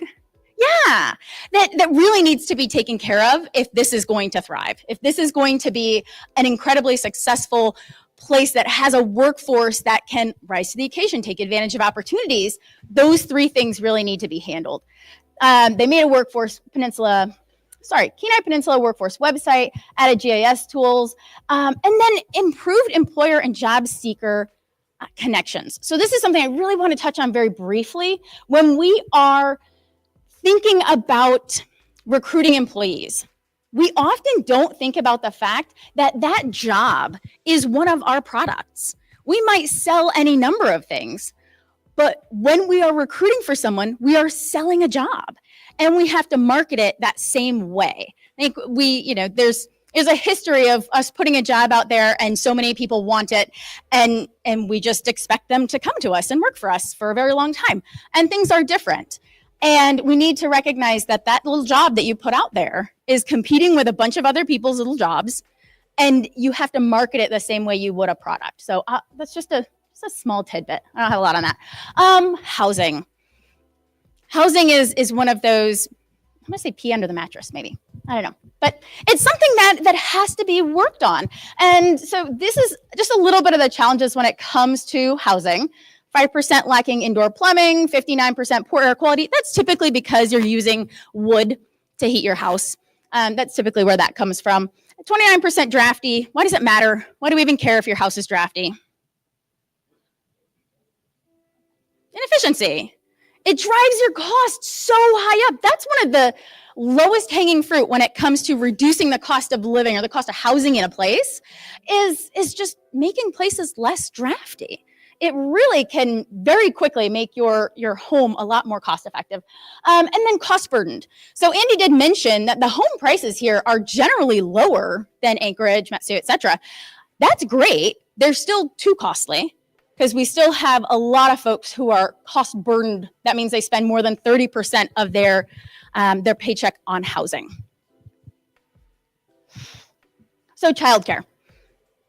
If we are going to have a thriving workforce that can pivot, that can rise to the occasion when we have all these great opportunities, they need somewhere to drop off their young ones. They need someplace to manage these little velociraptors. And this has been really challenging, and not just on the peninsula. So we've got closing childcare businesses, long-term trend. More recently, we've had some stability there, but the long-term trend is not increasing. And that's challenging because if we want people to be in the workforce, they have to put them somewhere. They can't all come to your job. It's chaos. The childcare challenges across the peninsula, we're looking at 16 businesses in childcare, 800 spots, which sounds like a lot, but it's not enough. There are 4 children per spot. So per individual small chair at a tiny table, you have 4 kids who want it. That is a horrible game of musical chairs. And the only winner, there's none. Everyone loses. There's not enough seats. Now, this is lower than other places in Alaska, but it doesn't matter. If you are a person who needs your kid to have a spot and you can't find a spot, it doesn't matter if there's 8 other people in front of you or 4. You still don't have a spot for your kid and you still can't go to work. Okay, slight brain break. Can everyone read this? I can read it. It's hilarious. I can read it to you.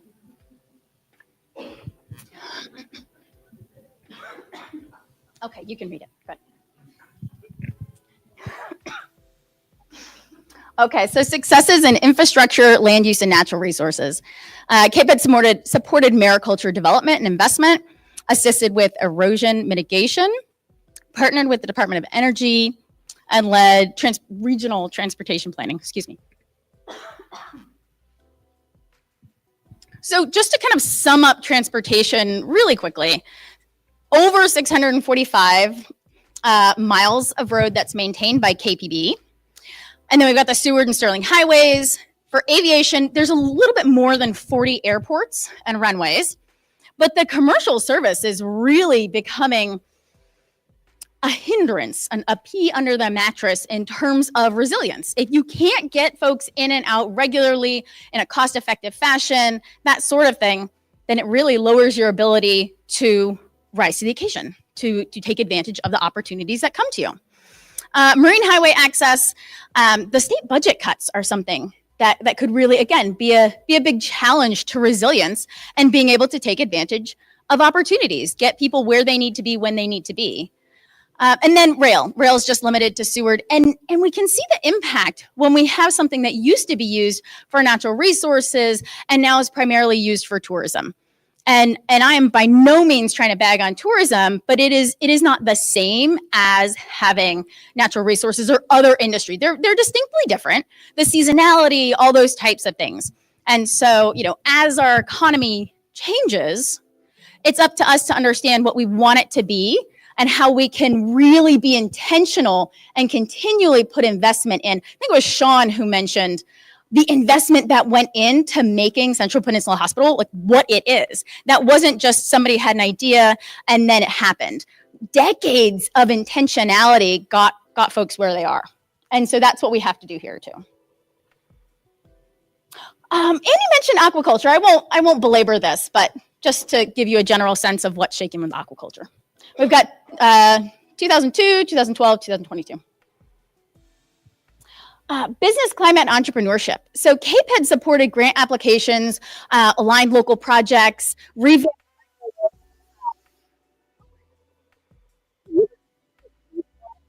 services. I don't know how many folks are generally aware of the just inordinate number of hours that KPEDD put in helping individual businesses through COVID.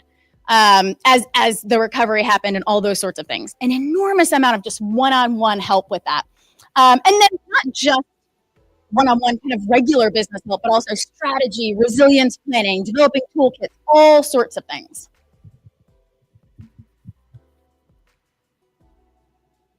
And then regional partnerships. The importance of this, I really think, can't be overstated. No one gets anywhere alone. And I think that's especially true when it comes to economic development.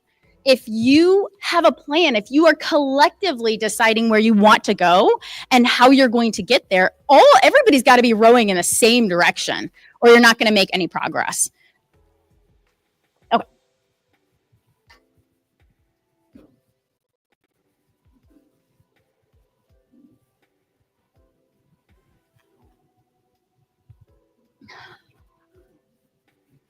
I wait for the giggles and then, can you move our little, where we get interactive? I'm very excited. I hope you will be. We're not yet, but you will be. Okay. Ooh, it's thinking. Okay, so let's see. We looked at the previous SEDS briefly to see what those various goal areas are, what activities were undertaken, that sort of thing. What we want to do here is you can scan the little Mentimeter code, or you can go to Menti, I don't know if you can read it up there, menti.com, and put in that little code. And what I want you to, I'm too close to the speaker. What I want you to do is I want you to rank which one of these priority areas you think has seen the most improvement. Yeah, the most improvement. We got business resilience, you'll see it on your phone, business resiliency, housing, transportation, childcare, and broadband. And then as you're doing it, it's gonna change. So do it, you can see your little answers pop up. So we're looking for improvement, positive improvement here. And I won't give you too long because we don't have a ton of time. If you're having problems, let us know too, because I wanna make sure it's actually working. Okay.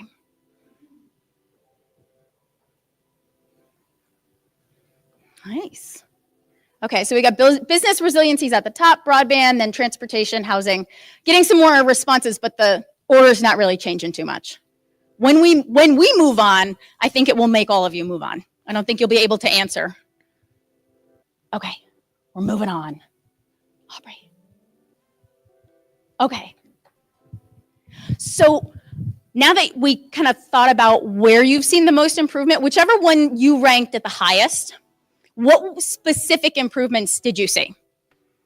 As specific as you can be. Also, don't give us a paragraph. Like we're talking like one word. And even if you don't live here, if you come here regularly and you have a thought about this, put it in there. Year-round transfer, Sterling Highway, increased access. Survived through COVID. Okay.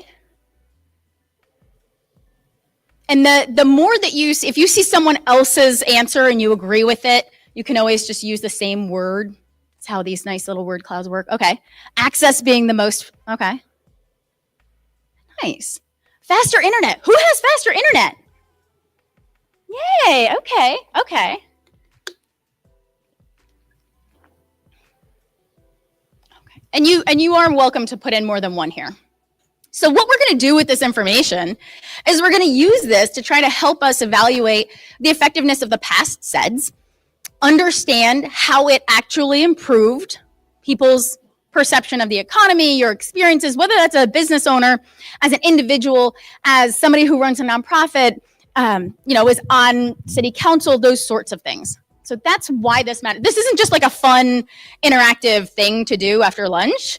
Like that, we actually are going to use this data. So don't lie. Okay, let's do the next one. What other priorities should we consider? So we had those 5 priorities that we ranked. What else should be considered? Ooh, wow, you guys were fast on this one. Okay, so hang on. We've got childcare in here. Childcare is already one of the 5. So if it was one of the 5, don't put it in again. We'll give that person a break though. Financing, connection, energy, education, workforce. Nice. These are fantastic. I like it. We'll give another minute to get some responses in here, and then we'll keep moving. And this is going to push us into the next SEDS that we're doing. So the one that we're embarking into right now is, where do we want to be 5 years from now? And so we want to look back at what we did so that we don't just make a brand new decision, go a brand new direction every 5 years, we just pick something new. But where were we? What did we decide on last time? And do we want to continue this pathway? Were we making positive progress that we want to keep going with? Okay, education continuing to stay in the lead there. Okay. All right, let's go to the next one, Aubrey. All right, so we're going to review SWOT. And Cassidy mentioned the SWOT: strengths, weaknesses, opportunities, and threats. There's lots of different methods for addressing what your community is good at, what you're not so good at, and how kind of well prepared you are for whatever might come at you. And this is just one of those methods. So a sweaty T-Rex was it was a weakness they didn't know they had. So weaknesses, strengths and weaknesses are internal. What do you do well? What's a weakness? What do you not have? What do you maybe not do as well as someone else? Opportunities and threats are coming from outside. So you have no control over this. This is just going to happen to you. Seafood prices, oil and gas prices, that sort of thing. So I'm going to zoom in on each of these, the strengths, weaknesses, opportunities, and threats. But I summarized what was put into the previous SEDS. And the idea here is that we're going to steepen it for just a minute. And we're going to see if we think these things are still applicable today. Were the things that we decided were a strength 5 years ago, is it still a strength of ours? Were we right? Was it actually a strength? And then the threats, were they really a threat? Were we accurate in what we thought we saw maybe coming at us? So we'll dive into this real quick, and then we're going to reflect on them and look forward. So take a look at this. The strengths: strong foundations and access to quality education, healthcare, reliable infrastructure, natural advantages rich in natural resources, and then collaborative leadership, which has been mentioned again multiple times today. How many of you think that these are still strengths that the peninsula holds? Okay. Nobody over here. None of you think that these are, okay, that's good. It's all right. You don't have to think so. Weaknesses. This is from the previous SEDS.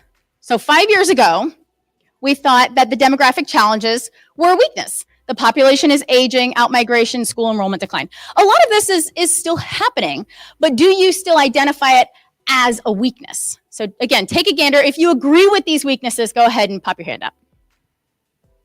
Okay. Opportunities that were identified 5 years ago. Growth potential in mariculture, agriculture, marine trades, renewable energy, strategic investment in infrastructure upgrades, federal funding, Coast Guard expansion, and then the lifestyle appeal, why people want to move here. Are these still opportunities? Or if there's anything you would take off here, you can just holler that out too. Federal funding, okay. Coast Guard expansion, yeah. So was it accurate 5 years ago, do you think? Hands up, yeah, no? It's still accurate now or needs some tweaking? Tweaking, okay. Threats. Threats that were identified: potential market policy, volatility, environmental health risks, workforce erosion. which includes childcare access. Were they accurate threats? I see one head nodding. Okay. Are they the same threats that we face today, or does it need tweaking? Okay. Subtle tweaking. Not inaccurate, but some subtle tweaking. Okay.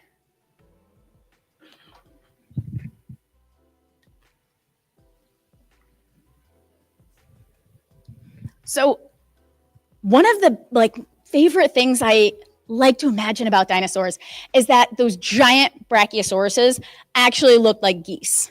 Like, geese are terrifying to me. I've been chased by too many geese. They are terrifying. And so I used to really like brachiosauruses. And now when I imagine them as geese, I'm like, yeah, that is terrifying. Giant geese.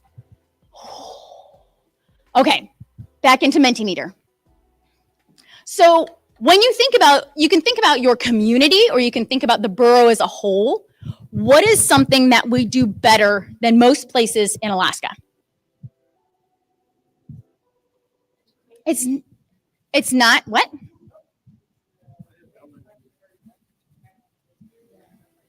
Hang on. Aubrey, can you log into Mentimeter? Can we do it? Or I can do it on my phone even. We can make this happen.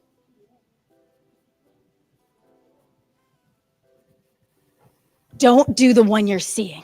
You're accidentally going ahead. While we are waiting, however, you're still going to type it in, but do you want to just shout out what is something that your community or the borough do better than everybody else? Almost everything.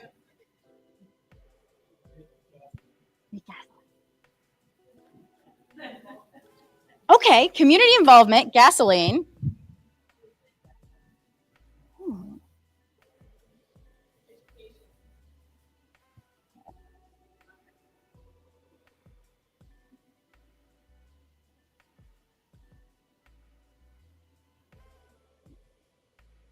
Okay. Sorry, yes. What do we do better than everybody else? Or than most places in Alaska? All right. I like it. Okay, so now are you able to see this question when you try and log in? Okay, good. Okay. I have some of your notes, but go ahead and fill them in too.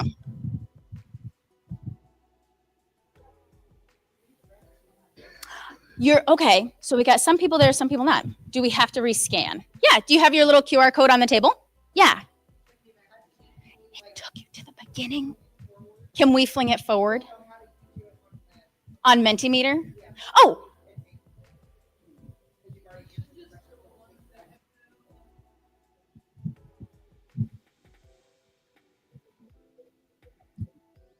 Okay.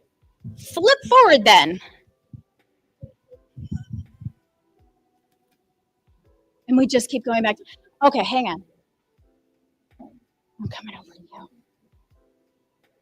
Let's see. Why don't we just open the Mentimeter? Can we just project that? This is just that. Okay. And if you go to present. Oh, that was present. Okay. And no one is seeing this. Let's do that. Okay. Scan this code. Can you scan this code? On the screen.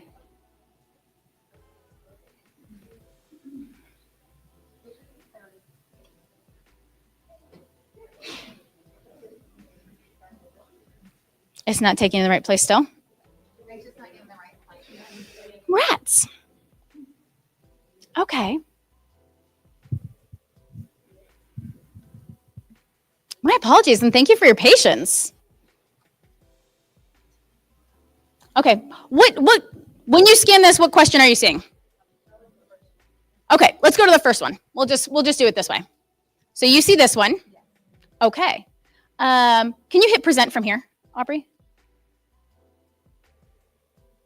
Okay, hit forward from here, and let's see if it moves our. Does it move anyone forward? I'm forcing you. Okay, that's all right. Okay.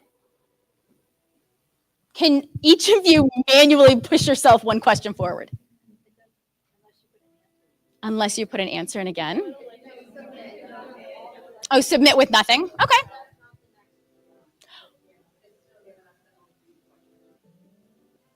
It's still giving you this one.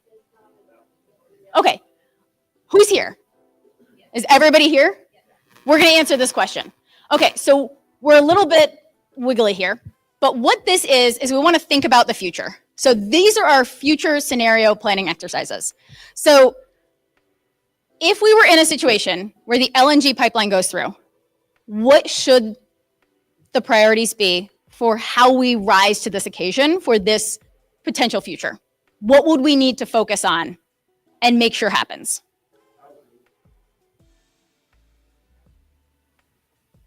So drag them around.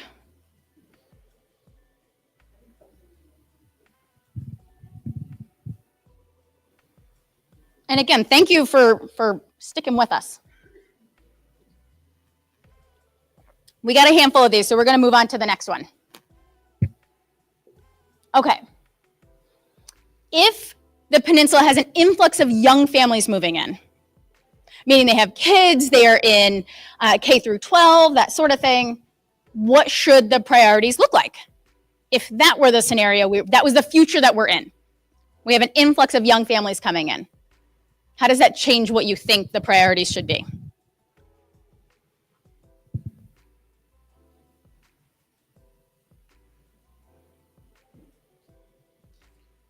Okay, I'm not seeing a lot of changes. Oh, here we go. Here we go. We got 29. All right. Are we all still on the correct question? Okay, good, good, good. All right, moving on. You're not getting the dinosaur jokes right now, but that's okay.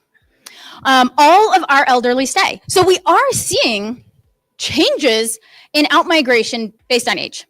For a very long time, all of Alaska, we had a really consistent rate of outmigration as people retired. And that is changing. So we are having more people as they retire stay in Alaska than we did previously. So what should the priority be if the peninsula experiences all of the folks who are retiring, they stay here? How does that change things? Oh, that's a great question. No. I'm going to say no. I'm going to say, so if you're thinking of like assisted living, housing. And I can I'll make a note of that so we know what we're talking about. And where's healthcare? When we're talking about elderly. It's not there. Which is interesting. No. Okay, so education. So we are going to have a slide where you're going to get to add priorities. Yes, you will. You will. But no, yeah. So this is really focusing on what our priorities were historically and how they might change depending on the different scenarios. Let's go to the next one. Okay, so if we have to import LNG, how does that change our priorities? And again, if you have one that's not on here, you can shout it out and I'll write it down, but we are going to have an opportunity to add those in a minute.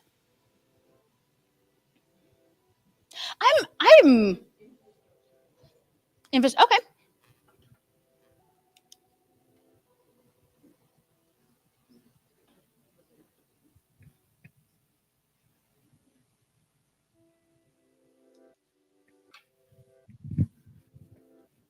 Okay, we're still getting a few more responses on this. Okay, let's pop to the next one. A few more of these. If there was a drastic decrease in federal funding, how would that change our priorities? And federal funding comes in through a variety of avenues into our economy. It comes in directly through grants to nonprofits, comes in through the state funds, and then comes into our funds, comes directly to cities, federal workers, those sorts of things. How would that impact what the priorities should be if there were drastic decrease in federal funding?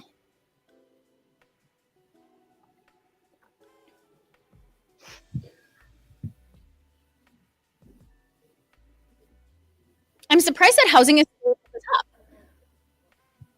Yeah. It's not wrong. I'm just surprised. I was really curious to see how these would change. Okay.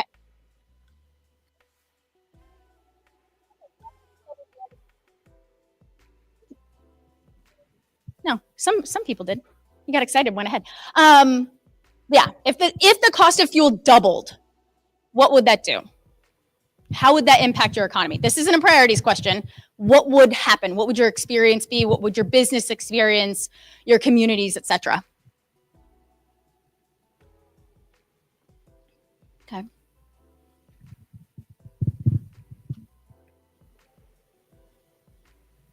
Seeing a lot of slow decline, less. Okay.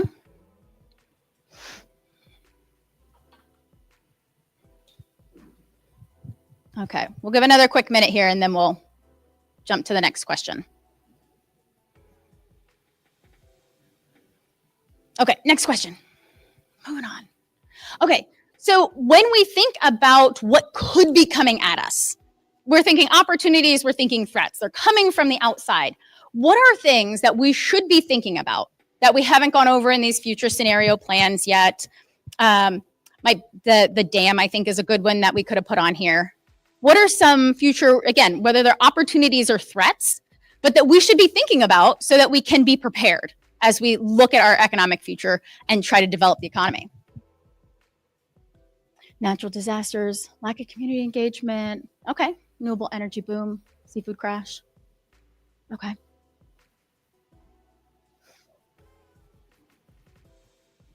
I see education funding. I thought I did. Education funding as in an increase or a decrease? Okay.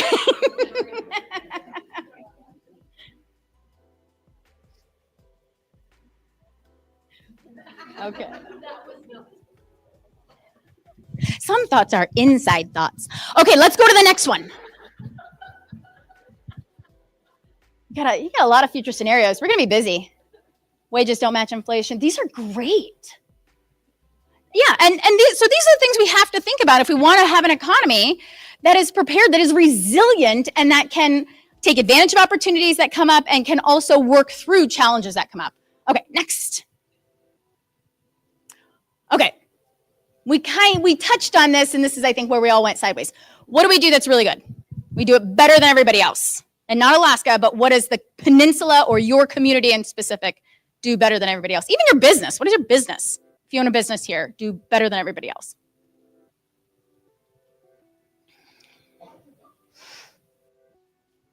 I think quality of life, is pretty incredible. We have so much data that really proves that people want to come here, they want to visit, they want to stay here, they want to move here. There's a lot of data indicating that this has got a pretty incredible quality of life.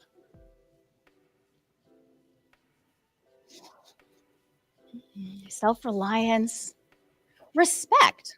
Okay, I like it. Creative solutions, resiliency. Awesome.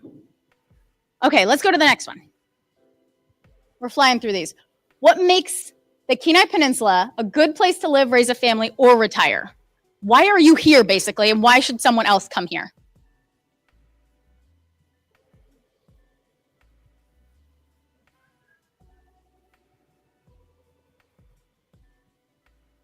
Freedom. Nice. Good neighbors, space. Okay, I like it. Access to nature, youth opportunities. Nice. Okay. You can keep adding things. We're moving on. I like that there's so many. All right. So what makes it a hard place to live, raise a family, or retire? What are the challenges that you face? Cost of living, childcare, housing, isolation, airport, transit, connect. Okay. Difficult employment. Say closed community. Okay. Wonderful. Shipping expenses. Oh my gosh, right? Okay. All right, keep them coming. We're gonna jump to the next one. All right, what is one thing that people need here they don't have access to? Could be individuals, could be businesses.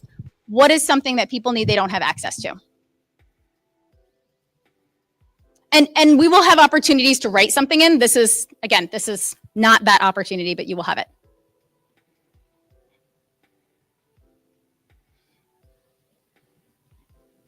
Yeah. There we go. Okay, we're coming in now.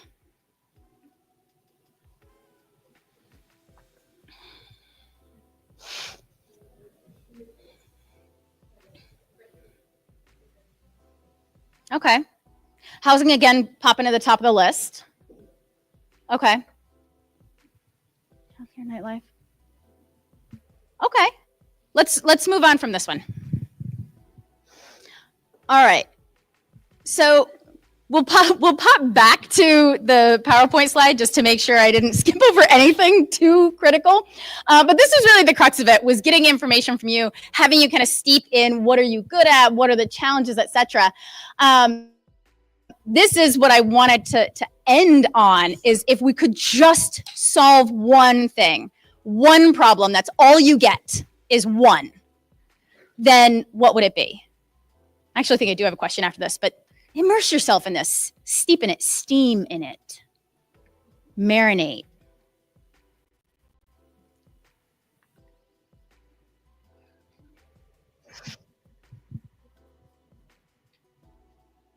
Okay.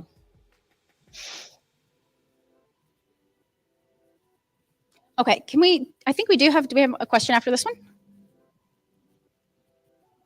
Okay, natural disasters, climate change. Sorry for the kind of a weird order here. Fire, storms, coastal erosions, earthquake, wind. Okay.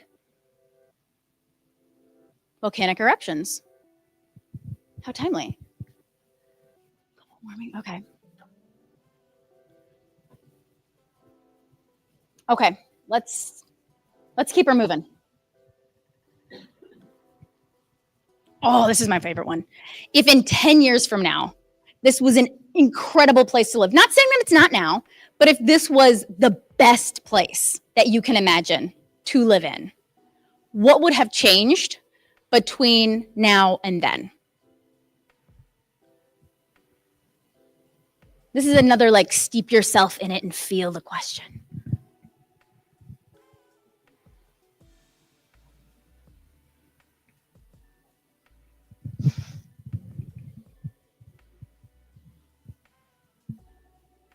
Housing really is the theme of the day. Just housing, housing, housing. Okay. Not just housing, but largely housing. Okay. Riverfront businesses. Nice. Okay. All right. Can we move on? Or are we? That's it, the last question? She's like, no, there's 800 more. Ooh, this is a good one. What makes us more resilient even when things are hard? This is a fun, slidey one.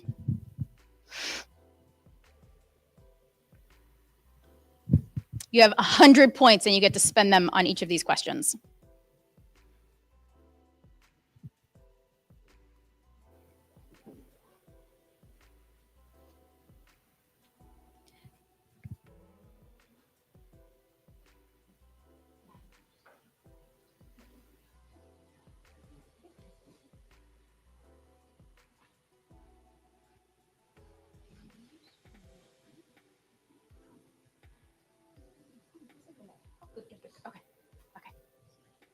All right.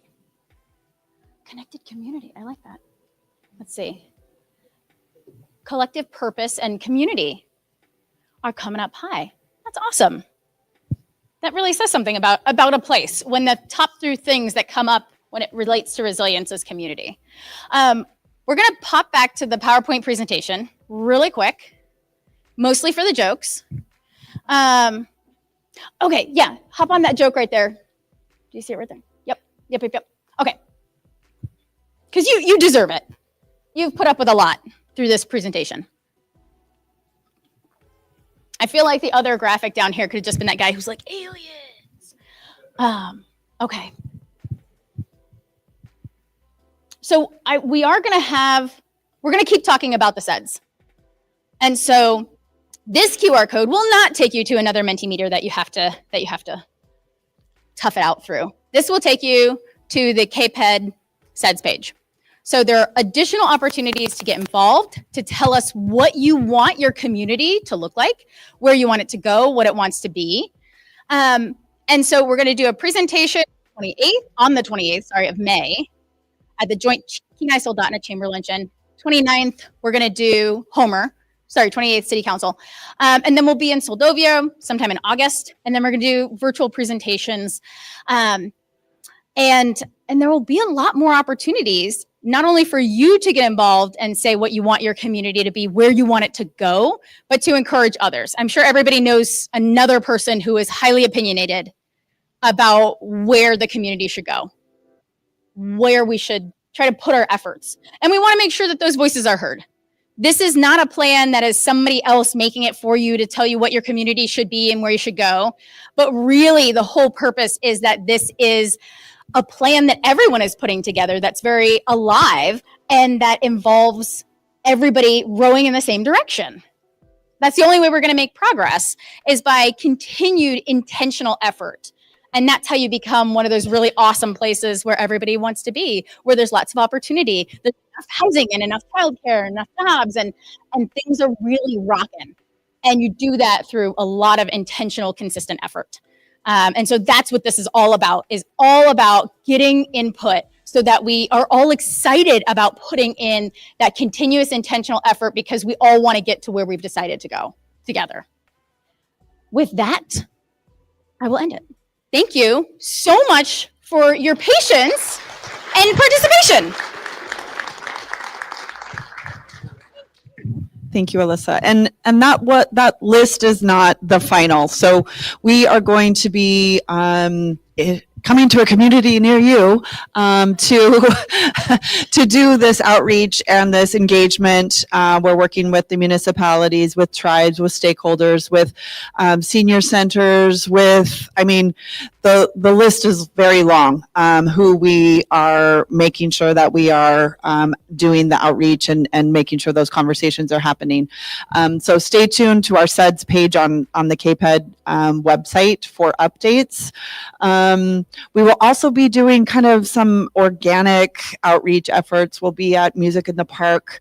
We'll be at certain events around the peninsula, and just kind of, we'll have some surveys, we'll have some interactive things just to gauge and to measure and to inquire and listen, because that is what I think, that's how we're going to get a strategy that is accurate and detailed and representative of the region that we're trying to support and to advocate for.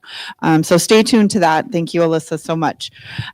We do have a small break, and I'm not going to do an official break because we're closer to time than we were before. So there are cookies in the back. Please help yourself to cookies, coffee, refreshment. And we're going to move into our power hour. And our power hour is really to, we had this really broad discussion about our economy and our communities and what is happening in them and in industry. But we also are going to focus on what is happening in emerging industries in our region.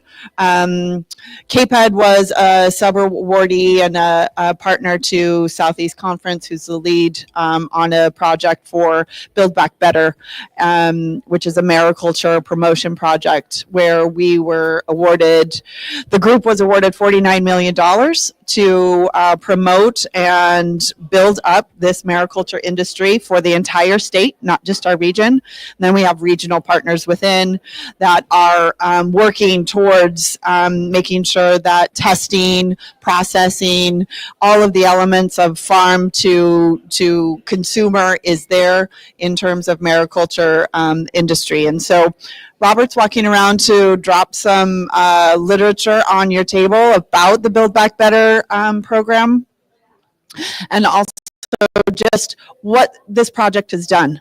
A $49 million investment from EDA is huge, but we have a state delegation.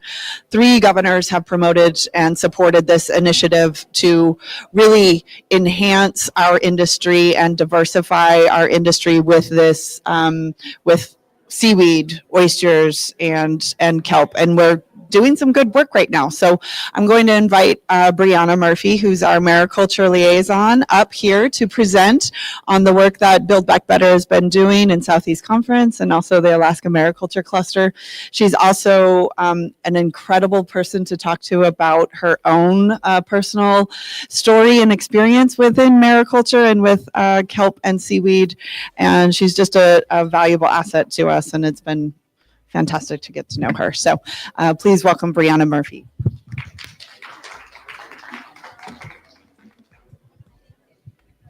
Thank you so much for that introduction, Cassidy. As Cassidy mentioned, my name is Brianna Murphy. I'm the Kenai Peninsula Mariculture Liaison under the Build Back Better program. I work with Chugach Regional Resources Commission and the Alutiiq Pride Marine Institute based down in Seward. That's a photo of our facility down in Seward along the waterfront there. APMI is a Mariculture Technical Center. We were founded in the 1990s with criminal settlement funds from the Exxon Valdez oil spill, and we were managed first by the city of Seward and what was then the Marathon Native Tribe, now Katuchik Native Tribe, before Chugach Regional Resources Commission, or CERC, took over operation and management of the facility in the early 2000s. CERC is a regional nonprofit and tribal consortium that was founded by 7 tribes within the Chugach region in 1984. It was founded basically to preserve and manage the natural resource interests of those 7 tribes and to provide economic development, respond to their economic development needs. Those tribes are, 3 of them are located in the Lower Cook Inlet region. That's Katuchik, based down in Seward, Port Graham and Nanwalek across the bay from Homer, and 4 in Prince William Sound, including Eak or Cordova, Tititlik, Valdez, and Chiniga. So as Cassidy sort of alluded to and mentioned, the state of Alaska in fall of 2022 received funding from the Economic Development Administration. The state received $49 million to basically jumpstart its mariculture industry. Southeast Conference was the lead entity on that, but they formed the Alaska Mariculture Cluster to manage various facets of this project. My assistant, Robert Venables, who also moonlights as the executive director of Southeast Conference, has passed out a couple of flyers with some, taking a deep bow, has passed out a couple of flyers if you'd like to follow along. But if you attended last year's industry overview forum, I'm certain you'll remember the presentation that I gave, where I outlined the 7 different project components under this project, as well as the 13 different subaward recipients and project partners. Because we're about halfway through the project, I wanted to focus a little bit more on some of the new grant tracking tools that Southeast Conference has developed. These are also included on some of the flyers that have been dropped off on your table. There's also a QR code up here if you want to scan that and follow along. The first one that I wanted to highlight is an RFP allocation dashboard. This is a dynamic dashboard that just basically shows the disbursements of funds throughout the various regions and throughout various industries under this project. So for the purposes of the presentation, I just took a screenshot. I had selected shellfish projects on the Kenai Peninsula from that bar graph there. You can see from that currently selected area, there's been $946,000 awarded to the Kenai Peninsula for shellfish projects under this grant. That's under 6 different projects with 3 unique project leads. If you go down to that map, you can see the geographic disbursement of the funds. And then if you're interested in seeing the exact breakdown of the projects, they've got the projects outlined there as well. The other grant tracking tool that Southeast Conference just came out that focuses a bit more on the specifics of the various projects is the AMC Airtable database. Again, there's a QR code up there if you want to scan it, but this one's also on the AMC flyer that Robert dropped off. This one just breaks things down a little bit more specifically. Again, this is just a screenshot of that Airtable database. You can group it by several different features depending on what you're interested in. I've grouped this by projects on the Kenai Peninsula, grouped by region. So you can see the titles of each of the projects. You can see the entity responsible for dispersing the funds, the various subawardees. You can see the contractor that was awarded funding, whether or not the project is in progress or complete. And then you can also see the dollar amount associated with that project.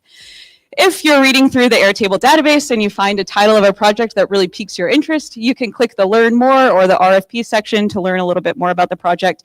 If the project has concluded, if it's got completed on that in progress or the status bar over there, you can see the final report that's been uploaded to the AMC website. If it's in progress, you can just reach out to the the contract leads on those projects. One project that I wanted to highlight under the Build Back Better program was one that CERC received funding for. I'm sure it's not a surprise to a lot of people in this room to know that bivalves have been declining in South Central Alaska since the Exxon Valdez oil spill.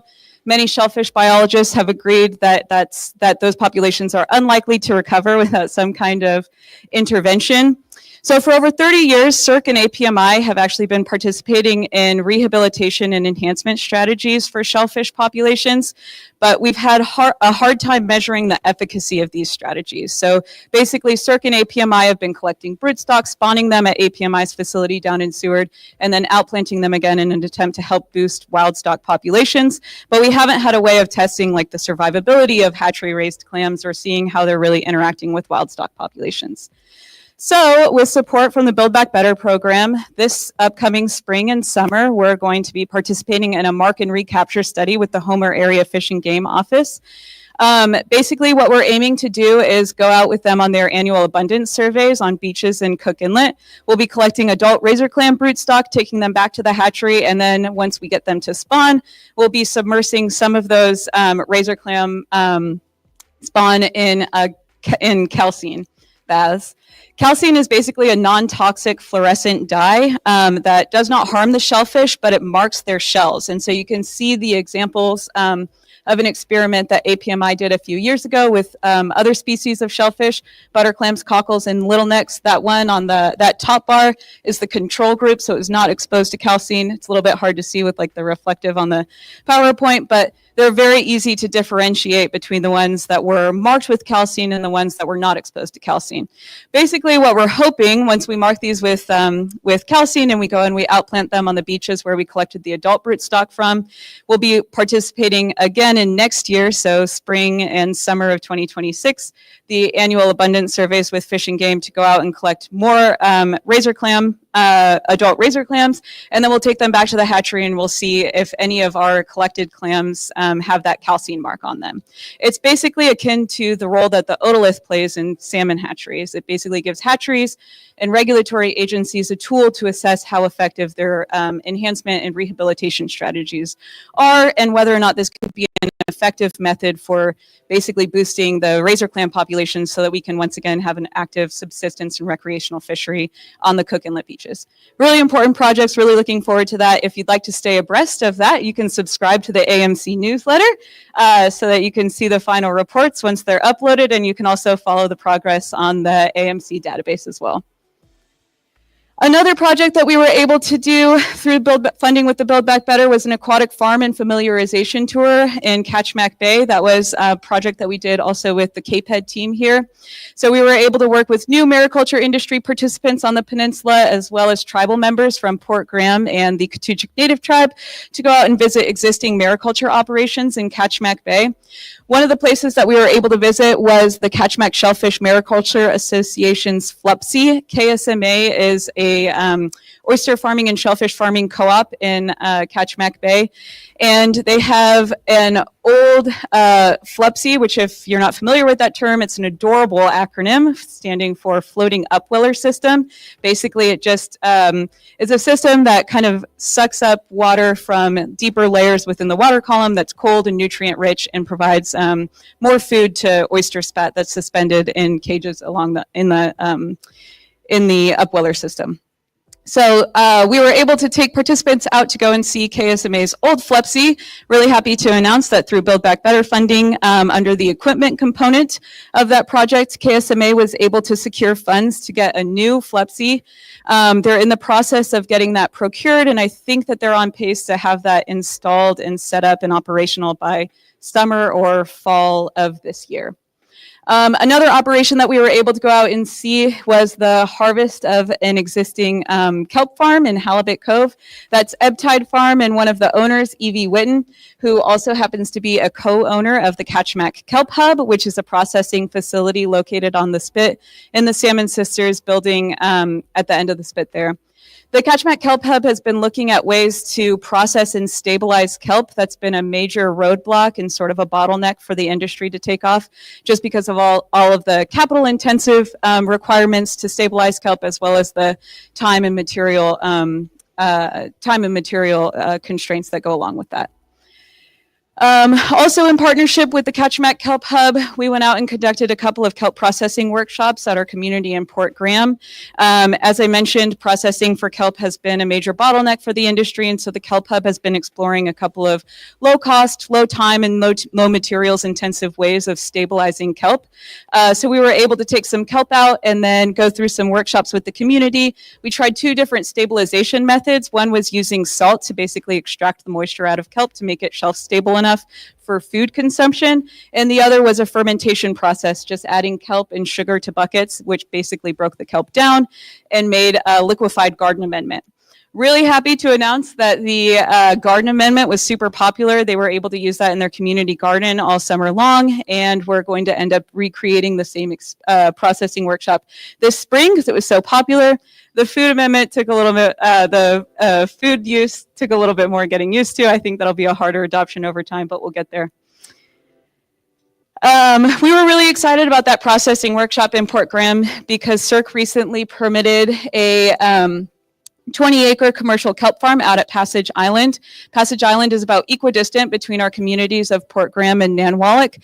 And so we're hoping our long-term plans are to be able to transfer that commercial lease over to those communities, either to the tribal councils or to individuals who are interested in participating in the mariculture industry. So this first year, we've been operating the farm in partnership with community samplers and the Port Graham Corporation, who we're contracting with to conduct the harvest in just a few weeks.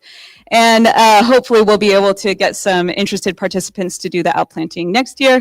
This year was the first year that we were able to outplant it, and we outplanted about 8,000 feet of various species, including bull kelp, ribbon kelp, and sugar kelp, which are the 3 most commonly cultivated species in Alaska currently. And then we outplanted a couple hundred feet of 3-ribbed kelp and split kelp, which were some more experimental species. Finally, the last thing that I wanted to talk about is a project pretty close to my heart. As Cassidy mentioned, I came into this mariculture liaison role from the industry side of things. I actually had started a commercial kelp farm and hatchery down in Seward in 2021 prior to the Build Back Better program. And my business partner and I both have commercial fishing backgrounds. And so we've kind of approached a lot of the logistical issues with the kelp, with various aspects of the kelp mariculture through a commercial fishing lens, repurposing commercial fishing infrastructure and things like that. So one of the ways that we were hoping to repurpose commercial fishing infrastructure is through the development of a mobile kelp processing facility.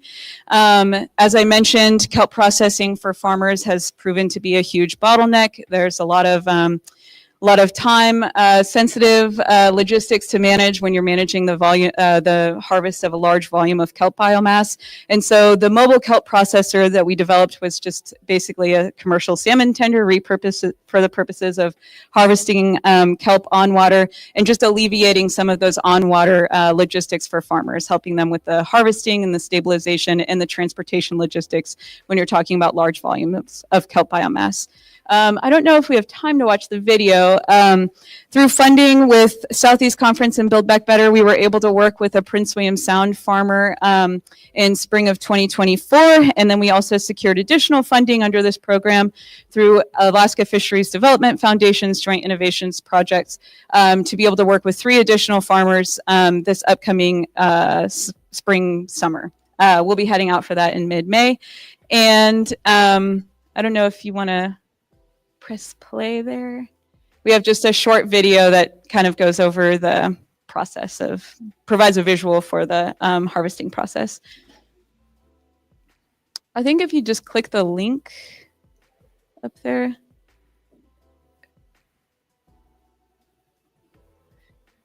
And then the video is down below.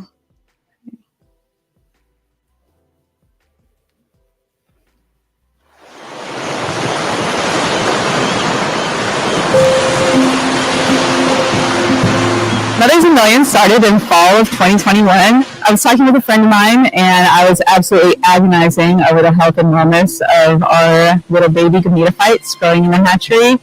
And I think she kind of wanted to change the subject and she rolled her eyes at me and said, "Oh my God, you sound like a mom." And I said, "I am a mom. I'm a mother to millions." And the name of the identity just kind of stuck from there.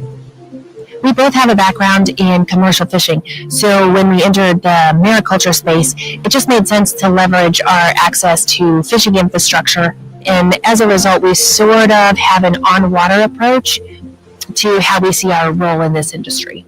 By having a mobile platform, we were able to permit our first hatchery within a couple of months.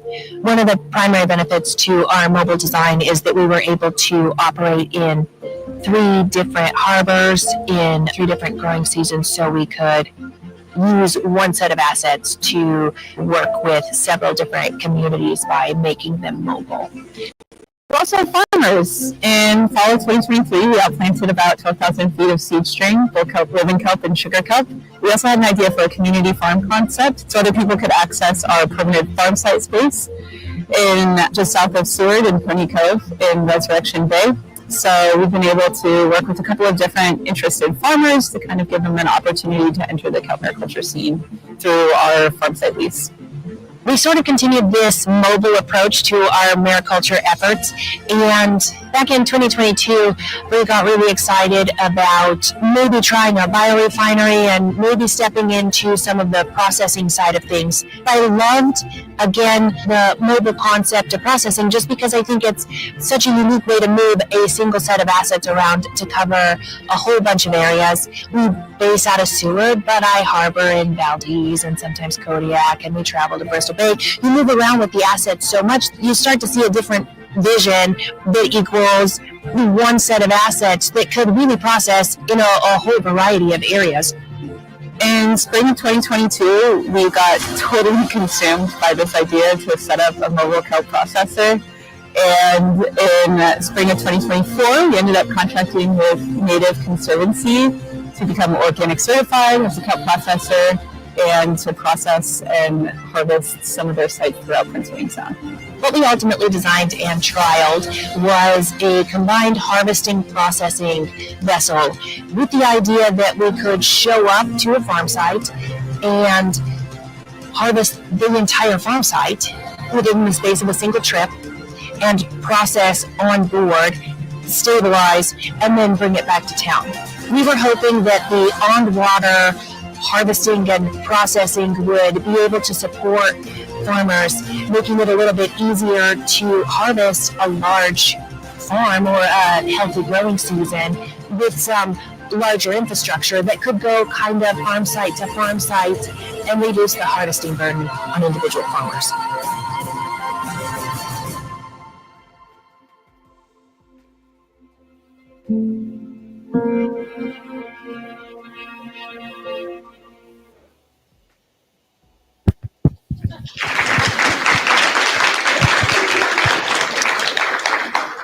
That video is very fun. And yeah, I'm really excited that we get to try that again this upcoming growing season. I'm really excited about the possibility of sort of linking all these disparate farms located throughout all these coastal communities through some on-water infrastructure, very similar to the idea behind salmon tenders. I think that's about all I had. I'm sorry, Robert, there's so much going on under this Build Back Better program. I only had 15 minutes, but if you're interested in staying apprised, I really encourage you to scan the QR code at the bottom of this particular flyer, subscribe to the AMC newsletter so that you can stay abreast of any events, workshops, things that are going on under the grant. And then yeah, please do check out some of those grant tracking tools so you can get a sense of what's going on, not just within the Kenai Peninsula, but throughout all of coastal Alaska under this project as well.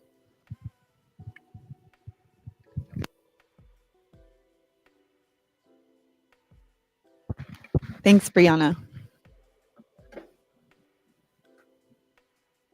We're going to get your raffle tickets out.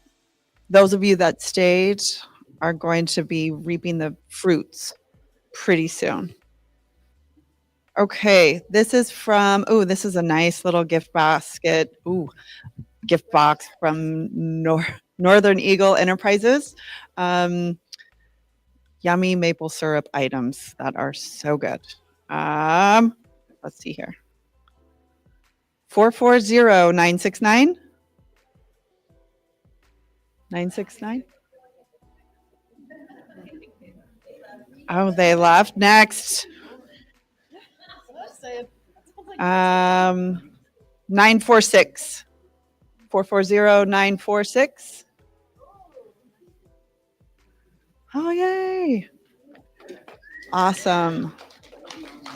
All right. And then we have, these are some catchment kelp and seaweed.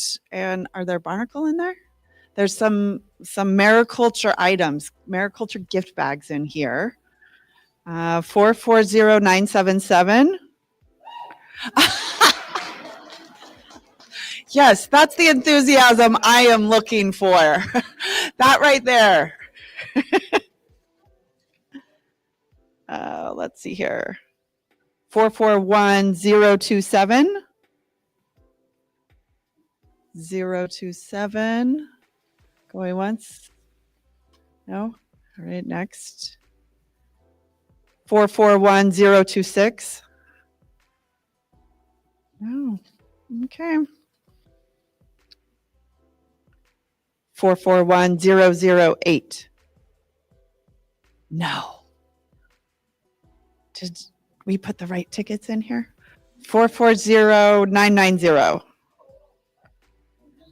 440990. Yes. See the enthusiasm in that corner you guys get. That's why you're winning. That's why you're winning. All right. Do we have another one? 441014. 014. Oh, okay.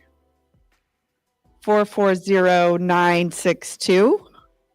Ooh, Johnny. Very nice. Last one. Cups. Okay. 440951. Oh, over there. It's all the mojo energy over there. I'm telling you, they made it happen. That's how you make things happen. Okay, and 3 KPEDD mugs, Yeti mugs for your coffee. 440997. 997. 99. Ooh. All right, Simon. There you go. 440966. Ooh, that is you, Eva. 966. Last but not least.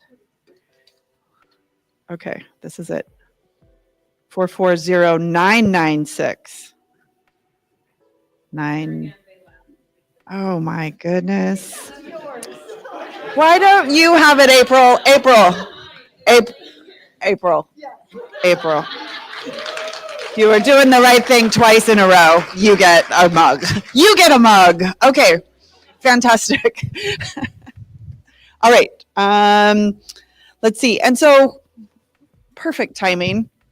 So one area that we want to highlight is we're talking about opportunities that we're identifying throughout our region. And with that is small business opportunities. How can we help our small business communities keep going even when the going is a little rough, or there's not as many tourists, or there's a wildfire that cuts off access? How can we make sure that they are still continuing doing what they love and what they dreamed about, but also without disruption? And I think part of that is adding on complementary items and services and partners that really can enhance their ability to do the work that they do, maybe in the shoulder season if they're a seasonal business. So a few months ago, can't remember, I think it was SBDC reached out to me, and Anchorage Chamber reached out to me about the Amazon Hub delivery program that Amazon has been developing over the last few months about how to get better Amazon service down here on the region. But then they've identified bottlenecks of service, and they have hatched this really neat complementary service and this concept to help small businesses along the way, as well as create marketing opportunities, and then also create just opportunities in general for small businesses here on the peninsula. And so April Jorgensen is here. She's visiting us from South Dakota, right? South Dakota. And funny, she and her significant other had been planning a bucket trip to Alaska and they'd never been. And then all of a sudden she's been here. She's like almost a resident because she's been here so much. So she made things happen. So I'd like you to welcome April Jorgensen. She's going to give you an overview and just a kind of a detail out of what the Amazon Hub Delivery Program is and what it will do to help our small businesses around here. Please welcome. Good afternoon. Thank you for that warm welcome. For those of you who've never seen me, oh, that one was mine. It's okay. Thank you, Cassidy. Thanks for extending the invite and making Amazon Hub Delivery and Amazon as a whole a part of this really important conversation. I enjoy being here, as Cassidy said. My boyfriend had a big birthday last year. When you're born on Thanksgiving and you turn 50, you deserve a big present, right? And it was my bucket list dream that we would come to Alaska and go fishing because I love fishing the Mighty Mo in South Dakota. So if you've ever been to my state, you know what that is. And so for his birthday, I gave him my bucket list gift, which was a trip here. We're coming in June to Homer. We're fishing with official charters. Chad and Christine down there are great. So if you know them, tell them April says hello. He knows me as the crazy Amazon woman that's doing something with packages up on the peninsula. That's what he says. So anyway, in November, I was at a National Rural Economic Development Association meeting in Omaha, Nebraska. And as Cassidy said, that we met Barbara Johnson. And Barbara Johnson is affiliated with the Alaska Small Business Association. She came up to my booth.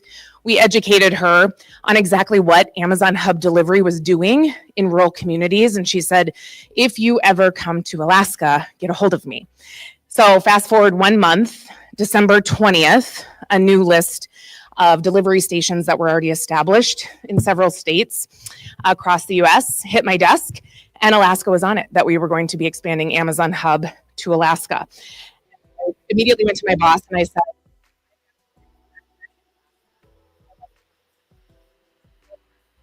Barbara then quickly connected me to Cassidy and to Gretchen Fauski and just several very key important players in your Alaska economic infrastructure and gave us a warm welcome to now expand the Hub Delivery Program specifically to the peninsula.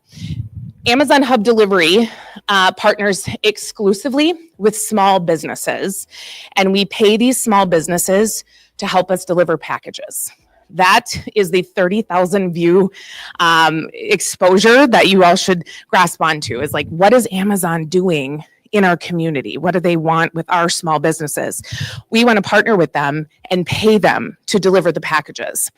We're not adding volume. We're not using the platform in any other way than it's being used today. We're just giving small businesses in the communities of Kenai, Soldotna, and Seward the opportunity to help us deliver packages because there are such big bottlenecks there due to the volume. Okay, so when you think about the Postal Service and UPS, those are huge carriers for us. They deliver a ton of our packages, but when the volume gets too big, and when you think about those communities that I just talked about, think about how many postal employees or UPS drivers there might be in those communities versus in a place like Anchorage. Okay, in Sioux Falls, where I live, we have a population in my town of about 215,000 people. In that community, we have several resources that aren't available when you get an hour to 3 hours outside of my community. The resources shrink, right? So what Amazon has done is they've tried to get very crafty about how do we continue to deliver our packages with our prime promise in 2 to 3 days, and how can we build that infrastructure alongside small businesses? So hence, this is what Amazon Hub Delivery is doing specifically on the peninsula. I do believe that there is a video. Do we have that? My colleague that went from the account management side of our business to marketing has made this. So we'll take a look at this. Hello business owners. The purpose of this webinar is to give you an overview of the Amazon Hub Delivery program and provide you with information on how you can join. My name's Noli and I'm part of the Amazon Hub Delivery team. Maybe you need extra income to cover some business expenses like bills and rent, or you're looking to gain exposure in your community. Amazon Hub Delivery is that extra income and exposure opportunity. It's a side hustle. With no upfront costs and no long-term contracts, we make it easy to partner with us. Here's how it works. A supply run truck will arrive at your allocated business location and drop off totes containing Amazon packages. Then you or existing staff members from your team will scan in those packages and sort them for delivery.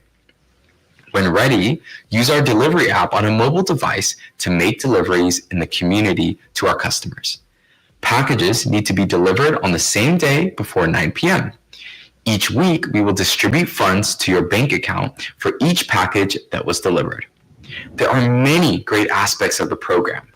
Let's hear directly from business owners who are partnering with us. Take a listen.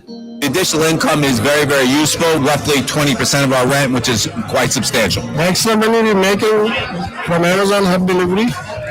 We raised the salaries for the 3 employees we got. Great business opportunity to earn money in your downtime, slow times, to help compensate income. You know, of course, with any small business, having this earned income coming in weekly, it makes a big difference. It's been a tremendous help, especially, like I said, with paying credit cards off. Debt that was established because of the business coming back in, that we can use it for that. Being an Amazon Hub partner has helped my business get exposure with other residential and businesses in the neighborhood.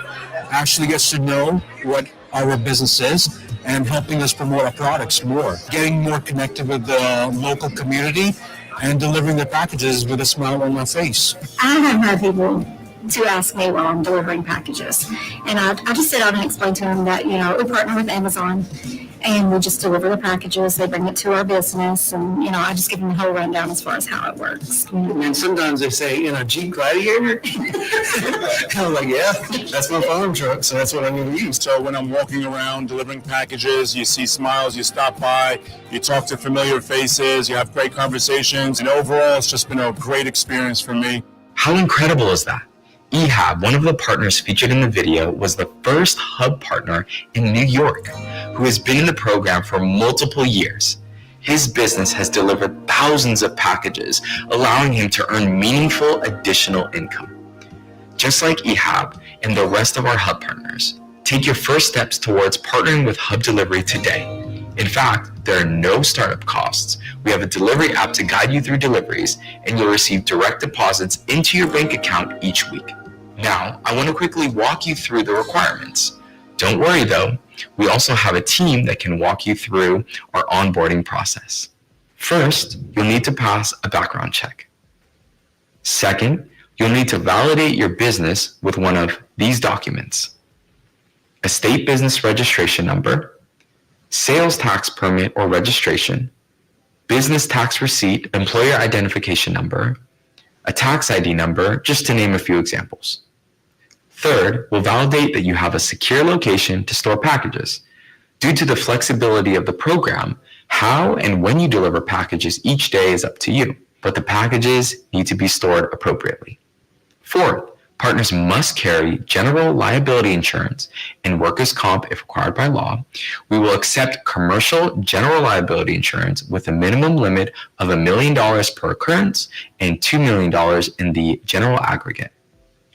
Workers' compensation insurance as required by law, and employer's liability insurance with a minimum limit of $1 million. If you're ready to get started, you can select the Get Started button on our website. From there, a member from my team will reach out and answer any questions and guide you through our process. If you're not a business owner or you don't meet our requirements but know a local business that would make a great partner, please send us over a referral. You can find the link on our website. Once submitted, there is a referral bonus of up to $500 that you can earn. I hope to see you in your community earning extra money, gaining exposure in your community, and delivering smiles to those around you. Don't wait, get started today. Thanks so much for watching. Noli stole all my thunder. That is the gist of our program. Our delivery station is located up in Anchorage. There will be what we call a milk run. It's a service run that will distribute those packages, as Noli said. It will leave the station sometime between probably 7 and 8 o'clock in the morning. And its main function is to get to the businesses in Seward, get to the businesses in Kenai and Soldotna, and deliver those packages to the business owners. And then they have until 9 p.m. that day to deliver those packages. Each one of our businesses gets roughly about 50 packages a day. Again, this is supposed to be a side hustle. This isn't supposed to be a full-fledged logistics business. This is something that can be completed normally in about 3 hours. There's a give and take there. I have business owners that are in more populated and dense areas that say, hey, April, I can complete my run in 2 hours. That's great. And the next day they get the same 50 packages or so. And they say, April, it takes me 3 hours today because I didn't have any double stops, or I delivered to 50 separate homes, businesses, churches, wherever to deliver those packages. So the consistency of our program to small businesses is really where our businesses thrive with that extra revenue to use as they see fit. I know that your state, like my state, relies very heavily on tourists, especially during our summer months. And I see this as a way when the tourists go home, they take their money with them. And so in our off season, this is a way for small businesses to keep their valuable employees that they've trained on their payroll, because it's extra revenue coming into that business to the tune of somewhere between $600 and $1,000 a week. And that keeps those valuable employees on your payroll. Maybe you need some new operating equipment. I have a dear friend in Sioux Falls who runs the best bakery and coffee house. If you ever come to Sioux Falls, please join us at Josiah's downtown. She said to me the other day, she said, my commercial mixer that I make all of my cinnamon and caramel rolls with broke, and it costs $3,400 to replace. I never knew a mixer could cost that much money. But if she had been delivering packages and collecting extra revenue, that wouldn't be a problem for her. That new piece of equipment may have been much easier for her to get. So again, the business has up until 9 o'clock every single day to deliver those packages, and we run everything through a smart device. It's an app, it's the camera, scan the packages in, and it creates much like a Google Maps route for you to go and follow. So there's really no thinking involved outside of just going from door to door to door and delivering those packages. So I want to save some of my time. I think I have about 3 minutes to answer questions. I do have a flyer available here. Samantha was so generous to me in February when we were here. She's got a ton of flyers in her office and on display. There's also referral cards with our referral program. If you guys know a business, if you are a business owner and you want to get involved, please get a hold of me. I would love to speak with you, or refer a business. If you've got a brother, sister, cousin, whomever that owns a business here and they could use some extra revenue in their business and some extra exposure in this community, refer them. It's worth $500 to you. So with that, I'll pause for questions.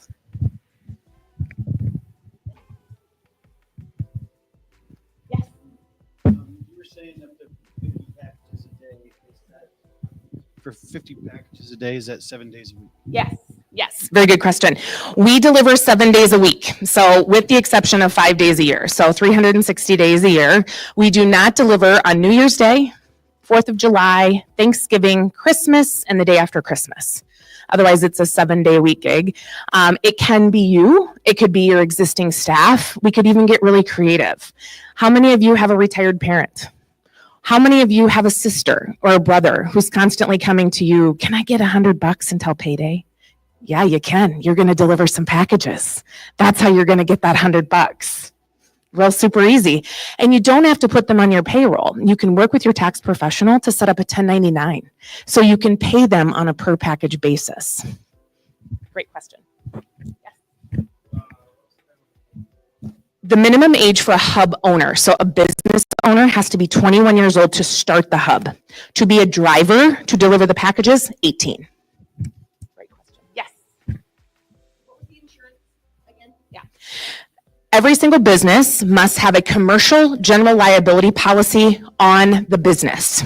I have the FAQs out front as well, just so you know. It is $1 million per occurrence and $2 million worth of general aggregate coverage. And then we as a program follow what the state says about your business. Are you required to have workman's comp or not? We would follow what the state says about that for you. Great questions. Yes.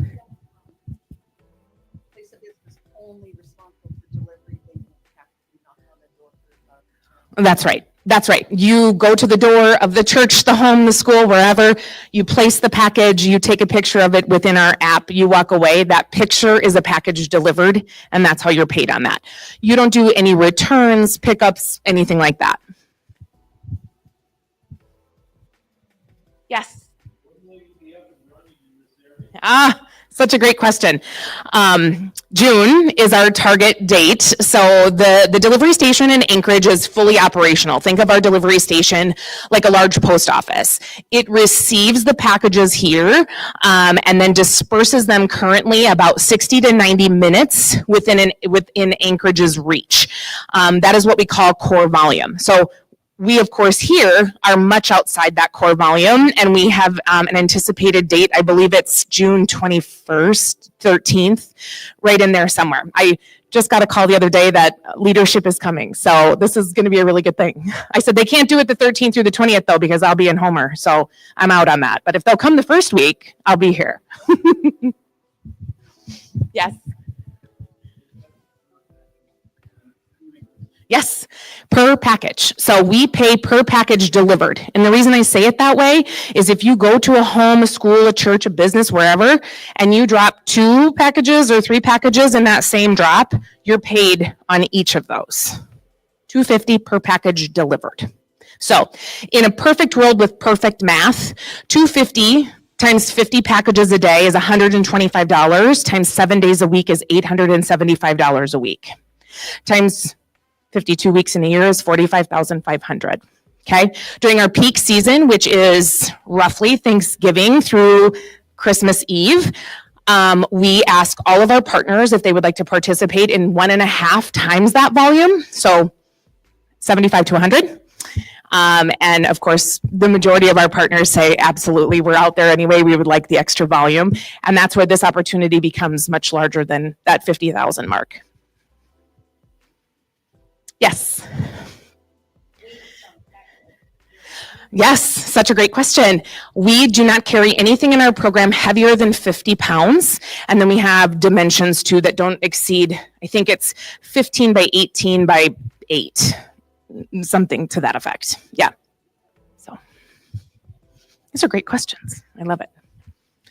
Awesome. Thank you so much for your time today. I really enjoyed being here, and thank you to KPEDD for inviting me.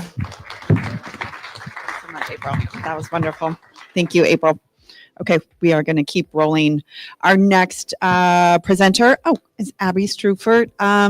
Many of you are familiar with Abby's work with the 100% Communities Initiative and their program. They presented last year. They've had some really good success and some project updates that she's going to share with us today. And I do want to just put a blurb out there on the first presentation this morning with Sean. One of his first partners was 100% Communities. So it's that representation that partnerships are what makes our communities really go around and thrive, and making this kind of cross-pollination so important. So Abby, thank you for joining us today. All right, thank you for having me back again this year. I do also have a video, and it's much, not nearly as good as the last two, so just bear with me on that. But so I'm Abby. I'm a consultant in the field of prevention here in the state. I work on local and statewide projects. This is one that's near and dear to my heart. I really truly believe this is, and I'm seeing it be a solution here in our community. So I'm going to jump right in. I'm not going to share too much about what 100% Communities is. I'm happy to meet with you if you'd like to learn more, but I'll briefly go over this. Essentially, this is a model that came out of New Mexico and something that we prevention folks, nonprofit, social service agencies came across a few years ago and really liked it. We felt like this would be a solution to some of the fragmentation and siloing that we're seeing between social service agencies and nonprofits, and essentially just vital services here in our community. And so how this framework is broken down is looking at 10 vital services that are necessary in every community for them to thrive. And even in some cases just survive. So the first 5 are broken down in like that survival category, which pretty obvious here: medical, dental, behavioral health, housing security, food security, and then transportation to vital services. The next 5 are considered what a community needs to get beyond just surviving and into that thriving mode. And that is parent supports, early childhood education, community schools, youth mentor programs, and job training. So we took this on back in 2022. We came across the model and officially launched it in 2023. We did actually what we're calling a community access assessment, and you can find that online. Basically, we received the rankings of all 10 of these vital services in our community and how our residents view them in terms of accessibility. What we found was that all of them were 54% or less accessible according to our residents. So the next step in the model is really to launch action teams, and that's to look at who's doing work within each of these vital services in our community and pull them around a table to have a deeper conversation about maybe what are the barriers to access and how can we put forth some real solutions. And so we launched that. As I mentioned, we launched the survey in 2023. And as soon as we got those results, we had a community town hall and several meetings to share out what we found. And then we launched action teams. I do like to mention that some of the action teams were already in place. So really what that looked like was reaching out to the leaders of those and the members and sharing what 100% Communities is and what we're trying to do. And offering them to come under that umbrella. So I'm happy to say we are at a place now where we have action teams that are working on those vital service areas, meeting on a somewhat regular basis, some better than others, I will say. And those are comprised of people working in that field, people with lived experience, people passionate about that topic here in our community. And then what I think has been so incredible about this model is our bi-monthly action team lead meetings. And that is where we are bringing the leads. Some of the teams have 2 leads, others have 1, together on a regular basis to have conversations about what they're doing within their action teams. What are the barriers? What are the challenges that they're facing? And how can we work more collaboratively together to make a difference here in our community?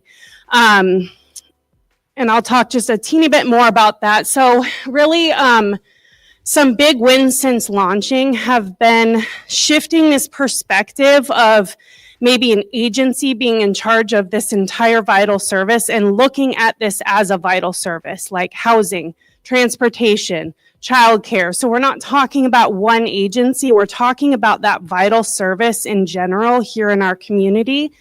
And we're kind of taking like a third-party perspective on that by using this 100% Communities model. So it really has kind of shifted the lens and the conversation around the table and creating an environment that's a little bit more collaborative. And we have also, another major win, we have taken inventory of what is happening, what's being discussed in our community, and potentially looking at where are we duplicating efforts. What we found is within 3 of those vital services, we had multiple meetings talking about very similar goals and projects in the community. We've also been able to increase, opportunities to leverage resources, increase partnerships, and just collaborative efforts in general. But then also look at where are the gaps? What are some of those 10 vital services? What are some areas that aren't being talked about in the community? So really, I think just pausing and taking inventory of what's happening in our community versus not has been a major win in itself. Examples of those were our housing, behavioral health, and transportation. We have seen mergers of meetings and coalitions, grant-funded projects coming together for the first time ever in some cases to reduce the amount of meetings, break down, duplication of efforts, and potentially just leverage more resources and partner. And so the other and last big win was as we launched these action teams, what we found was a lack of a really user-friendly resource directory here in our community.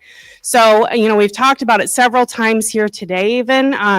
Say a family is new to this area, where are they getting plugged into resources? And we have some ideas that it could be, through our schools, it could be public libraries, our chambers, your medical provider perhaps, but there really wasn't like one specific way, one form of entry for someone new in this community trying to get access to resources.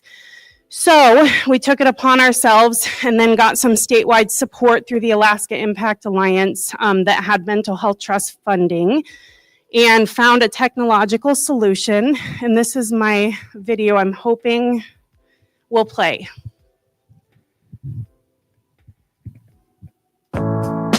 First, you're going to want to download the 907 Navigation app in either the App Store or the Google Play Store. Once you open the app, it will ask if you want to allow notifications. You can allow that or not. And then you'll see this little disclaimer. Go ahead and hit continue. Once you pick your language, go ahead and hit next. And then here you'll select your location. You can either put in your zip code or choose from the boroughs listed. In this first tab, you can search for resources in many different categories.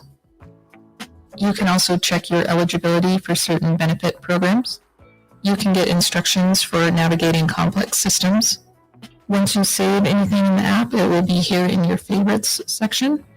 In the settings here, you can change your location, and your language, and many other things. Here you can ask our Resource Raven, which is an AI chatbot that will answer any questions you have. Let's say I want to navigate food. I can go into that here, and I can get a list of resources and the links associated with them. You can favorite a resource by clicking the heart, and those will show up in that favorites section on the home page. You can go into any of these 10 categories and get those same lists and also favorite. You can also search 211 inside of the app, which is the state's primary database for resources. You can also recommend a resource if you do not see that in your community or if there's something that needs to be updated.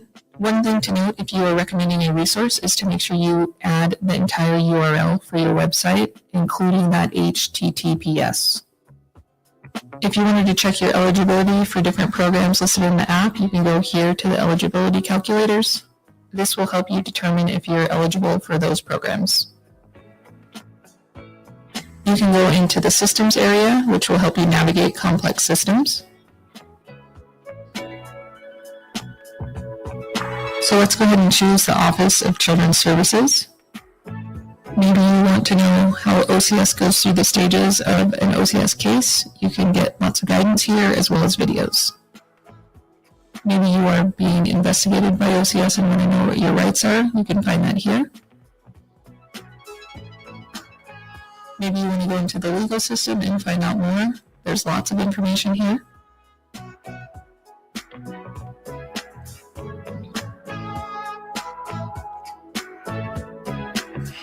In the settings area, you can change your language, your location.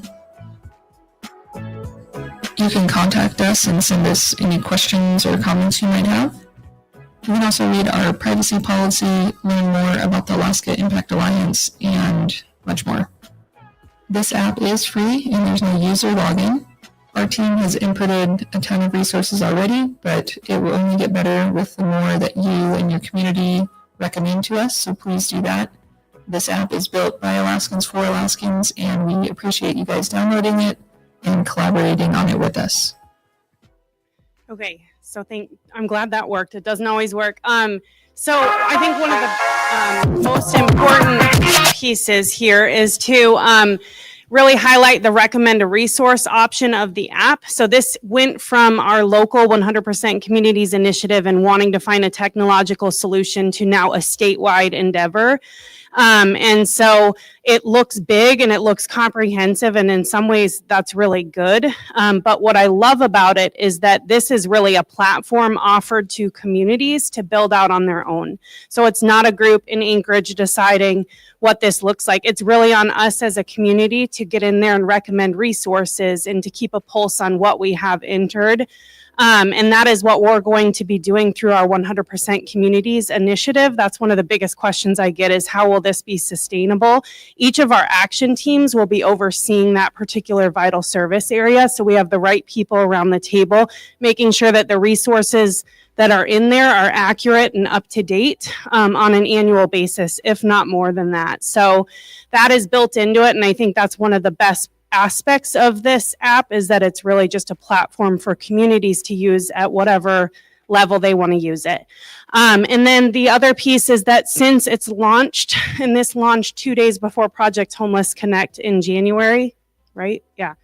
And we're getting more and more community feedback as communities are downloading it. One of the pieces is that currently all of the resources are just listed in alphabetical order. And as we add resources, it's getting to be a lot. So they have now just included subcategories so we can further filter and sort within those vital services. So for example, in medical, it could be primary care, specialty clinics, OBGYN, and we'll be able to sort and filter that way. And then the other piece that is currently in discussion and being built into it is GIS mapping as well. So again, all of that is coming from communities' feedback as they download the app and start using it, which is also really cool that it really is truly being built by our Alaskan communities. So that's what I have. Please do download the app. As it's mentioned, it's on Android or iPhone. There's also an online portal as well. If you're not an app person, you can go to Alaska Impact Alliance and check out the online portal. So that's really it. We're going to continue to expand our action teams here locally. We're going to continue to build and enhance the app for resource navigation and build capacity and sustainability around the project locally. If you're interested in getting involved in any of the action teams, please do reach out. I'm in the room. I think my email is on here somewhere, abby@sccalaska.com. So thanks, everyone. Thank you, Abby. Fantastic. You guys have been busy this year. Our next presenter is Richard Bird with Northern Eagle Market. He will give an overview of how far they've come in a short amount of time, and it's a local business highlight. So, Richard, thanks for joining us. Thank you. Thank you. What is Northern Eagle Market? We're a maple syrup company, and our farm is in Michigan, but we live here in Alaska, and everybody says, how in the world do you get maple syrup here to Alaska? Well, it kind of started with an idea, which I turned to my father-in-law, and about 40 years ago, he bought a farm down in the Upper Peninsula of Michigan. And so guess who gets selected to go down there and work? So the last 40 years, I've been going down there on and off, doing hay, doing all these other things. Well, I come up with this bright idea. Hey, we got all these maple trees out in the woods here. We're not doing anything with them. So let's tap these trees and start doing something with it. Well, he thought it was a great idea, and I didn't realize that meant I had to do more work.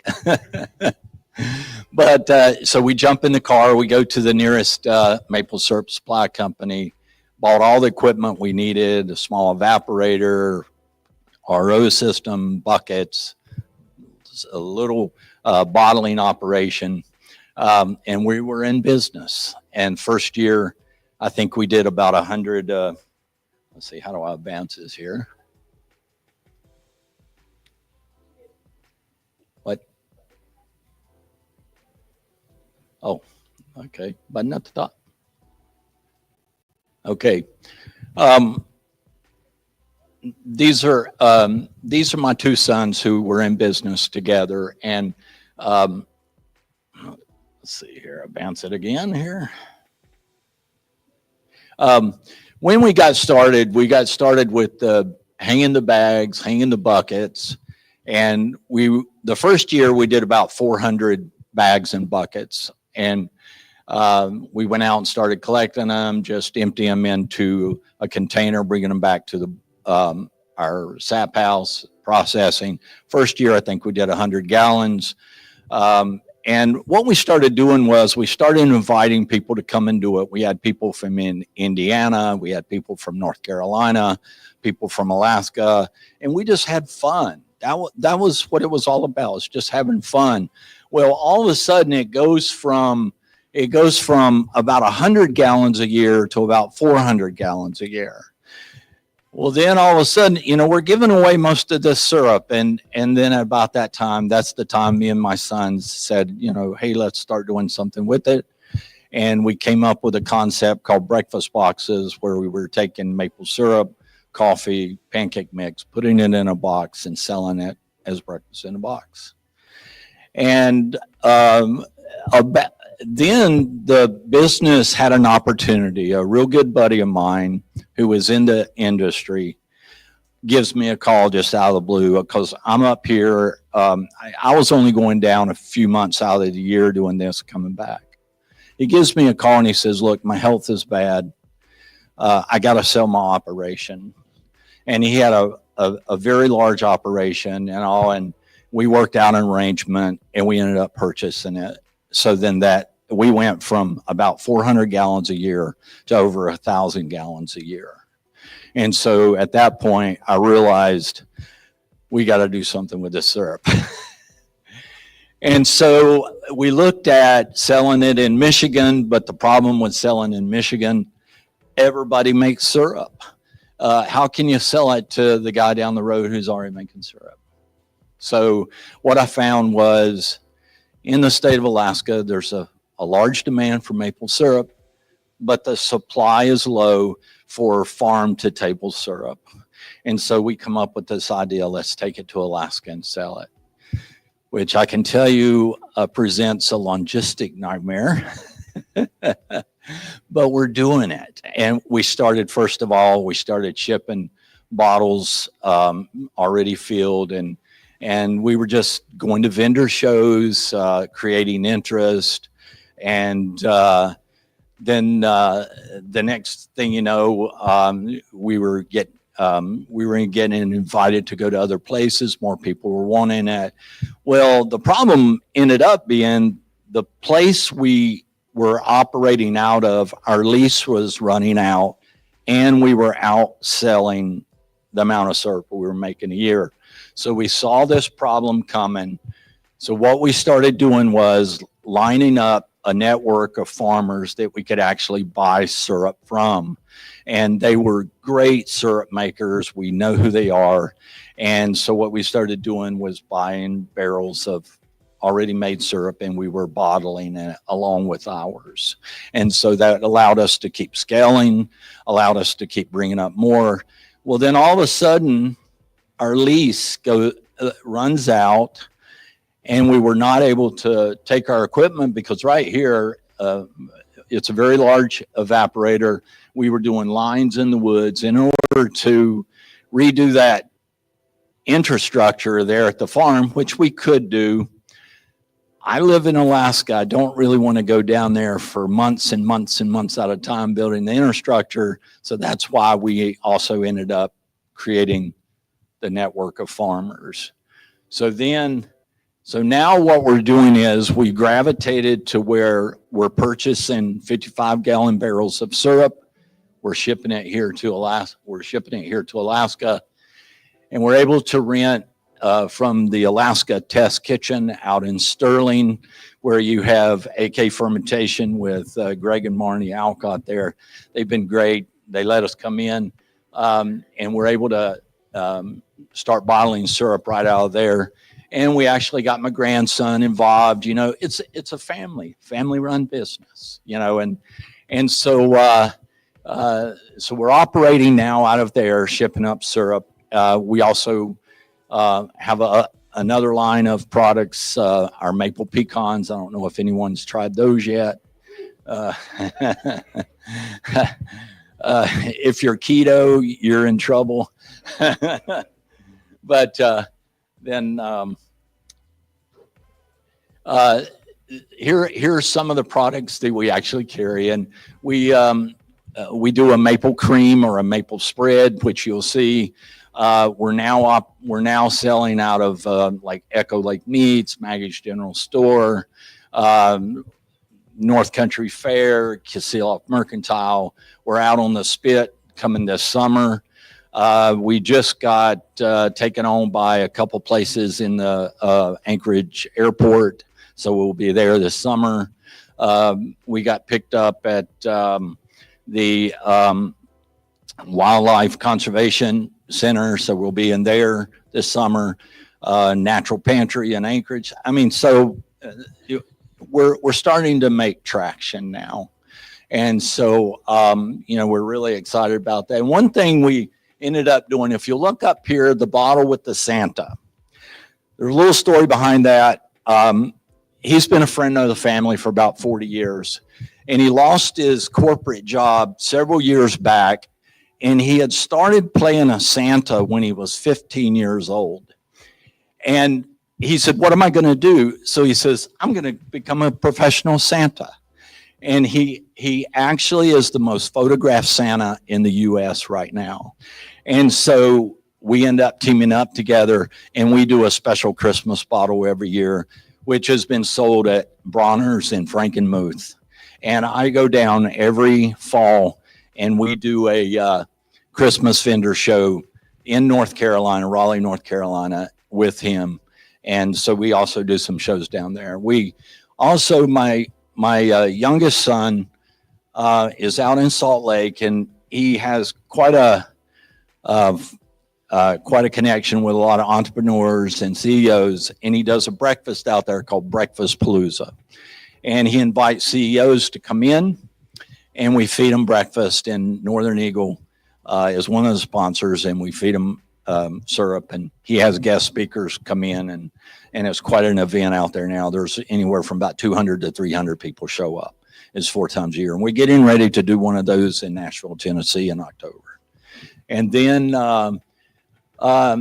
this bottle over here, we like to give back to the community.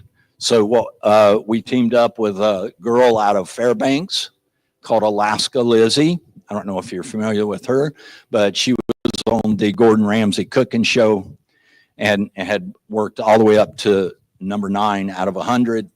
And she has put together a kitchen for underprivileged kids in Fairbanks, and we did a special bottle for her, and proceeds from that bottle goes to her. And we've donated to like Freedom House and some other nonprofits in the area.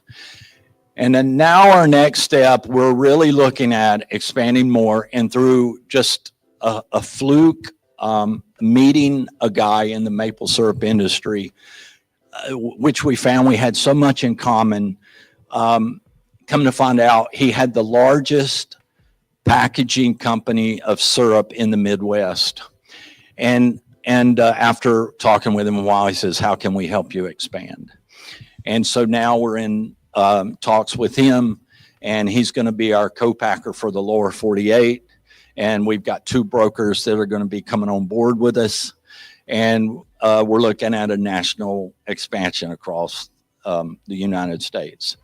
And, you know, the guy keeps telling me, he says, Richard, why are you concentrating on Alaska? You have all this opportunity down here. And I said, you know, you don't understand it. I said, people come from all over the world to Alaska. And I said, they're at these vendor shows, they're at these places, and they're buying Northern Eagle syrup. And then they're going to want to know where they can get it. And I said, then when they go back to their communities where they're at, we're going to have it there for them. And so, guys, if you see our maple syrup out on the shelf, I'd sure appreciate you trying it. And we've got more products coming. So that's where we're at. Thank you. Thank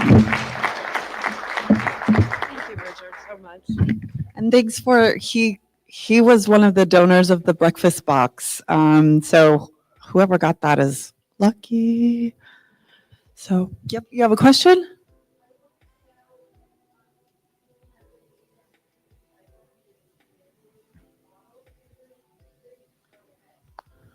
Maple Leaf Bottle Recycle Program. We've looked at that a little bit. The problem is just the cost of labor to refurbish it. At this time, we don't have anything in place, but appreciate you asking that, though. Any other questions? Yes, sir.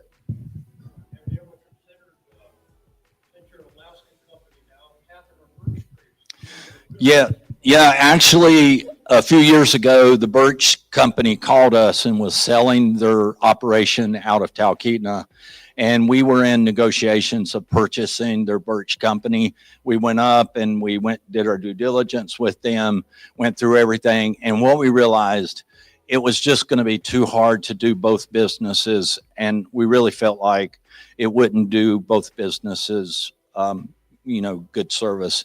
And so what we've done out of that, though, we know the new owners. I've been up and we do a lot of interaction and talking together. We're going to be doing a birch maple blend. And so that will be coming down the road, and we're working on that now. Yeah. Anything else?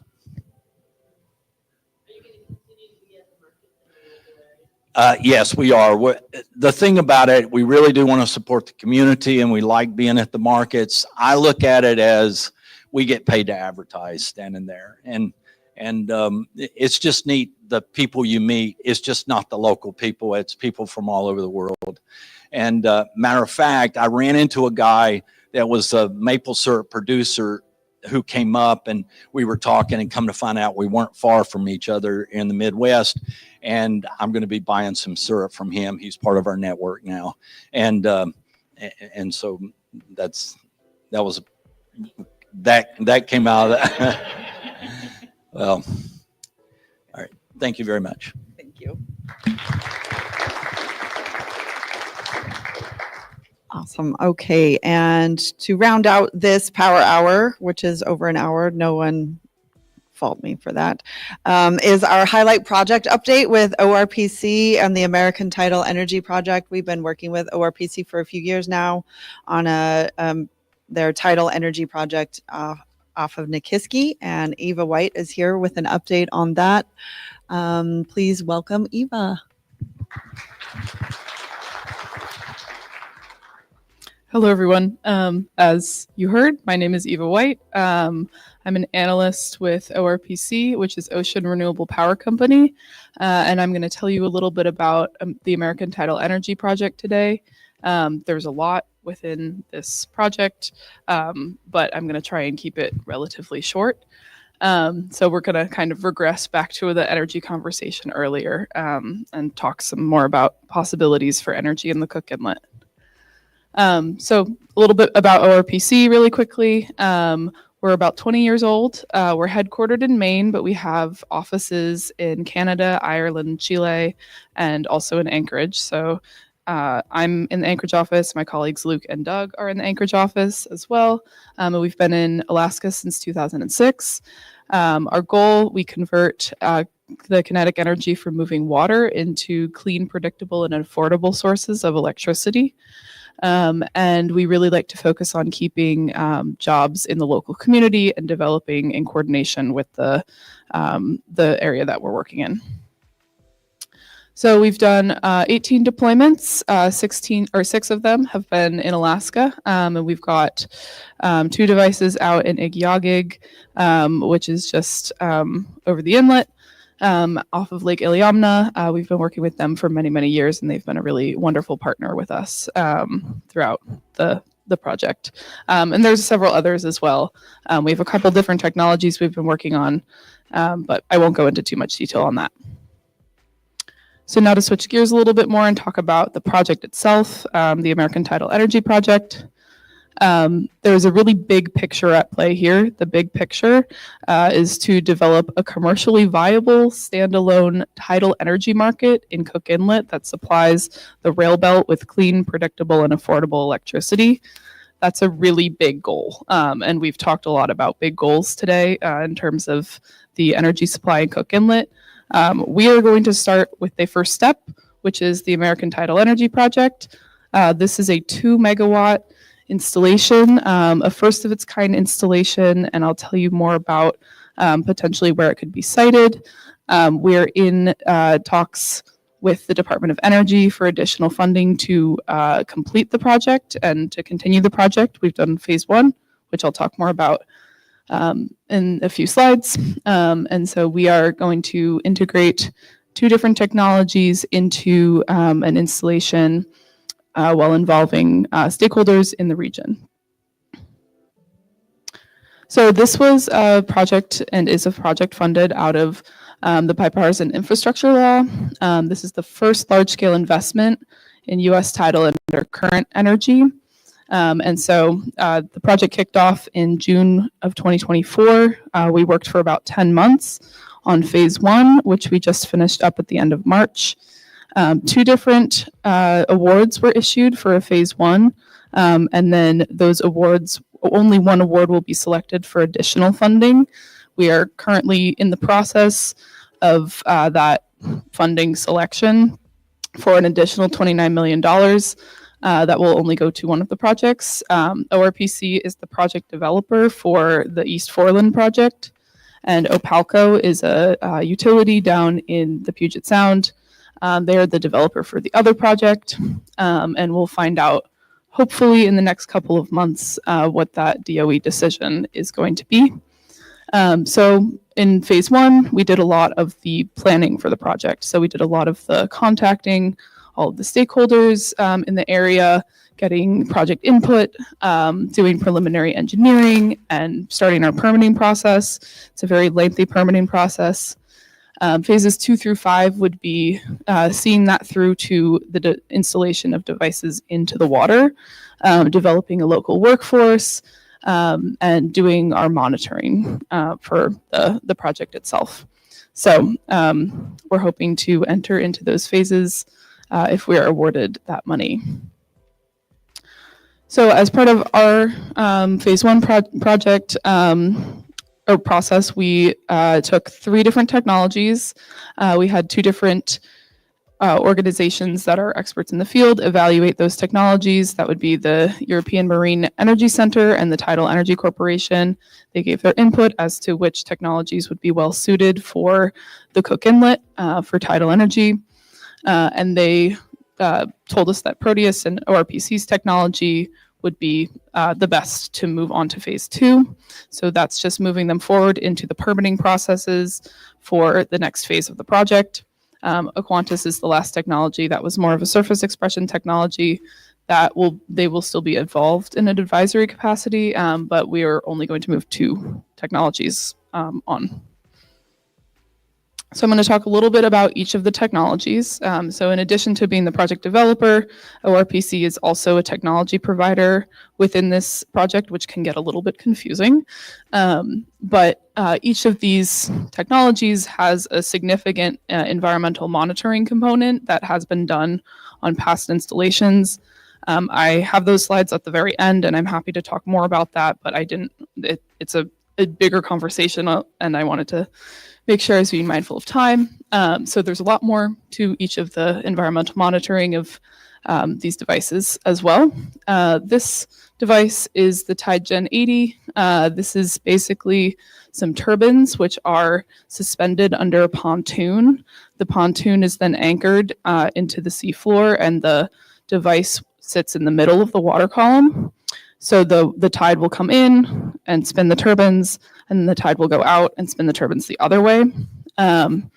This is rated at about 230 kilowatts at 3.5 meters per second. And the specs for the size are on the bottom there. So that's one of the technologies. This is the other technology, the Proteus AR series technology. We've chosen two technologies to move on in the process because of the risk reduction into this project that having different technologies brings. Each technology is suited for different areas within the inlet, and this is a first of its kind project, and we will see how things go, but having two technologies in the process helps reduce that risk. So Proteus is our second technology provider. They've been around for about 22 years, and they have several successful deployments in several countries that are currently generating a lot of electricity. This is basically a small wind turbine that sits on the sea floor. And so the thing that you might be thinking is that this thing is just going to absolutely churn up the water. But because water is 8 times denser than air, this can be a lot smaller than the wind turbines we might see on land and move a lot slower. So it takes about 5 seconds to do a full revolution. So 12 RPM, and it's rated at 1.75 megawatts at 2.6 meters per second for flow speeds. So this will also spin with the tide going both directions, and is rated relatively high for a singular device. So as part of the project, as I mentioned, there will be a significant environmental monitoring component.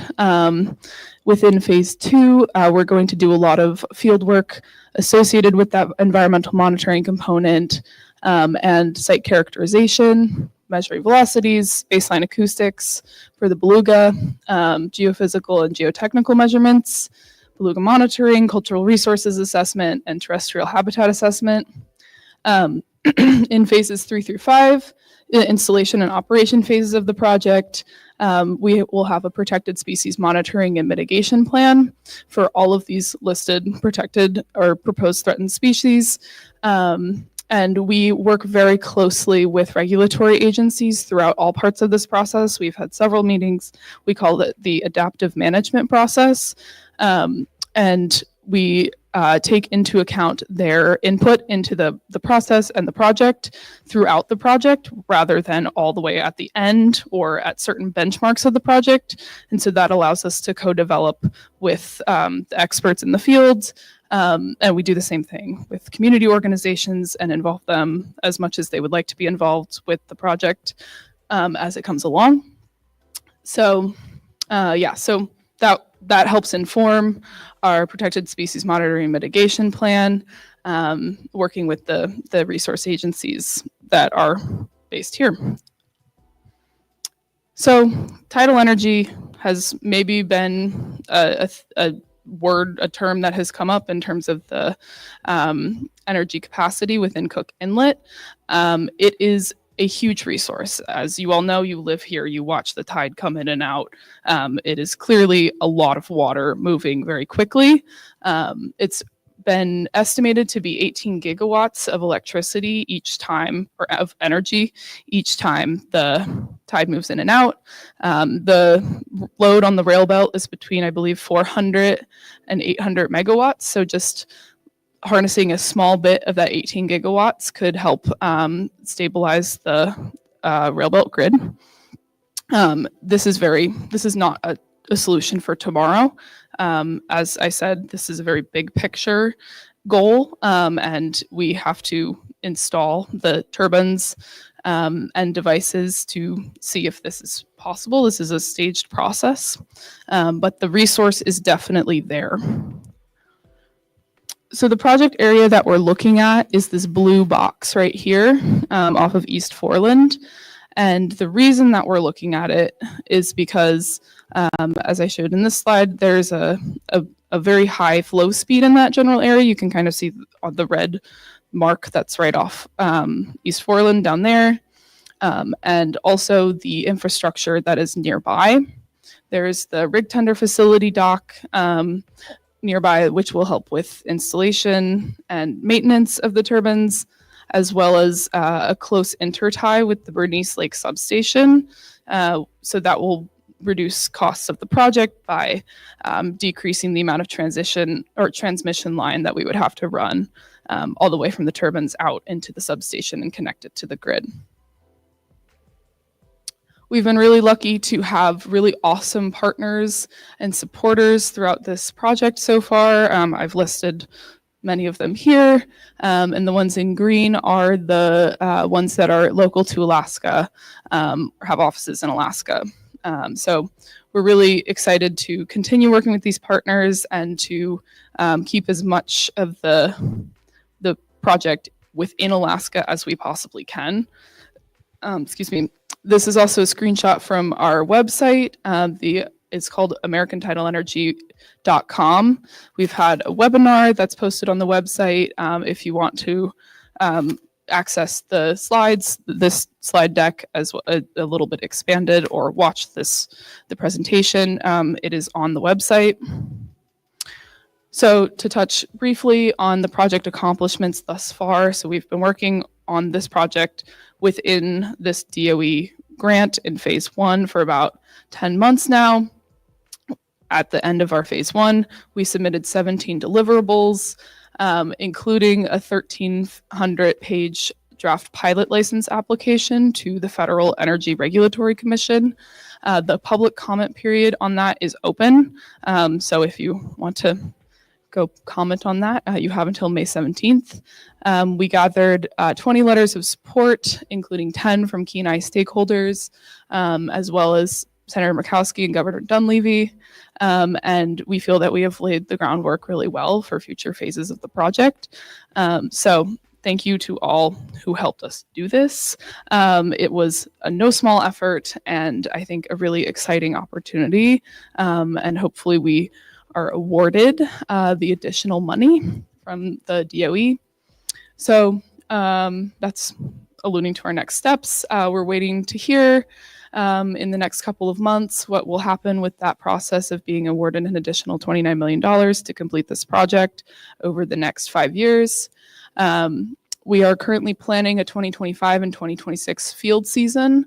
That is contingent on funding and permitting, but the goal of that would be to take additional measurements in Cook Inlet that would inform the development process, FERC licensing, and permitting.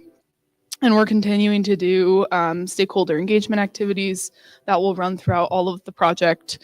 It's very important to continue to involve stakeholders, especially on the local level with the project itself. So that's why we're here. It's been really great to hear about what's been going on in the area and learn about things I didn't know about the KPEDD. Yeah, and so we'll continue to do that throughout the project. And that's all I got. My email's on the screen, and that's our project website.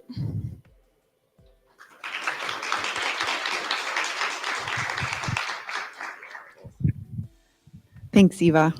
It's been great to see this project keep going, especially just with some of the snags that have come up along the way. But it's great to know that there's still progress being made and that we are still like pushing forward. So it's been great to work with ORPC and just honestly learn about some of the technologies that could be. So thank you for that. All right, we're heading into the home stretch, everyone. And I'm hoping that, my hope was that, oh, good, you found it. Beautiful. So Cara Moriarty is here from she's the president and CEO of the Alaska Oil and Gas Association. She's going to have Bruce Jackman, the general manager of Marathon, and Trudy Hallett with Hillcorp and the Kenai Asset Team leader up on stage. Have a seat if you'd like.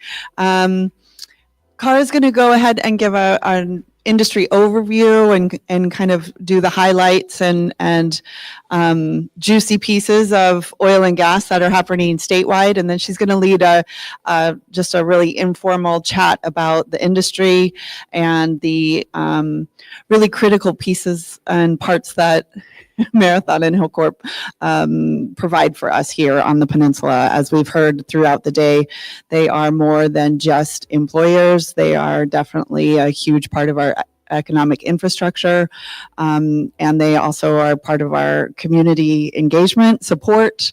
They are absolutely essential in how we go forward for the peninsula and for the state. So thank you so much for joining us. Well, thank you for that introduction. My name is Kara Moriarty with the Alaska Oil and Gas Association, and I do have a couple of slides, but it looks like they're right in Bruce's eyes. So maybe if you guys want to just sit down here for a minute and watch me just boss my members around. But it is a pleasure of being here. And okay, clicker, got the clicker. I know we're a little bit short on time, and this is not advancing. Let's see. Do I hit this? Oh, there we go. So the Alaska Oil and Gas Association is the professional trade association that gets to represent the majority of producers, refineries, transporters of oil and gas in both down here on the inlet as well as on the North Slope. So every couple of years, I was asked to talk specifically about job numbers and economic benefit. We work with the McKinley Research Group every 3 years. We're actually in the process of updating these numbers, and so we'll have new information in August. So I know these numbers feel a little stale at this point. And I am going to run through these quickly. But of these member companies that you saw on this slide, they represent what we call the direct jobs. So those employees that are working directly for Marathon, working directly for Hillcorp, working directly for Fury or Bluecrest down here. It does not include the contractor workforce. I'll get to that number in a little bit. But statewide, we have about 4,100 direct jobs that generate just over $1 billion in wages. On the Kenai, the study showed that there are about just over 1,400 direct jobs and just over 200 million in wages here on the Kenai. So we know that it is clearly a significant portion of your community, something that, it's no secret to you here. For every direct job that we employ, so for every Hillcorp job or Marathon job, there's another 15 jobs generated throughout the state. And how do we get to that number? Well, the contracting community is a major portion of that number, but we also are a huge contributor to state revenue as well as some local government revenue. And then when those governments create jobs and projects, it generates other jobs throughout the economy. Our last data showed that the industry pays about $15 million a year in local property taxes to the Kenai Peninsula Borough, which is about usually around 20% of the total property tax revenue down here on the peninsula. And so for every direct dollar in wages generates another 4. So the other thing that I think both Trudy and Bruce will probably talk about is that the industry spends money with over 1,000 Alaskan businesses. And it can be everything from whoever your caterer was. My guess is we've probably used your caterer today, to other major contractors. So all in, when you combine all of the direct jobs and wages in Alaska, as well as indirect, it's just under 70,000 jobs can be attributed back to the oil and gas industry. So clearly we remain a major economic driver, no secret. So just as a little bit of orientation, this is the area-wide lease map of the Cook Inlet, and different companies have different colors. So you can't really see the refinery on this map because this is just the acreage. But Fury couldn't be here today, and we know that John Hendricks, local Homer boy, bought this company, and they were able to partner with Hillcorp to get a jackup rig out in Kitchen Lights. And you can see this is the production at the Kitchen Lights unit, and that drill rig came online, and you can see the increase in production. Now, granted, this still is a small percentage of the gas production, but it's going in the right direction. And they've made another agreement with Hillcorp for future jackup rig work this summer. So it's really fun to see. And so you can see that they are an important part of the inlet too. So I just wanted to mention that because they couldn't be on the panel with us today. So that was my very quick speed dating overview of the industry. So now we can invite Bruce and Trudy up so we can have a little chat about their two companies, which are the major spenders of capital on the peninsula. And so we'll turn the we're going to share the mic because we're family, you know. And I understand that we're your last panel, so we will be brief and as brief as possible. But Bruce is no stranger, born and raised down here, and so you've been with the refinery for a couple of years. So why don't you talk about, if you don't mind, Bruce, your background and how you've seen, you know, the industry and the refinery evolve. Oh, okay. Well, thank you, Kara. Let's see. Yeah, born and raised here. 32 years in the industry, petrochemical industry. Started with Unocal in the early 90s as a junior woodchuck engineer. Worked my way through. When that facility shut down in the early 2000s, I was fortunate enough to wander across the street and go to work at the refinery. It's been a absolutely wonderful career out on the North Road. Fantastic. That refinery was built in 1969 and is really the only industrial facility left on the North Road. You see a lot of cold iron out there right now. Hopefully that will turn around years to come. But yeah, 1969 started with 17 employees. Producing, I think they were running 17,000 barrels a day of crude. So today, move forward to 2025, we have 250 employees and we're running 70,000 barrels of crude a day. So the industry, refining industry, has kind of seen that same progress. When I started my career, the industry had over 200 refineries in the U.S. Today, there's about 130. However, the capacity has not gone down. Those that remain are running more barrels. So the industry is still thriving. There's a lot of bad press about the industry, but we're still doing very well. The overall demand for our product is changing. You know, the gasoline demand in the U.S. is going down with EVs and other higher efficiency vehicles. But the demand in the world is increasing at a faster rate than we're decreasing. So overall, it's a bright future. Awesome, thanks. So Trudy, you work for Hillcorp, and Hillcorp's been down in the inlet now for over a decade. Hard to believe. It just feels like you're still the new bright, shiny company into town, but that's not true. And obviously the fields and platforms that you operate have been around for a long time. So, you know, what stands out for you as you think about these legacy assets and Hillcorp's Cook Inlet portfolio? Thanks, Kara. Hi, my name is Trudy Hallett again, and I'm the asset team lead for the Cook Inlet area. So just a little background. I am with Hillcorp since 2012. However, I worked with Chevron before that in the inlet. I actually started my career in the inlet as an intern, as a reservoir intern. back in 2009. So I'm kind of a late bloomer to the industry. But anyway, I started with Chevron as an intern, and I've basically worked my entire career in the inlet. So I'm proud to be up here representing it.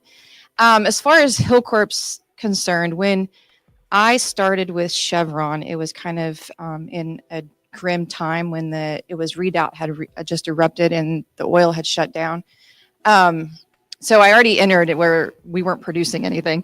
And then we fired back up, and then they started announcing, let's start shutting stuff down because we can't sustain anymore. But Hillcorp comes in 2012. I got a job with them, and it was like a breath of fresh air. It was amazing. I started working, like it was awesome. And we haven't stopped since. We've invested tons of money into this area, well over $1 billion since I started in 2012, and then several $100 million every year since. And in fact, people think that things are going away, but we're actually ramping up. We've doubled our well work this year compared to last year, doubled our drilling capacity. We bought the Spartan rig so we could drill more offshore. We have several land rigs running. We have lots of activity. It's not going away. We have construction projects, expansion projects. We're building new pads. So we are doing everything feverishly fast to keep going. And that's kind of the theme. We are focused on near term, obviously, embracing long-term agendas, and we are moving forward. So it's really awesome to see the activity level. We love it. I love it. I love the activity, and I hope everybody enjoys all the activity that we have. So, thanks, Trudy. Bruce, you mentioned that the refinery's been there since 1969. So what do you do there? Like, what actually happens? What do you think Alaskans should know about the refinery, the products you make, and the value you bring to Alaska? You don't want to know what I do there, right? You want to know what we do there. Yeah. Well, we produce the fuels that move Alaska. Is as simple as it can get. Basically, anybody here drive a Tesla into this facility today? Okay. We touch the lives of every person in this room today. We produce fuels from local crude, Cook Inlet crude, ANS. We have some light sweet that we also import, and we produce the jet fuel, we produce the diesel fuel, we produce gasoline, we produce propane, we produce the fuels that you folks use every single day. And we're proud to do it. We are the only refinery. There's 3 refineries in the state of Alaska. We are the only refinery that produces gasoline. So for the entire rail belt, we produce about 85% of the gas that's used in the state. We also export gasoline, so that's a whole nother topic. But so we produce enough gasoline to supply the entire state. The other 2 refineries, they compete with us with jet and diesel, but nobody makes gasoline anymore in the state of Alaska other than Marathon. So basically, I need to blame you for all of the Jet A my husband puts in his airplane too, a little bit. We appreciate it. Yeah. Yeah. My credit card does too. So Trudy, as I mentioned, Fury is a producer in the inlet, but you're clearly the largest oil and gas producer in the inlet. And you mentioned, that you're spending a couple $100 million per year to keep that going. But can you expand on that a little bit more and what you see in the horizon? I mean, we know that the motto of Hillcorp is up and to the right, just like you saw the kitchen lights. That's what you're trying to do for all your fields and platforms. But can you just expand a little bit on what you're spending money on and what the folks down here on the peninsula can expect from Hillcorp spend down here in the next couple of years? Sure. So yes, we have the new jackup rig. So I guess that's the big hot topic is the Spartan 151 rig that we have. It's seasonality. We can only drill in the summertime. Those legs aren't rated for the winter time. Cook Inlet, as you saw, the fastest tides in the world. Not only that, but you have ice sheets that are going and hitting the legs of the platform. But the legs of the jackup rig are not sustained to withstand the force of the ice. So we can only drill from May to about November, into November, when the ice starts coming in, maybe a little bit later. So we drill about 6 to 7 wells. I would say we could do max about maybe 8 a season. We have that full for the next 5 years, including Fury, as long as they're still drilling. They've committed to drill a lot more wells, so that's pretty awesome. Like they said, they have it right now to drill 2 wells, and then we'll take it and drill more wells off the Tionic platform. The Cook Inlet specifically, we have 15 platforms, 9 of which are online now. Only 2 of those platforms produce gas. Cook Inlet offshore specifically produces about 33% of Hillcorp's market share. The rest of that is onshore facilities. And onshore, they're building new pads. They're exploring. We haven't stopped exploring. We're still looking for gas. That's purpose of the jackup as well. We will do freestanding post-hole drilling over the next 5 years to see if we can find more areas to develop. It's full force. A lot of that capital is doing workovers. Wells we have been online and are producing. We call that, our base rate.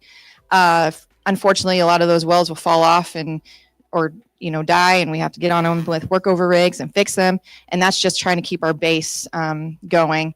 I'm sure everyone understands, but as you bring a well on, it declines off. Our decline in the inlet overall is about 30%. So we have to keep drilling and working over wells to keep that rate flat year on year to deliver the 50 BCF of gas that we're entitled to, or we're supposed to deliver to the market. And we've done it every year. We scrap and scrape, and we have a lot of grit and tenacity, but we get it done. That's the cool thing, is we just keep going, and diminishing returns with everything we do. So we just have to double down, and that's kind of where that money is going. So Bruce, you talked about the number of employees already at the refinery. So Trudy, I'll ask you this too.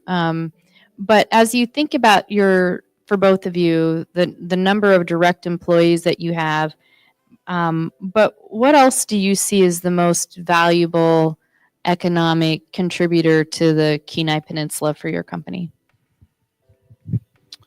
Well, as I mentioned, we have 250 direct employees at the refinery. Those are 250 families. They are 250 taxpayers, and we are one of the largest taxpayers in the borough as well. HEA is probably HEA's largest customer. I don't know that, but we're probably very close. So we have a huge impact on the community. And every one of our employees are Alaskans. They're not just Alaskans, but they're Kenai Peninsula residents. So we don't have employees coming in and out. These folks are here. They're here 365 days a year, minus the week I let them go to Hawaii. But I think I would say the same. We have about 250 direct employees, but we also employ a ton of contractors. We have major projects going on. So just for instance, I mentioned the Tionic platform. We're doing a leg expansion. We're limited on our well space and our wells that we can actually drill in a platform, and we ran out of space. Well, the Tionic North Cook Inlet field is our most prolific gas producer. And we're like, how are we going to get more gas and drill more wells? Well, the only way you're going to do that is to expand. Well, how do we do that in a very sensitive area with we have belugas that we have to tend to. So the only way we were able to do that is make our leg bigger on one side, and we're adding 4 new drill slots so we can drill more wells next year. So that's a huge construction project offshore. Just 85 people out there, just alone with that, not to mention all the other aging facilities. So we are constantly using crews to inspect legs and just constant maintenance and keeping them standing out there since the early 1960s. So it's a feat. So it takes a team of people. It's just not ours. But so our contractor force is almost double of our actual employees. So they're very busy. Most of which, all of our all of our people actually live in Alaska. There's a handful that live out, but they're only on the places that you can rotate a 2 and 2 schedule. But that's not it's very far and few between. So I think we have a couple of those guys, but and they mostly all live here as well. So that's giving back to the community. Just out of curiosity, because I've heard these stories, but just offhand or just estimate, how many of your employees are either second or maybe even third generation industry families? Yeah, refining is kind of interesting because we create our own. I mean, there are grandkids that are working at the refinery, or their grandfather actually ran the refinery. Mark Necessary was our second plant manager. His son works at the refinery. He's in IT. He's completely different field, but that's the great thing about refinery is we take all kinds of disciplines, all kinds of folks. So yeah, we have a lot of legacy employees in our midst. Yes, we have brothers and cousins and husband, wives. We have it all out there. It's pretty awesome to see, but we'll take them. So looking to the future, obviously there's been a lot of headlines and discussion around what's happening in the inlet with gas. And we know that there are projects in the works to potentially import natural gas in the short term to meet demand across the rail belt. Bruce, do you want to just kind of give the audience an update on where that stands? Harvest is coming in to buy a facility of Marathon's, and can you just give us what's the latest and greatest on that? Yeah, sure, Carol. I guess I'll start with the refinery, right? We're taking crude oil, it's cold crude oil, and we have to get it very, very hot, and we have to cool it off and get it hot multiple times. It takes a tremendous amount of energy, and in order for a refinery to be competitive on the West Coast market, you have to get that energy at a reasonable price. And today, we struggle. We cannot get the amount of natural gas that we want to receive at the price we'd like to receive to stay competitive long term. So, that decline that folks are seeing out into the future for the residents is on our doorstep right now. We feel that today. Today, we are burning products. I'm burning butane, propane. I'm burning things that I would otherwise sell just to keep the refinery operating. So as far as importing LNG, we have that facility, not our area of expertise. So, Harvest has come in. They would like to look at the facility and potentially start importing LNG. We're 100% in favor of it. Right now, they're in the due diligence portion of the project. So they are on site with their engineers, going through with a fine-tooth comb, making sure that the assets are what they think they are. And if so, I think it has till June or July, they'll make an investment decision on whether they want to purchase that and import LNG. As far as Marathon's opinion on importing LNG, we are rooting for everybody. If Harvest can come in and import LNG, that's great. That's a supply that we can utilize. If Trudy and her company finds the next big find, we're going to support them. John Hendricks, Benji down south with Blue Crest, we're rooting for all those folks, and all we're looking for is more gas.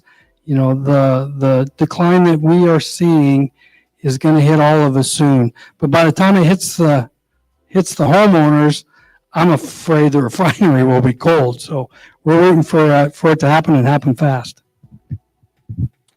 Thanks for that. And Trudy, I know that you're not from Harvest. We know that it's a separate company. But does Hillcorp have a position on this project? And do you care to talk about it? can't talk to the operational part of what they're doing right now, but we are in favor, obviously, of we're in a collaborative state. Just like Bruce said, we want everybody to win. We need the gas. Obviously, everyone does, and if we can push that bar out further and further, the decline that he's seeing now, we're all feeling it. We were feeling it 13 years ago. We're still. It's always a pressure. It's probably one of the things that keep me up at night is thinking about it.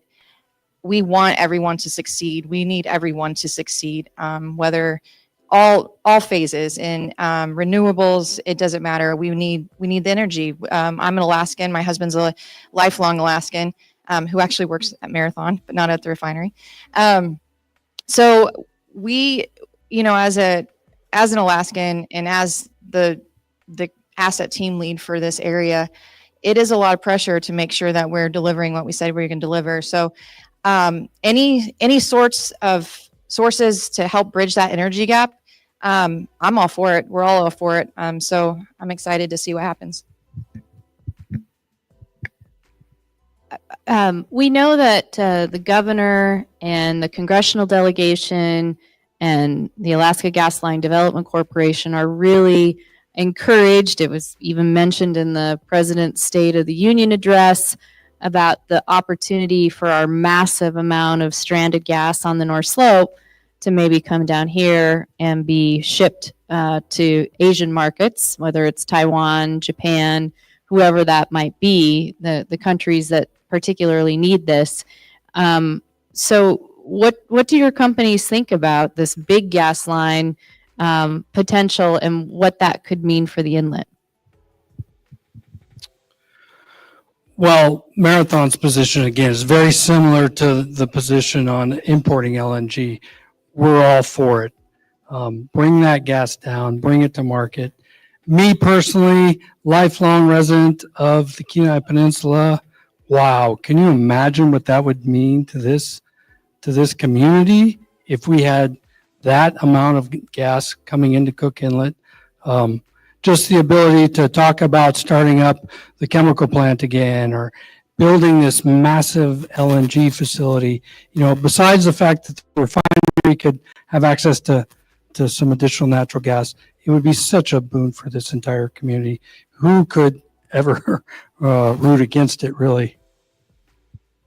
Oh, totally agree. By the time that thing gets built and down here, we're probably going to need it by then, in all honesty. But yeah, absolutely. I mean, we're going to, being my pragmatic self, I'm really focused on the near term right now.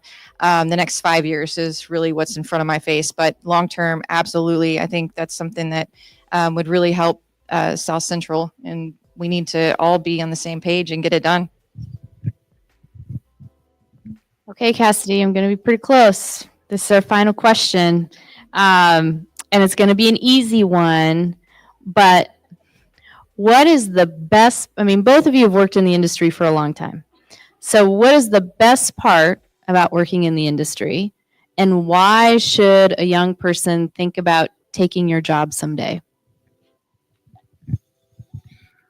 Well, we saw the Amazon lady up here, right? Talk about her bucket list. I meet every year, I meet people who are on the Kenai Peninsula because they are spending their life savings to do their once in a lifetime vacation.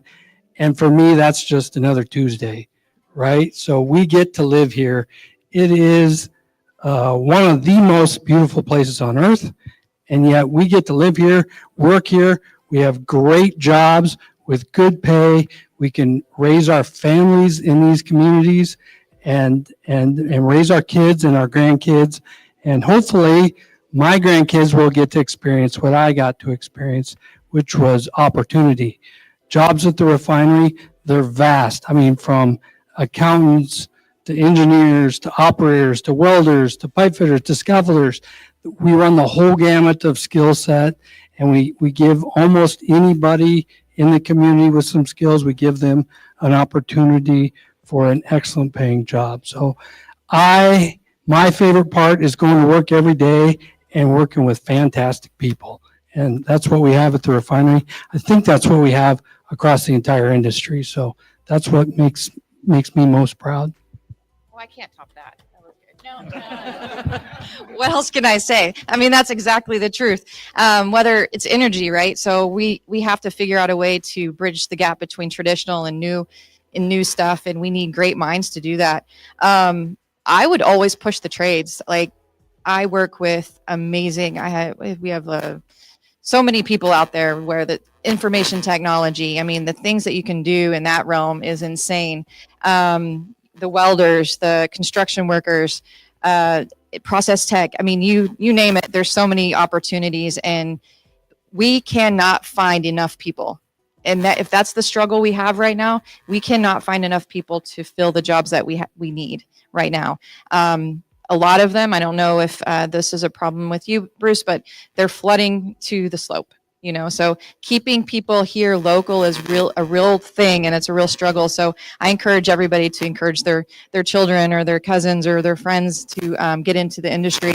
And I mean, from anywhere from truck driving to anything, it's a real struggle to find the people. So it's not going anywhere. We're going to be around for a long time, and I would encourage anybody to. So.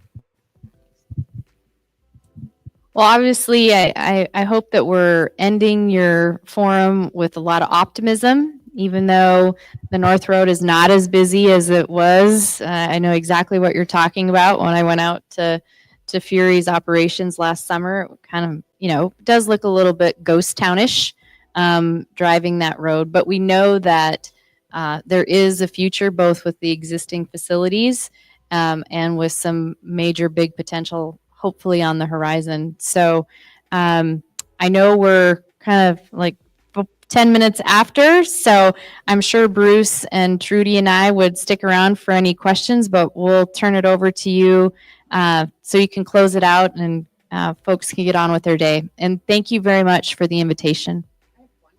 Oh, one question. I'd love to hear about, because I know that Marathon has kind of a job shadow, and you guys have CTE and kind of skill building in the school district. And I'm wondering how you, with workforce development, kind of a really big theme of today's event. I'm wondering how you guys do workforce development and encouraging people to enter into like middle schoolers or high schoolers. How can we do that better, and how can we do it with you guys? How can an entity like us and us working with the school district and how can we intersect? Well, great question, Cassidy. And one of the tenets of operation that I tell the employees day one, as soon as they come on site, one of our tenets is we operate at the pleasure of the community. So the expectation is that every one of our employees is involved in the community. And part of that involvement is getting into the schools. We just send engineers into every middle school in the district. Well, we call it E-Week. We actually partner with HEA on that. And with that, we're hoping to inspire some kid to be the next engineer. Hopefully, Trudy or I will get to hire them someday. So beyond that, we partner with Kenai Peninsula College with their process tech program. Most of our operators come to us with a process tech degree. We recently were partnering with AvTech just to make sure that their E&I program aligns with our needs for the next instrument techs. We don't hire a lot of really green people, young kids coming out of high school. They can't just come out of high school and go to work at the refinery, but we do partner with them. We'll tour with them and we'll show them, hey, go get that tech degree, go work as a contractor, then come talk to us and we'll give you a job. So how that fits with your program, I'm not exactly sure, but hopefully that'll give you some ideas. If you got some thoughts, come see me.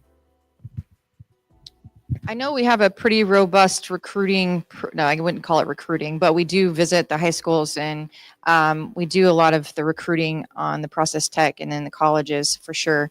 But as far as the high schools and middle schools, I'm not sure exactly what that looks like. We do have a staff of people that handle all that. And I know they're very active, but I can certainly figure it out and let you know how we can do better to partner up with you guys for sure. Oh, well, good. I'm glad to hear that.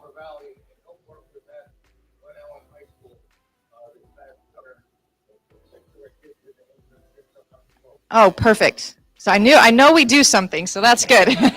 I just don't know the details. Conrad Schruff, yes.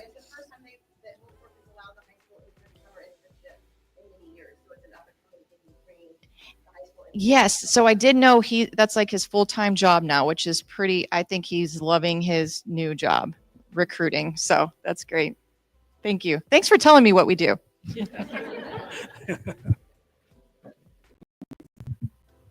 Oh.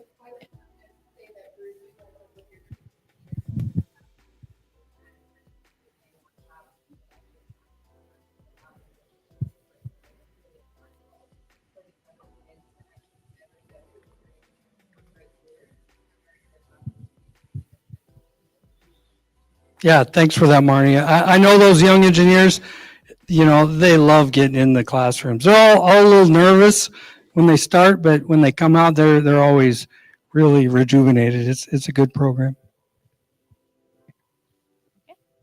Thanks. Done? Yeah. Okay. We're good.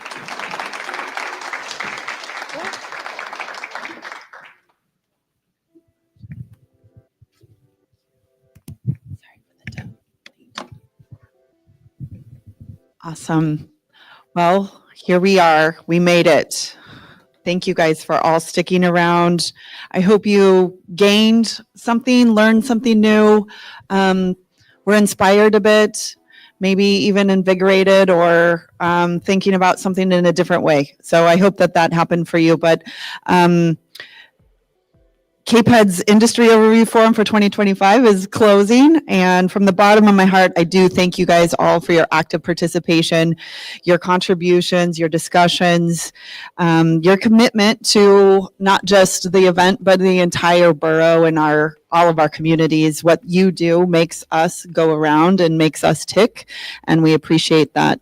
The energy and the collaboration that we witnessed here today was inspiring. And again, I just want to thank all of our speakers, all of our panelists, our presentations, our sponsors who we couldn't do this without, and our dedicated KPEDD team, as well as our board members. So we look forward to continuing this work together, and hopefully we make some connections and do some of this stuff that we talked about today. Next year, we will be in Seward for our IOF, and it will be towards, I think, April 23rd, 2026 is the tentative date. So stay tuned. But in the meantime, safe travels. Thank you guys so much. And we look forward to seeing you and working with you in the future. Thanks.